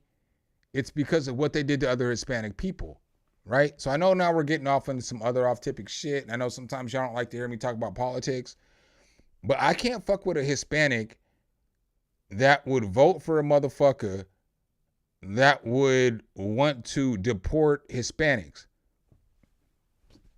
What fucking kind of sense does that make? That's like me saying, hey, if Donald Trump was like, we're going to start deporting all these black people, and then I vote to deport all the black people, and then when all the black people fucking start getting deported, I'm fucking like, why are you deporting black people? You know, like that's like, yo, that's some shit y'all gotta fix. I know it's fucked up that I'm saying this shit on the stream and shit. I ain't attacking you because I know you ain't one of them, but like that's some shit y'all need to have that conversation in your community. Because black people did a whole lot for y'all to be here. Or we did a whole lot for women to get equal rights. Or we did a whole lot for like dudes with disabilities to get equal rights, right? So when they talk about that DEI shit, a lot of people thought DEI meant black people. But the majority of people that get DEI benefits are white women. So it's like we were fighting for white women. We were fighting for black people, Hispanics, Asians, you know what I'm saying? Like we were fighting for everybody. All them civil rights shit, like when you listen to Martin Luther King talk, right? So like again, this is some more real nigga shit right here. This is some more real nigga shit. This is some real nigga shit. Because niggas think about what Malcolm X was saying and what Martin Luther King was saying was all for black people. But if you listen to the fucking words that these motherfuckers said, is that we want equality for all races, all genders, people with disabilities, all this other shit. So all those DEI shits that got taken out and all this shit, it didn't even really affect black people like that shit. It didn't. I mean, we lost some jobs and shit. I ain't gonna hold you. But I think like 85 to like 87% of the people that lost their jobs were white people. But y'all don't fuck with us. Y'all don't fuck with us. Niggas don't know what the fuck they talking about. Y'all lost all y'all jobs. We ain't really lose no jobs. You know what I'm saying? He just made like the way that the wording is on this shit fucked up. You know what I'm saying? But who you think lost DEI jobs? It wasn't black people. Some of us, yeah. But like 80-something% of the people that lost their jobs are fucking white people, bro. And they don't fucking get the shit. Farmers are all losing their farms and shit because of DEI. And they all thought that the shit was like black people complaining about affirmative actions. No, bitch ass motherfucker. We are inclusive. You know what I'm saying? Like, because of us, Hispanics can be here. Because of us, like Native, or, you know, like Asians and all these other races. And again, my kids are half Asian. I'm not racist. My fucking ex-wife wasn't even born in America. She from Guam, dog. Granted, we went to high school together. She from America and shit. She ain't like no straight off the boat chick and shit. I ain't no passport bro or nothing like that. But what I'm saying is a lot of the shit that we fought for helps everybody. And then motherfuckers are so stupid that they don't listen to fucking black people who've been fighting for 250 years. And they're like, these niggers are crazy. And then what happens? The world is fucked up for y'all. We chilling. Black people is cool right now. It ain't bad for black folks right now. I mean, like, yeah, some EBT got took away or whatever, but 85% of EBT and food stamps is white people that live. 85% of EBT and food stamps is white people. 68 to 70% of those people live in the South and all red states that voted for Donald Trump. The shit that he doing right now ain't fucking us up that bad. We all right. We ain't complaining. We ain't talking shit. And so like when everybody's like, why ain't y'all protesting? We told y'all what it was. The shit he doing, he ain't really fucking us over too much right now. He fucking over America. He ain't fucking us over too much right now. I mean, you know what I'm saying? Like, I mean, it hurts some of us. You know what I'm saying? It hurts some of the people in our demographic and shit. But like me, like, nigga, I don't fucking get no food stamps and shit. But I don't have a problem with food stamps. I don't get no welfare. I have a problem with welfare though. You know what I'm saying? So like all the people who, I don't give a fuck, bro. If you can figure out a way to get government assistance, get that shit. I don't give a fuck. Like all these billionaires get government assistance, whether y'all realize the shit or not. Y'all don't read these dockets. And so since y'all don't read dockets, you don't understand what goes on with dockets. You don't think that fucking Jeff Bezos and Elon Musk get government assistance all the fucking time. They get more government assistance you ever realize, right? So if these rich ass billionaires can get government assistance, I ain't gonna fucking turn I ain't gonna turn a friend down on if my sister got government assistance or my cousin or whoever. I don't need it. I'm gonna do what I do. You know what I'm saying? But like, you got the wrong nigga if you want somebody to frown on government assistance, dog. Niggas never got they 40 acres in a mill.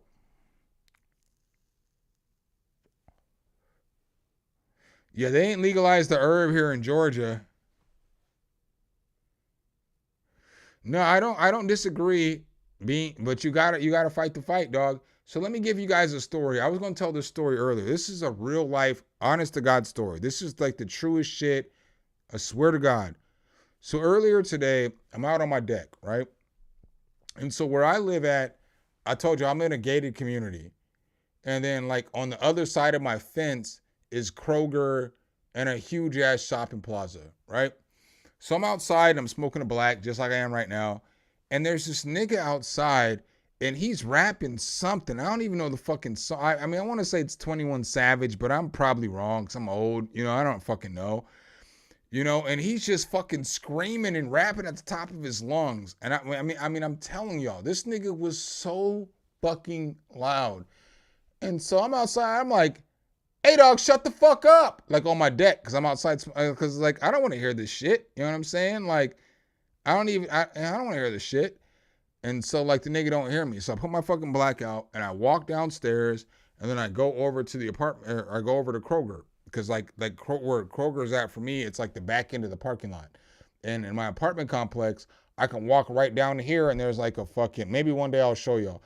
But like somebody broke the fence. So we can just walk over the fence. And so basically, I just walk over here and I'm over the fence and I'm at Kroger. So it's like a 1-minute walk.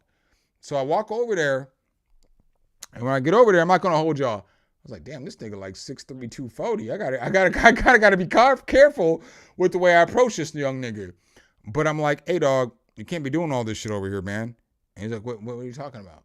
You know, and I'm like, hey, you can't be over here. You're the reason why DEI is getting eliminated. And he's like, what do you mean? And I was like, what you're doing right now is what they think of black people, right? So the reason why they think that black people are angry and mad is because you're over here screaming and yelling and you're rapping at the top of your lungs, right? And all you can hear is bitch, fuck, take this dick, all this fucking pause, all this fucking shit that don't nobody else want to hear when they can't hear no music.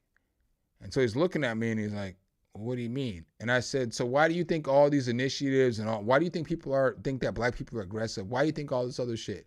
I said, just because you're on break doesn't mean all black people are on break. So you got to do a better job as a man and not do all this crazy shit like just because you think you're by yourself. I said, when you look over my apartment complex, there's Hispanics, there's Arabs, there's white people, and there's black people. And there's not a majority of any of us. We're all equal here. There's like an equal spread of all of us here, right? And then this is a gated community. So if I'm the black person coming over here who hears you and you're screaming and I'm the person that come over here and check you, how many people of other races do you think have heard you? And it starts registering, you know what I'm saying? And so then I keep talking to him for a little bit and I'm like, hey, look, dog. And like, I wasn't trying to flex, but I pulled up my YouTube and I'm like, hey, dog, I do YouTube, I do social media, I do all these things, right? So I'm a rapper, but you ain't never seen me.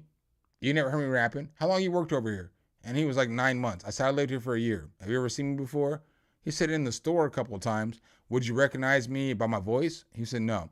I said, and that's what I'm talking about, is that it's one of those things to where the things that you do affect our community. And then when it affects our community, it affects other communities. And then it fucks up the world. And I was like, a lot of black people don't think about that shit like that. Like, if you go on a YouTube and Google Latinos on blacks right now, just Google that shit on YouTube. You're going to find a bunch of videos of Latino people being mad that black people aren't going out and marching and trying to hold it down because people are getting deported. But black people are like, we told y'all what was gonna happen.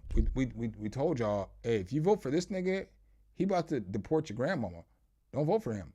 You know what I'm saying? Like, hey, we're not for immigration, but shit, y'all here already. Chill, nigga. Just chill. All you gotta do is vote for these niggas on the blue side. And again, I'm not a Democrat, I'm not a Republican. But with Trump, he told y'all he was deporting everybody.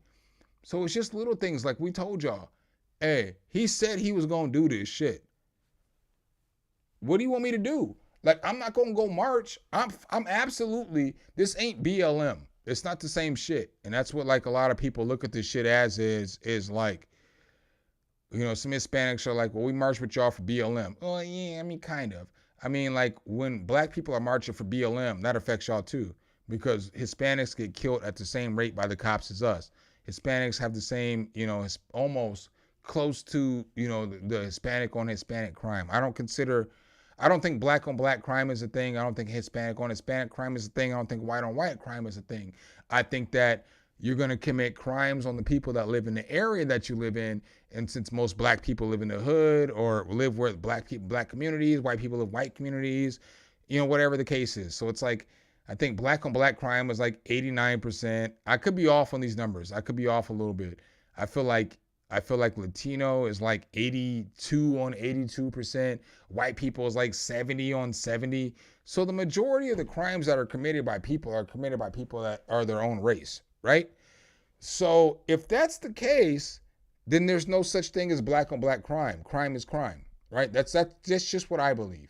Now, I understand why the crime is, because we're all in our areas and you're only around these people and this is all the shit that matters and whatever the case is, right? Get that shit, right? I understand this shit. Common sense lets me understand, well, if you're only around Mexicans, you're probably only going to fucking create crime around Mexicans. If you're only around niggas, then you're probably going to fucking stab a nigga. You know what I'm saying? Like you get what I'm saying? Like common sense should tell you all these things. And so black people have been saying all this time, hey dog, look, hey dog, we know a lot of white people. They don't talk about y'all the greatest. Roll with us and everything will be all right. You know what I'm saying? That's just literally what we've been saying. We didn't say it like that, but it's like, hey, look, dog, I'm going to tell you one thing. You're the reason why Mexican people don't understand this, or Hispanic people. Hey, dog, you're the reason why I don't believe that every white person likes me, because I hear how white people talk about Mexicans around me, and I'm fucking darker skinned than them. So, like, how the fuck you gonna talk about me when I'm not around? Right?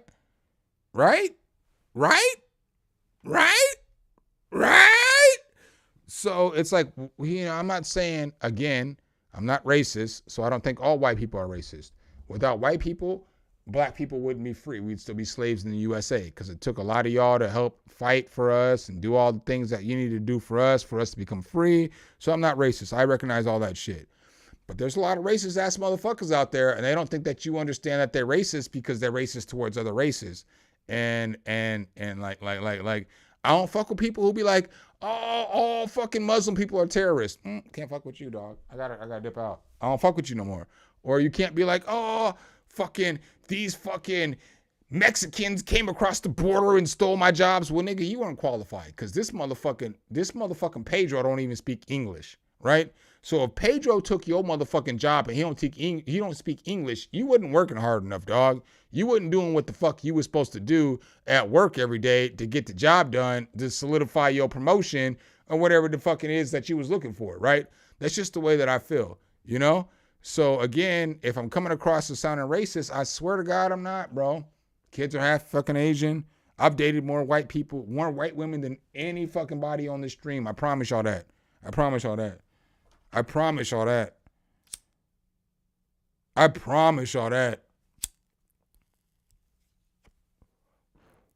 So like, I just don't. America's fucked up right now. And it's fucked up too, because here's why America's fucked up for me right now, right? So I'm a black man who is an activist and who has been out and been active and protest and marched and done all kinds of crazy shit. I've told y'all all about all my charity works, all that other shit. So I'm a black dude who's got out there and got active, right?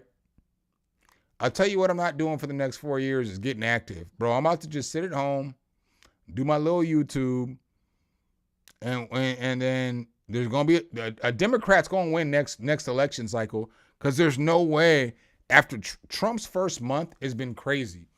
Trump's first month has been absolutely insane in the U.S. Bro, this shit's crazy. It's like Elon Musk is running the country right now, and that nigga's not even from America. He's from fucking South Africa. Like America is crazy right now. If you're not from here and you don't understand what's going on with our politics and some of the shit that's going on, America's crazy right now. But there's one thing that black people know. We're going to be all right. And like a lot of other races don't understand that shit. Like a lot of other, like how Hispanics and like Arabs or I don't like to say Arabs, but I don't want to say Middle Eastern people, Middle Eastern Asian people. Like a lot of them, they don't get it. They're like their world's coming to an end. It's just 4 shitty years, dog. We're going to be all right. You know what I'm saying? Like we done dealt with shitty years for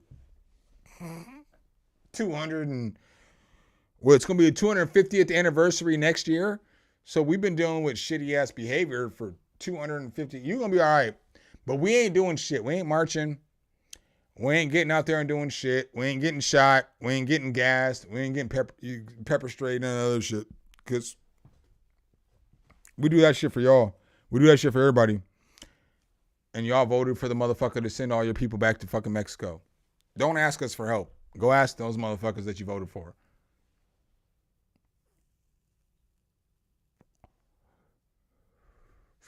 Yo, but what's fucked up, nobody you know, is that there's no real owner of America. There's no real owner of land anywhere.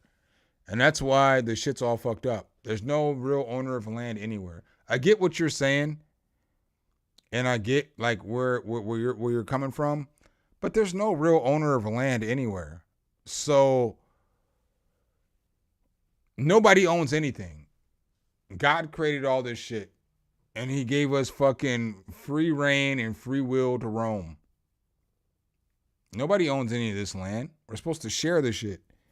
But crooked people take over throughout time. I don't believe in the Bible like that. So I'm not going to be like, the devil made motherfucker. I don't believe in the Bible like that. But I do believe bad intentions lead to bad things. I do believe God is in everybody too. So I got to piss again, y'all. I'm sorry.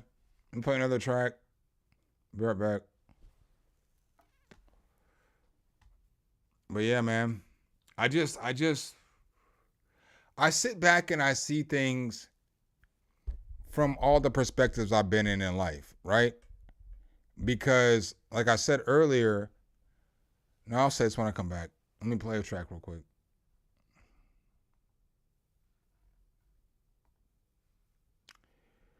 I'll say this when I come back, yeah. What we got here?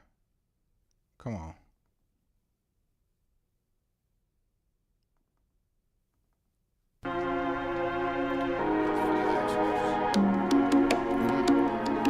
March music.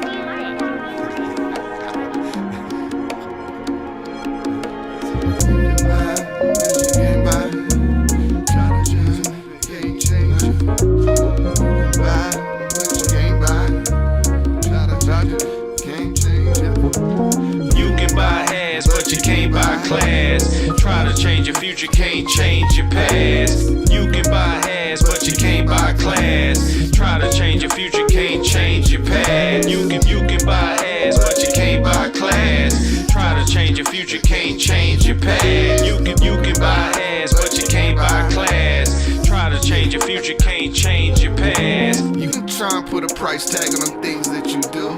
It'll never settle up. 1 + 0 = 2. Who's you? Who let the monkeys out the zoo? I promise I'ma follow up every word till I'm through. It ain't gonna be an easy walk, but I'ma step it out like crime art with my shots like we ain't winning outright. You behind the scenes, yeah, you. So when I got this friend named Eric who lives in my apartment complex, right? I fuck with Eric. Pause. But Eric's cool. Eric cool as fuck. Eric's a white boy who adopted 2 African kids from Nigeria and raised them their whole lives and did a bunch of shit, right? Yo, so like first and foremost, if I meet you and you're like, hey dog, I got 2 daughters and then they're both Africans that you adopted and you're white, bro, yo, I look at you a whole different way because you had a rough life, bro, because it's like that's a rough life. That's the same. I would say the same for black person that try to raise white kids. It's a rough life because you got to teach them their culture without becoming racist or putting racism on them or doing all this other shit, right? And so Eric came over for the Super Bowl. Like I had a little Super Bowl. I don't want to say it was a party, but I had a few people come over to my house for the Super Bowl, right? And Eric cool as fuck. Like, I mean, I for real, when I say I fuck with this dude, I fuck with this dude. This dude is my guy. But he was watching the Super Bowl performance and you can see the disconnect because me and Rashid, the other homie, you know, we both black. We over here going fucking ham and shit. Kendra going off. Like, we getting up dancing and shit. Like, we jam. We yelling the words to the song. We going hard. And his thought process was like, I don't fuck with this Super Bowl. And I was like, why not? And he was like, because I didn't understand. I don't know none of these songs. I don't understand the words he's saying. So my first thing that I said to him was, it's not for, because he's 49, I'm 44. So granted, I'm at that age where I'm like, I'm going to say this. So what I told him was, it's not up to us to choose the Super Bowl no more, dog. Like, you know what I'm saying? Old niggas don't get to choose that shit. So when you think about the Super Bowl 30 years ago, when fucking, you know, AC/DC or whoever the fuck it was performing 30 years ago, well, I was fucking 14, right? And so it's really the people who are like between 30 to, you know, my age, 45, who get to decide what we see in the Super Bowl now, right? Because time changes. And since we're that middle generation, we're the generation that matters when it comes to like shit like that. You know, the younger generation is what matters when it comes to what's gonna chart and shit like that. But when it comes to like Super Bowl performances and shit like that, it's the people who are in that 30 to 49 age gap who get to choose what the Super Bowl is gonna be playing, you know? And so I'm like, yo, it's not fair for you. So I looked at him and I said, so if Madonna was playing, would that be cool with you? Or so I don't even know if I said Madonna. I don't want to misquote what I said. And he was like, yeah. And I said, but what about all the black people who don't know those songs? And it's like the league is fucking 70% black people. So you're telling me just because you watch the game that everybody who participates and then the minority of people can't get what we want? Like, this is the first time a rapper has ever been performing and shit, right? And so he was like, well, nah, but you know, I said, but you don't know the words to the songs. So all it takes is a quick Google search for you to listen to the music and for you to figure out what he's talking about. Because this motherfucking, this Super Bowl is so encoded in a bunch of other shit. You know what I'm saying? The Super Bowl is encoded in so much shit. So it's not fair for you to be like, this shouldn't be the shit when you don't even know what the hottest shit is out right now. So if this motherfucker is the most popular artist right now, why would he not be on here? Because he's saying, shut up, be humble. And so he still didn't get it. And then, like, I think he came over another day and I'm talking to him. I'm like, hey, dog, I'm telling you that Super Bowl performance was, because like Eric's cool. I fuck with Eric. Again, like, people I really fuck with, I feel like I'm able to have these conversations. So, like, he comes over again, and he can get to be fucked up. I was drunk as shit. But we get to talking about this shit again, and I'm like, hey, you realize this is one of the best performances ever in Super Bowl history? And he's like, yeah, I wouldn't compare it to Michael Jackson. I said, yeah, you wouldn't. But do you know how many people Kendrick enlightened in this shit? And so what made the conversation extra dope is he's like, what do you mean? And I was like, and I start breaking down all the different shits, like all the different times, like, you know, like every fucking time, you know, Wall Street, the Black Wall Street, all the shits, right? I start going through all the shit. This motherfucker stops me mid-conversation. And he's like, yeah, I know about all this shit. Blah, blah, blah, blah, blah. And he starts naming off all these fucking times that fucking black people have fucked up, right? And I said, dog, you know what's dope about you? You're from California. And he lives in Georgia too, obviously. I'm like, you're from California. And what you learn is different from what motherfuckers down here learn. So motherfuckers down here don't learn about fucking none of the atrocities to black people. They don't even barely know about the Jim Crow laws in fucking Atlanta, right? And the shit was here, right? They don't fucking barely know about this shit. But you know about that shit. And that's what makes you an ally. So what you have to understand is the education system, and he did kill me with some shit. He was like, you do realize Decatur's like, where we're at right now, this is like the best education center in the whole South. Touche. But most motherfuckers in the South don't know that shit. You can't go to Alabama and them motherfuckers gonna know what, they don't care about that shit. You know what I'm saying? None of them motherfuckers care about that shit. So, I just, to tie that whole story up, man, I'm just saying, like, sometimes you gotta talk to understand people. Sometimes you gotta talk for people to understand where you're at. So, like, don't lose your voice, bro. Don't lose your voice. Like, I went to my, so after that whole situation with that dude earlier, I went to my, my leasing office. Cause I'm not gonna hold you. I mean, I needed some black and mild. I needed these BLKs, right? So I went to the liquor store to get some BLKs and a shot because I already had beers and shit, so I didn't need beer. So after I get that shit and I finish talking to that dude earlier, I go back to my apartment complex. And I'm like, hey, is this board out here a public board? And they're like, I don't know. Let's talk to the office manager. And so I tell her what I want to do with the board. And then go with the office assistant manager, because office manager's not in. And it's a white lady. And I'm like, can I post whatever I want to on this board? And she's like, yeah. Do y'all know what I'm about to post on this board? I'm about to post on this board every day for the fucking rest of the week. We are not shopping on Friday. We are fucking not shopping on Friday. We're not shopping on Friday. You know what I'm saying? We're protesting. Stand with us. You know what I'm saying? Because it's one of those things. It's a DEI thing. And again, a lot of people think DEI is black people. Nigga, black people are literally about to stand up and fucking go on a fucking protest for fucking white women. I mean, do y'all understand how crazy that shit is? A lot of people don't understand that shit. This fucking protest isn't about us. It's about everybody. It's about the women. It's about us as the black men. It's about the handicapped, disabled. It's about the homosexuals and, you know, the bisexuals and the LGBTQ community. Like, that's what the shit's about. It's not fucking about black people. And that's what a lot of times people get the shit fucked up when they see how black people move. Nigga, everything that we say and we do is to include everybody. We don't, except for, I don't fuck with Louis Farrakhan. You know what I'm saying? Louis Farrakhan and all those motherfuckers, we don't fuck with them. Like, real niggas don't fuck with them, right? Because it's like, their ideology is like, I don't deal with, like, we get a lot of shit in this community where, like, black people will say anything. So they'll be like, black people are the original people. Bro, black people, white people, and fucking Asian people were all created at the same time. That's why our traits are in everything, bro. I won't do those conversations. Or like, black people created white people in a lab. I won't do that. No, we're not doing those conversations. I don't entertain those conversations. You know what I'm saying? Or like,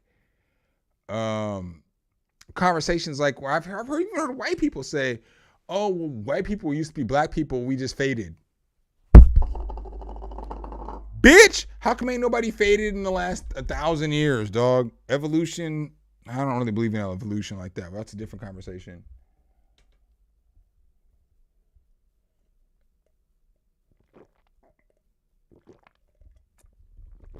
Oh, man.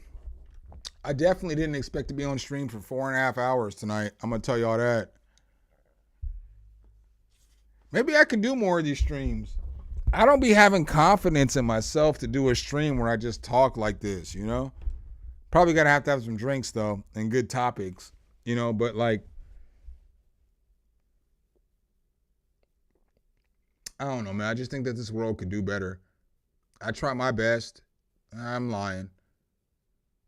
I try my best for humanity, but I be a scumbag sometimes, man. I don't do these women right all the time. Am I gonna hold you? But I be trying to do my best for humanity, and like a lot of people don't understand that shit, you know? Like again, I don't have a problem getting on this. I don't have a problem getting on fucking Al Gore's www.com and, you know, giving my opinion and giving my thoughts. I mean, I really don't, you know? But, and I know I always say this shit too. It's like, oh, I always say this shit, but I don't know if y'all want to fucking watch the stream. But the streams that do the best are the streams where I'm just talking. Which I don't even know why y'all niggas like talking to me. Who wants to fucking listen to me talk? You know what I'm saying? Like, fuck. I mean, I know I make sense sometimes and shit. Not all the time and shit, but sometimes I make some sense and shit. You know what I'm saying? But I try to look at shit from like a different perspective just because I grew up in a different life. I didn't have the same life as your average black person, you know? I lived a life where I'm a straight nigga, obviously. Both my parents are niggas, dog. Like, my parents ain't, my mom's a nice woman. And I always say that shit. She's a polite woman. My mom is as ghetto as anybody else as I know. And the same as my dad. And I'm not saying that in a negative term of ghetto. You know what I'm saying? Like, that's another thing that frustrates me, though, as being a black man is like, yo, when it's not fair how you talk about our women, and it's not fair how you talk about us. Like, motherfuckers want to call us hostile and aggressive all the time, right? Why are we hostile and aggressive? Oh, because we were slaves. Oh, because we had to fight for fucking civil rights for fucking 220 years, right?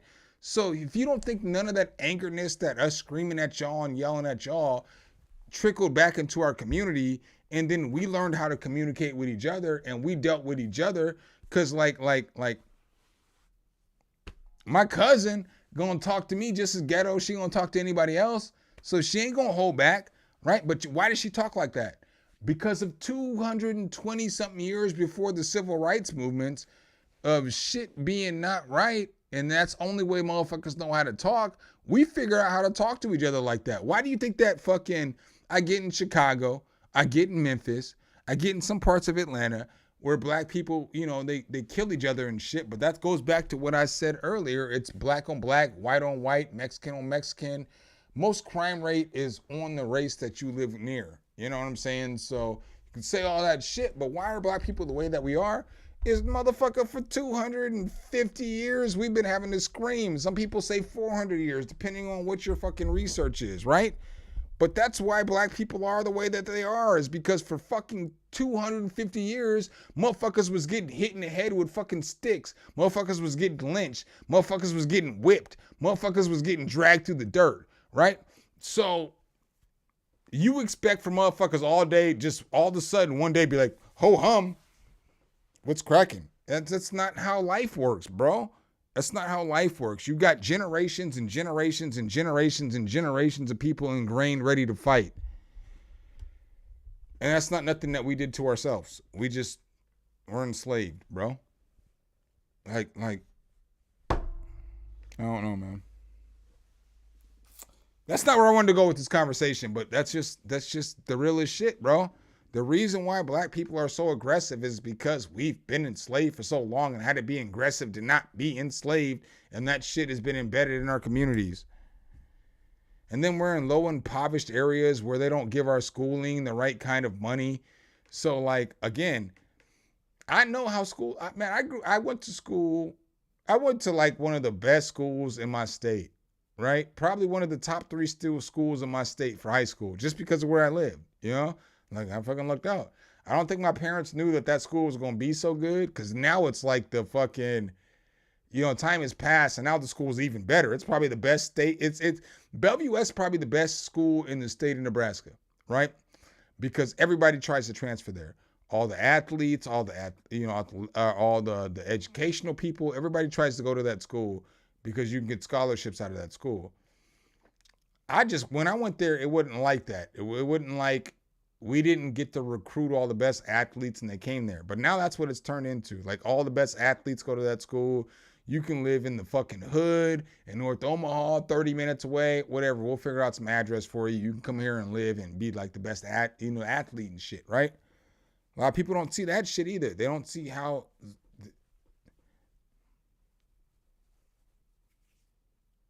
Sorry, man. Some of my struggle is rough because it's like, I really want to do a channel talking about this shit all the time, but I don't think that I'm qualified or skilled enough to talk about this shit. Maybe I am, but I don't know if I don't have enough content to put out, twice a week. I don't want to race bait. I'm not a racist. I don't believe that people are racist. I believe that the United States of America are racist, but I believe that's just based off of like the British colonialship. So when people came over from, Great Britain to America, at that point in time, the UK had slaves.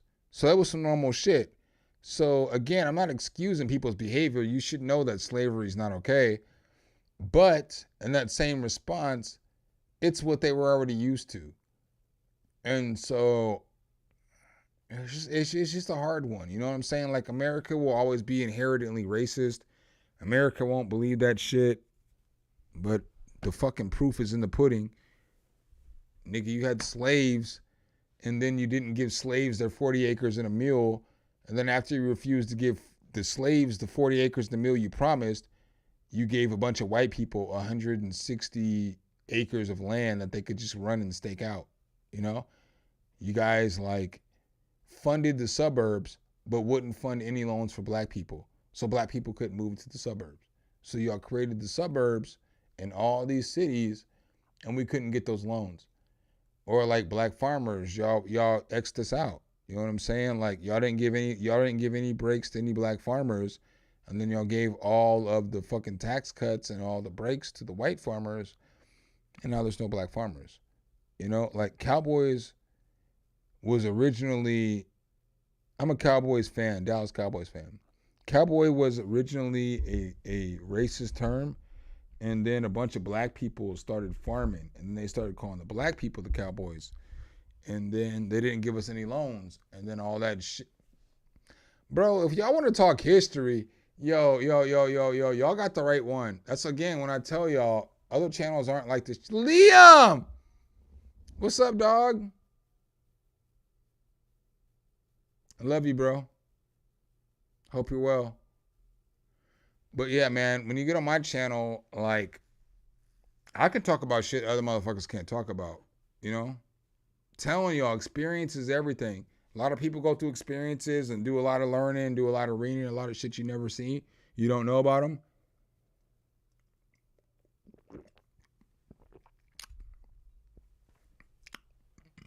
That's why this stream is fuck Dame. Because Dame's the type of nigga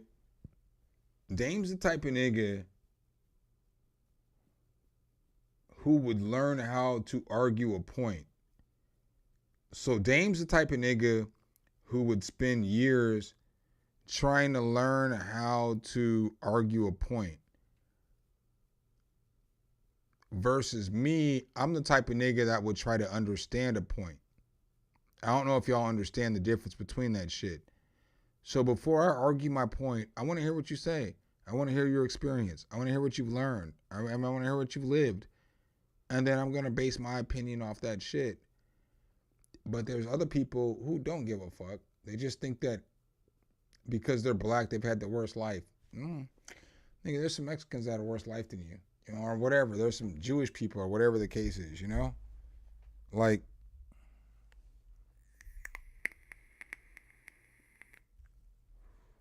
fuck it, I don't give a fuck. I probably shouldn't say this shit on stream. My dad don't like Jewish people, right? I have no problem with Jewish people. So it's like, it's all about, you can take a lot of what you hear and what you learn throughout your life. And when people preach, I don't want to say he's racist towards Jewish people either. I don't want to put him on blast like that. But my dad don't like Jewish people. You don't like him, nigga. You can't be mad at me for saying the shit. Stand. You know what I'm saying? Stand on the shit that you say. I mean, that's fucked up. But like, my dad don't fuck with Jewish people at all. I mean, like, if he met a Jewish person, they'd probably be all right, you know, because he would meet them and they wouldn't be rich. But rich Jewish people,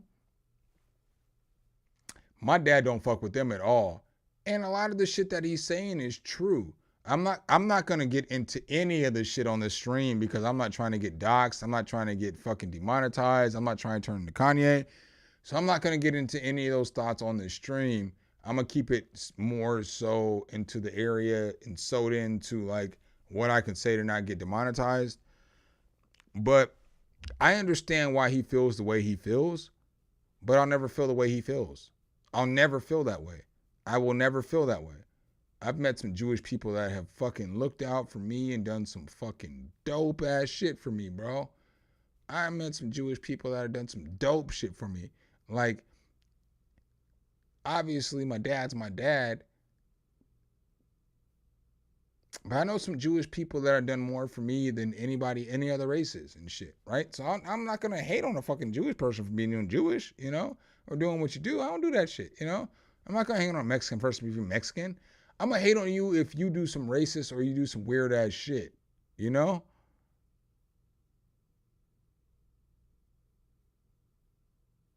America never keeps promises. That's one thing I think that's fucked up about America. So here's what I think could fuck up. Here's what I think that could fix the presidency. A couple of things. I think that not the candidates, but how Trump ran this last election is how every election should run. As far as if Trump is 74 years old, then your fucking vice president should be like 46, 48. I don't fucking know how old JD Vance is, but he looks younger than me or my age. So how old is JD Vance? So JD Vance is 40. So yeah, he's younger than me, 4 years younger than me. But he, like I said, he looks my age. But he looks like a white person that's aged well. I'm not talking shit either. I'm not over here on that, none of that racist shit. But I just knew JD Vance was like my age because he looks like he looked like he aged well, right? But I think that's how every platform should run. So I think that if Kamala was running, whatever that white dude from Minnesota that was he was full of energy though. He was kind of crunk. I might have been okay with that that combination. But I think since Kamala's 60, she should still have to run with somebody who's 40 or under. And so like that's one of the things that I feel like can fix like the American government is that if you're over 60, you got to run with somebody who's under 40 or 45 because it's not fair for you to be 60 and then you get a fucking 70-year-old vice president and then it's like both y'all got the same shit. Why do you think young people don't vote? They don't relate to none of those motherfuckers. Why do you think? I think Tim Walz was the dude who ran under Kamala, right? I think Kamala would have won this election if she would have got if she would have got the nigga from fucking Pennsylvania, she would have won the fucking election. But when young people see a bunch of old people running, they don't want to vote. I didn't vote. I never voted in my life until Obama. And I only voted for Obama because he's black. I'm not even gonna lie to y'all. But he ended up being the best candidate, you know? Like niggas who hate Obama are fucking retarded. I don't even say the retarded word. So you know how I feel because I never say retarded. If you fucking didn't roll with Obama, you're retarded. And I talk shit about Obama, but when I look at everything that he did for the country to get us out of the Great Recession and get us out of Iraq, to find Osama, to fix the car industry, to fix the housing industry, to fucking pull us out of recession and pull us into a fucking striving economy. Look, man, we didn't get reparations, dog, but this nigga did everything he could for the country. Yeah, he's got some fucked up, like the shit he did to Libya was fucked up. And running all those drones and killing all those babies in Pakistan were fucked up. But the people in Pakistan should have gave up, you know, Bin Laden, you know?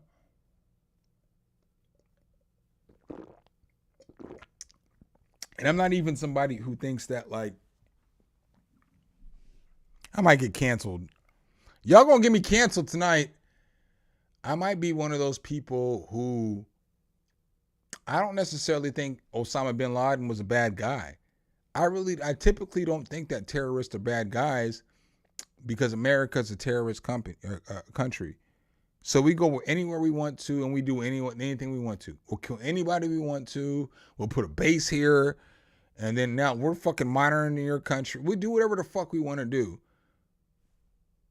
If the foot was on the other shoe, so like let's say America was Pakistan and now all of a sudden fucking Pakistan, this big ass country with this big huge military presence, was coming into my country and causing all this grief and all this stress. If I was just a bystander and I could do something, I'd do something, you know? Like I'm gonna put this on record, not shooting at Trump. Don't come to my house. Don't come for me. Pause. I'm not doing shit. I'll speak up about the shit. I'll march. I'll put up signs. I'll do all kinds of other shit. But I'm not killing nobody. I'm not built like that. But I understand, dog. You know what I'm saying? Like, all the shit you're doing over here is fucking up my shit over here, you know? Or all these bases and all these farms and all this shit that you're putting over here is fucking up this land because you want to grow peanuts, you want to grow nuts, you want to grow all this other shit that's fucking up the soil that doesn't allow us to grow anything else in the future. That's more shit that people don't fucking research into. How many countries America is forced to grow peanuts in? Dog, peanuts fuck your soil up, bro. Fuck your soil the fuck up, bro. And so, like, if you grow peanuts, you're probably not going to be able to grow anything else in that soil for another 10 to 20 years, unless it's peanuts. This peanuts week, we're hosting a money, or these countries' money. So, I don't know, man. I don't know how to put that shit, man. I don't want to get all super political, and I ain't trying to sound like I'm not USA. What up, Alberto Beats?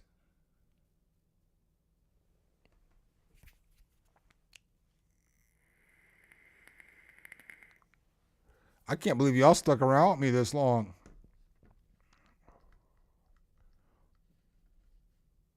Because now at this point, I'm just chatting. Hopefully the shit I'm saying is... Put a 1 in the chat if the shit I'm saying is making sense. Because I know I've talked about a lot of shit. I've gone from Kendrick to the government, from Trump to fucking all kinds of shit. I mean, I know I've been all over the place. But I was going to get off a little bit earlier and then just conversation flows.